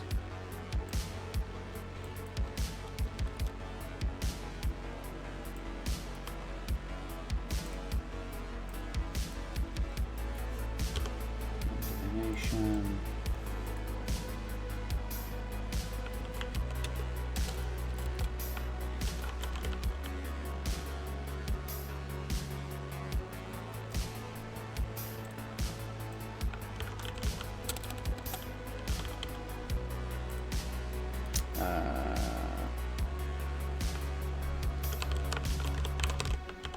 Perfect.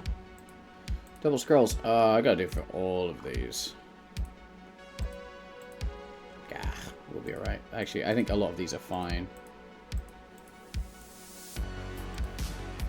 It's nice for the,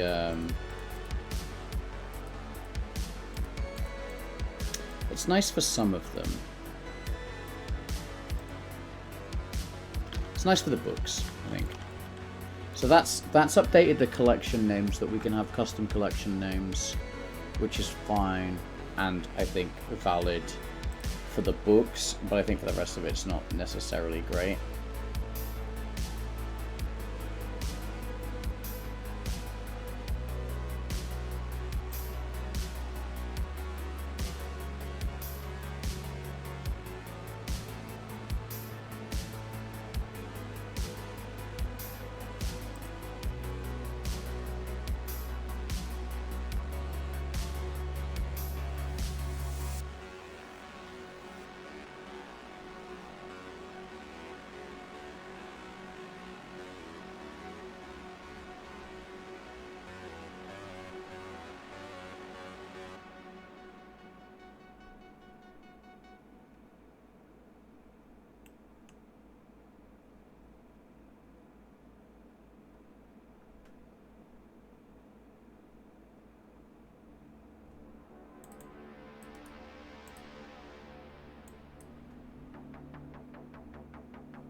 Right, that's enough goose. That's enough goose, and let's have a little bit of a look at. So the main issue I have now. Actually, I suppose I can prefab a lot of this out. So we could prefabs.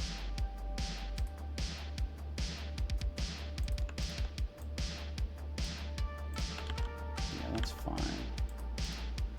You get all of your. These are all fully prefabbed and good. There we go. So that's all. Those are actually good and prefabbed out.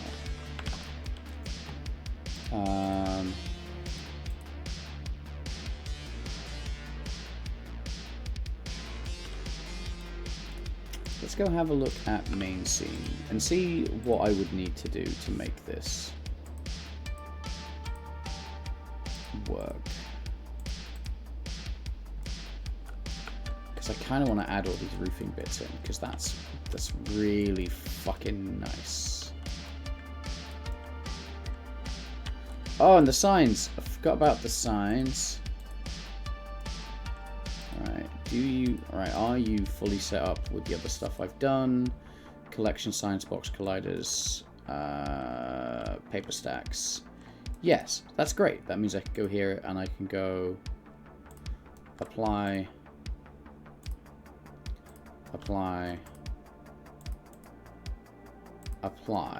like that, and then I should have all the signs. I haven't done.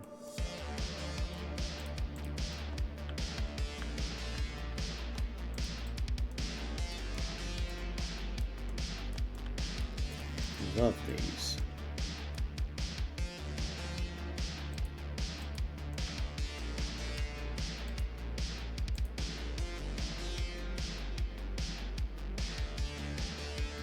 Applying to a model prefab is not done. So here we need to create a new parent. We create an empty and we call this source like this.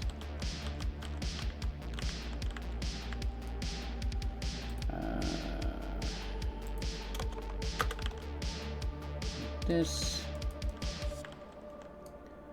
And then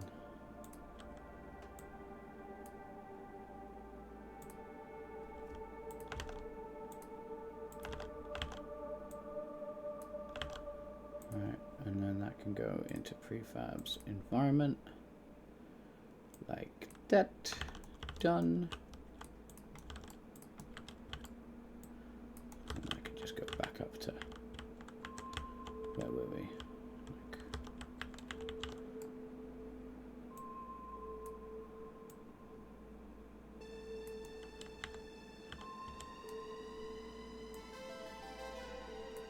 Like that. Nice.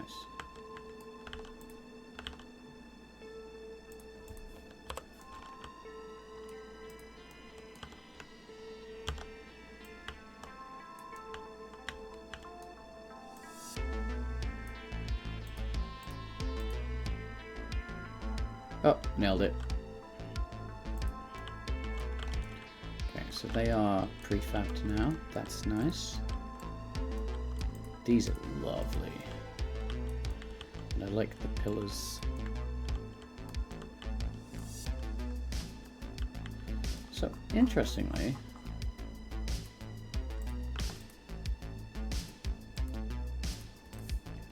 so that goes, that goes, that goes. And then if I go into prefabs, they're all prefab now.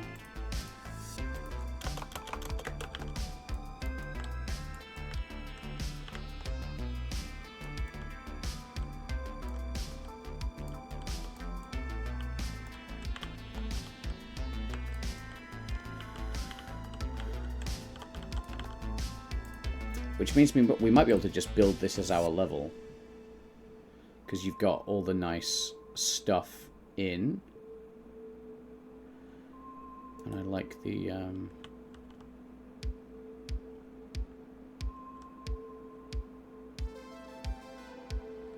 Oh, yeah.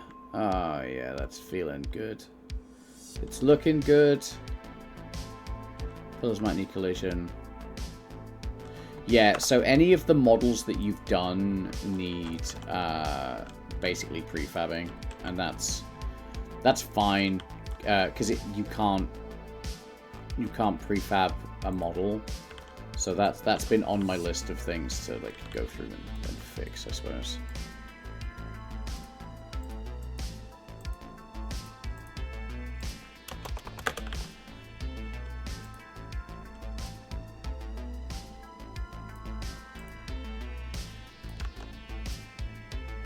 And I only filled in the top of that because there was a big issue with being able to like fall through it and get stuck. So, okay, let's corner pillar. Let's go to corner pillar 1, shall we? Nice. And then we're gonna create an empty. No, we're not. We'll create an empty parent. We can call it corner pillar like this. And then we're gonna add a box collider, and then we're going to copy component, and then we're gonna paste component as new, and then we can whack the box collider off of that, and you can go and live in environment.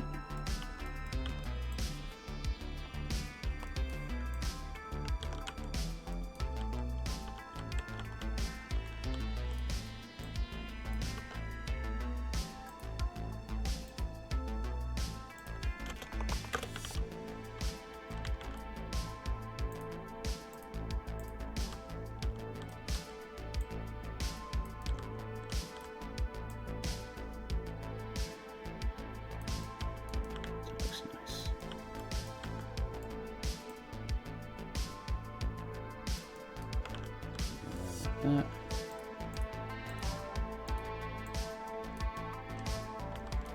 That makes sense. And what was the other one? cool. So we can duplicate that one.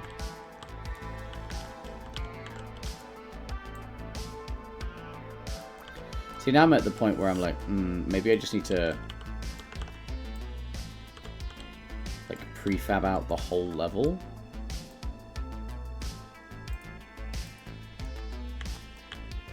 You know what I mean?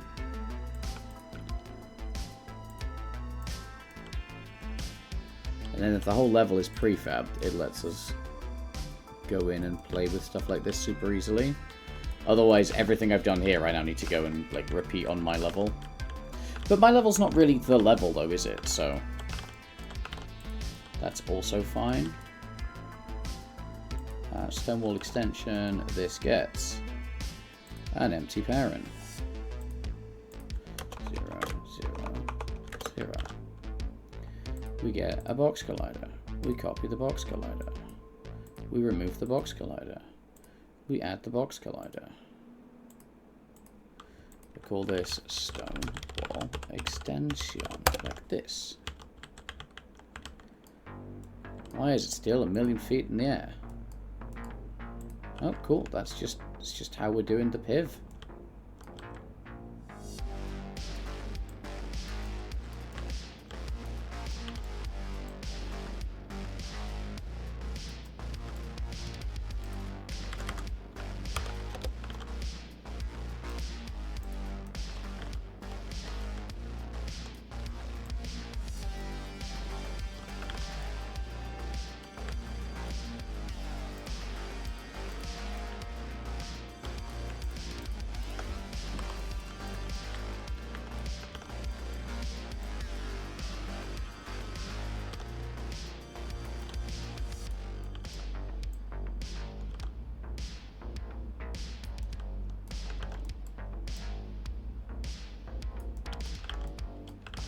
Stuff. Poop.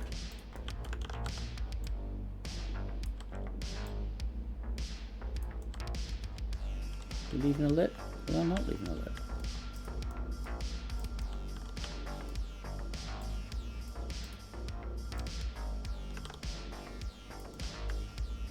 I have left a lip.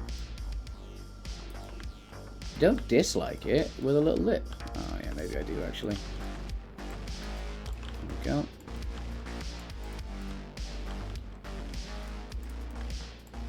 Which I think means we can make you a little bit more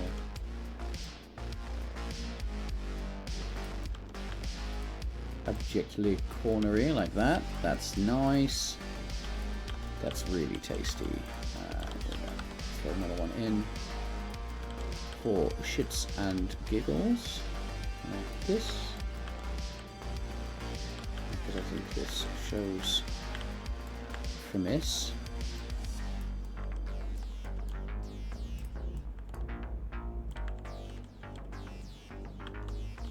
Nice.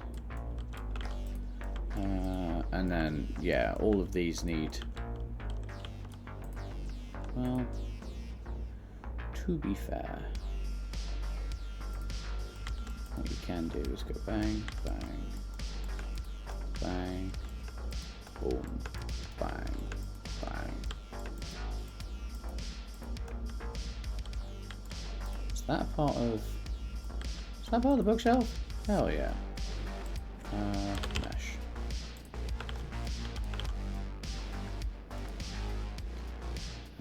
Add component, apply to red cell bookshelf. This one is not bookshelf. This one is bookshelf. Mesh collider.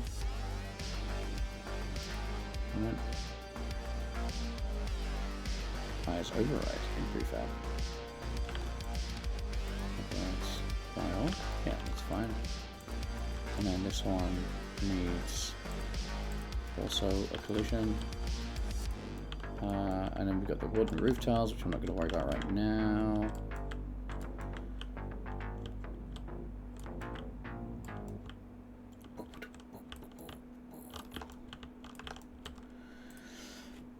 Let's check everything does the thing, and then maybe we build this, and then maybe I go and stretch my legs. Okay, stuff is still flying a million miles out of bounds.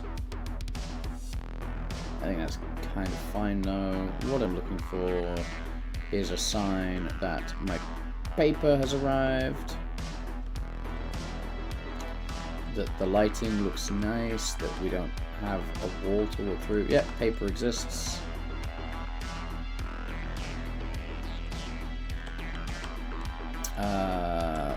Let's do the signs real quick, because I like the signs and I think we can deal with these. You get a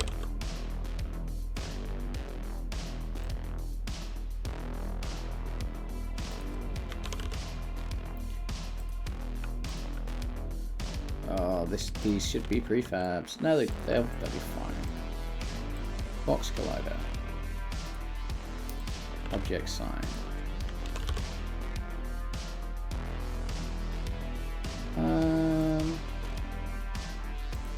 Interesting. Let's have a look at collection sign.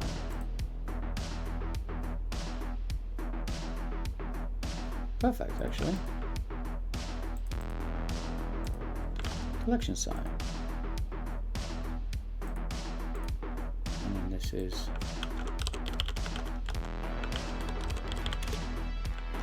scrolls.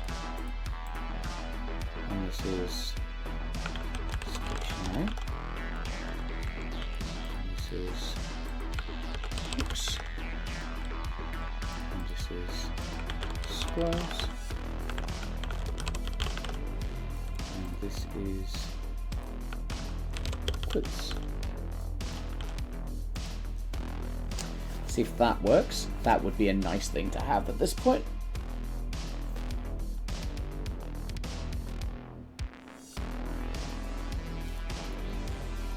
Exploded.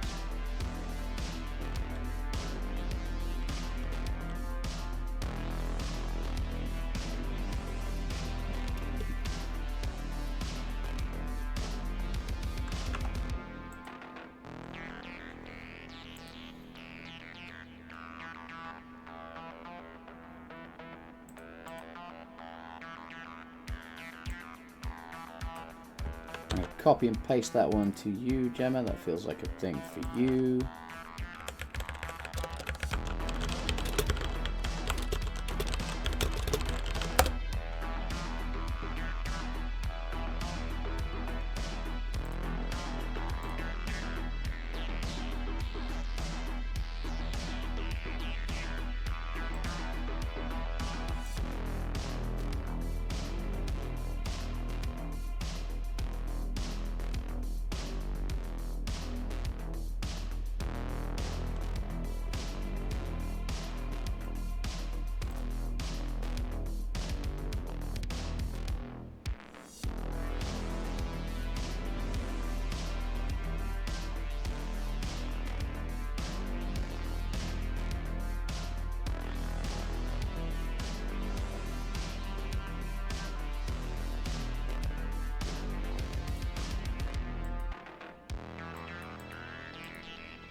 Okay. Feeling good. Feeling like I've solved a bunch of issues. Might do this as a build to push out.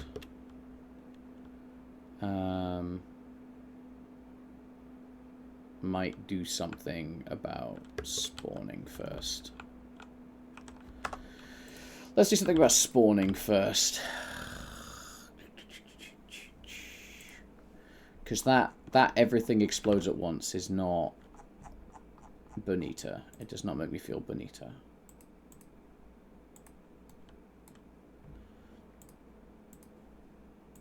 Let's... If we go... I am narrator. CO item spawner. Right. And then we go here. Like this.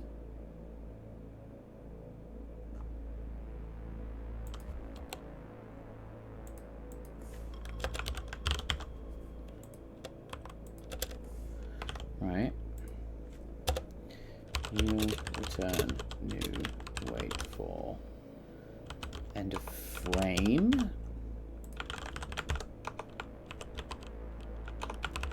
End of frame might be a little ambitious. I might make that like 0.1 of a second.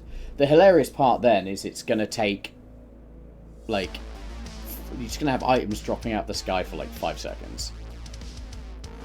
But I think that's, if it stops them like glitching out of the level and exploding everywhere, I'm not mad about it.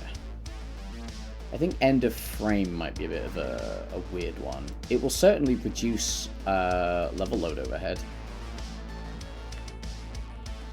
Yeah! Look at that. Nothing has exploded out of bounds.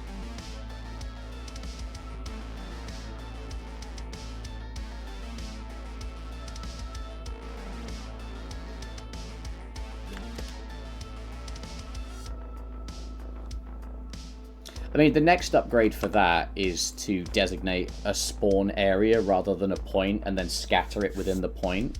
But that's not a huge issue just yet.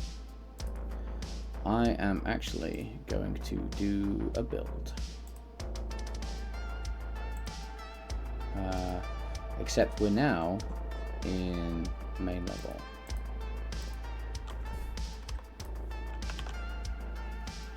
And I'm okay with that.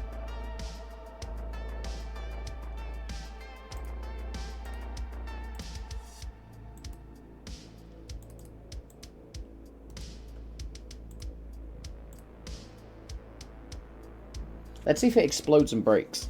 And if it doesn't, I'm going to call this a day. Because I have phone calls to make before 5 o'clock, and it is now 10 to 4.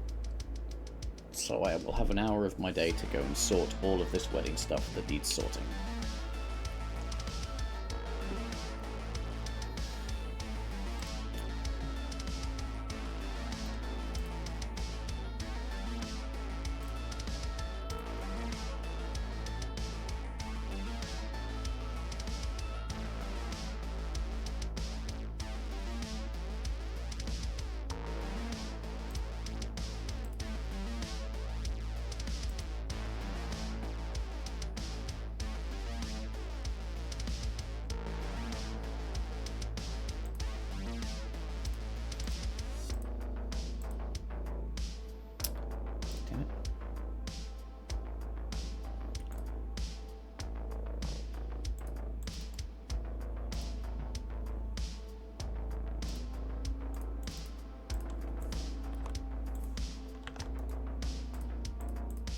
See how it runs. Make sure there's no glaring issues, and then pass this out, I suppose. Mouse sensitivity and stuff is on my list for sure. Just so we're really clear.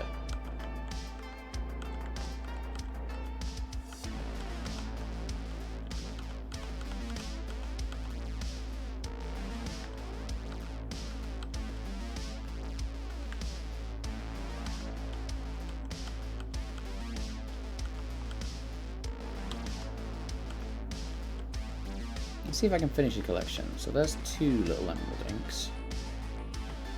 So there's one more little tiny emerald ink. I've chosen myself a particularly difficult collection to finish first off. But if I can find baby emerald ink, then that will serve as a decent touchstone for the rest of them.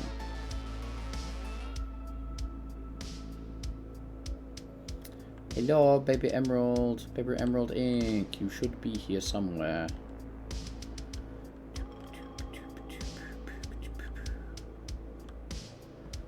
Baby emerald ink. Duct tape. Oh, duct tape can go on the wall. We like duct tape. It makes it. Baby emerald ink. Hell yeah. That gives us the sign. The sign says small emerald ink. Does that sound like okay? It's like a post-it note. That's cute. That's funny. What if we did big emerald ink? Because I've seen a few of those and I've ignored them. Like my problems. So, don't. And there should be another one.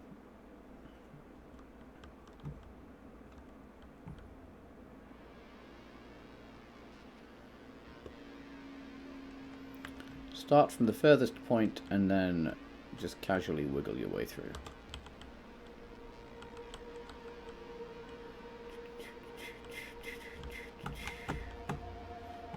Just double check nothing is out of bounds. Nothing is out of bounds. Hell yeah. Can I get a hell yeah in chat? It's not optional. Anyone who doesn't give me a hell yeah will be judged by the council.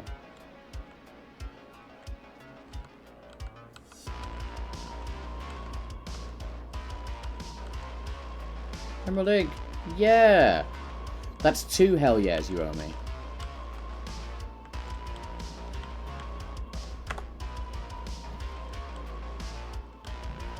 So what we should do with these signs is we should put them on a hinge so that you can like bump your head on them. That'd be nice. That'd be a nice touch.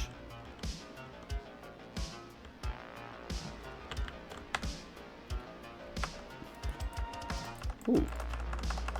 My press escape to quit has not worked.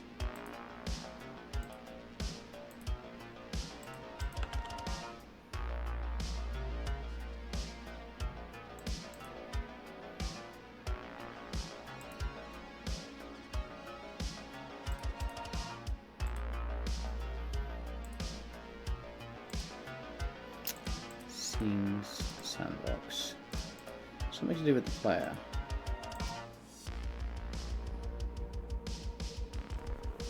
Okay, why can I not?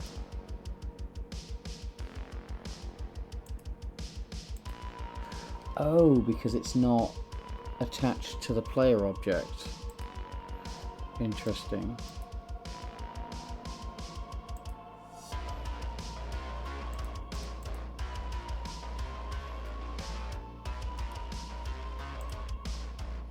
Yeah, I can't apply to prefab player because of that. But that's alright, we can go to main level. And I can do that manually for a second and then fucks with that later. But that's an interesting one. Because that is game menu. Menu manager. Open menu. Like that. Hell yeah, thank you. Glad to see someone gets it. God.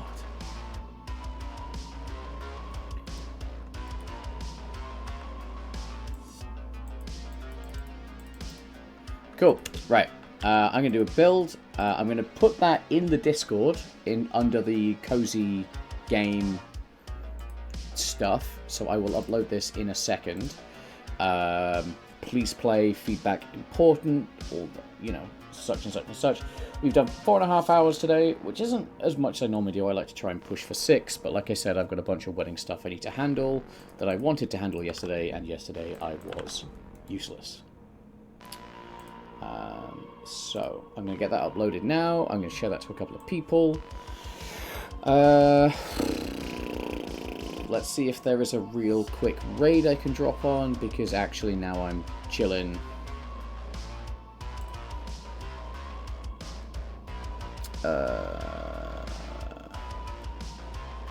Yeah, now I've stopped focusing. I suddenly need the bathroom. Game dev plays, game dev plays, game dev plays. You know what? I'm not gonna... I am. I'm actually going to go me Megatron, because they seem nice.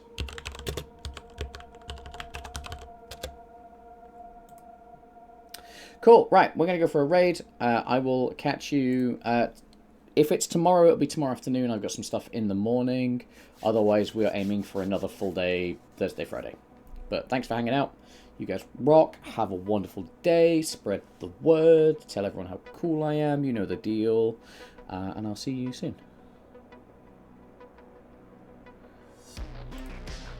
I also love this ending screen.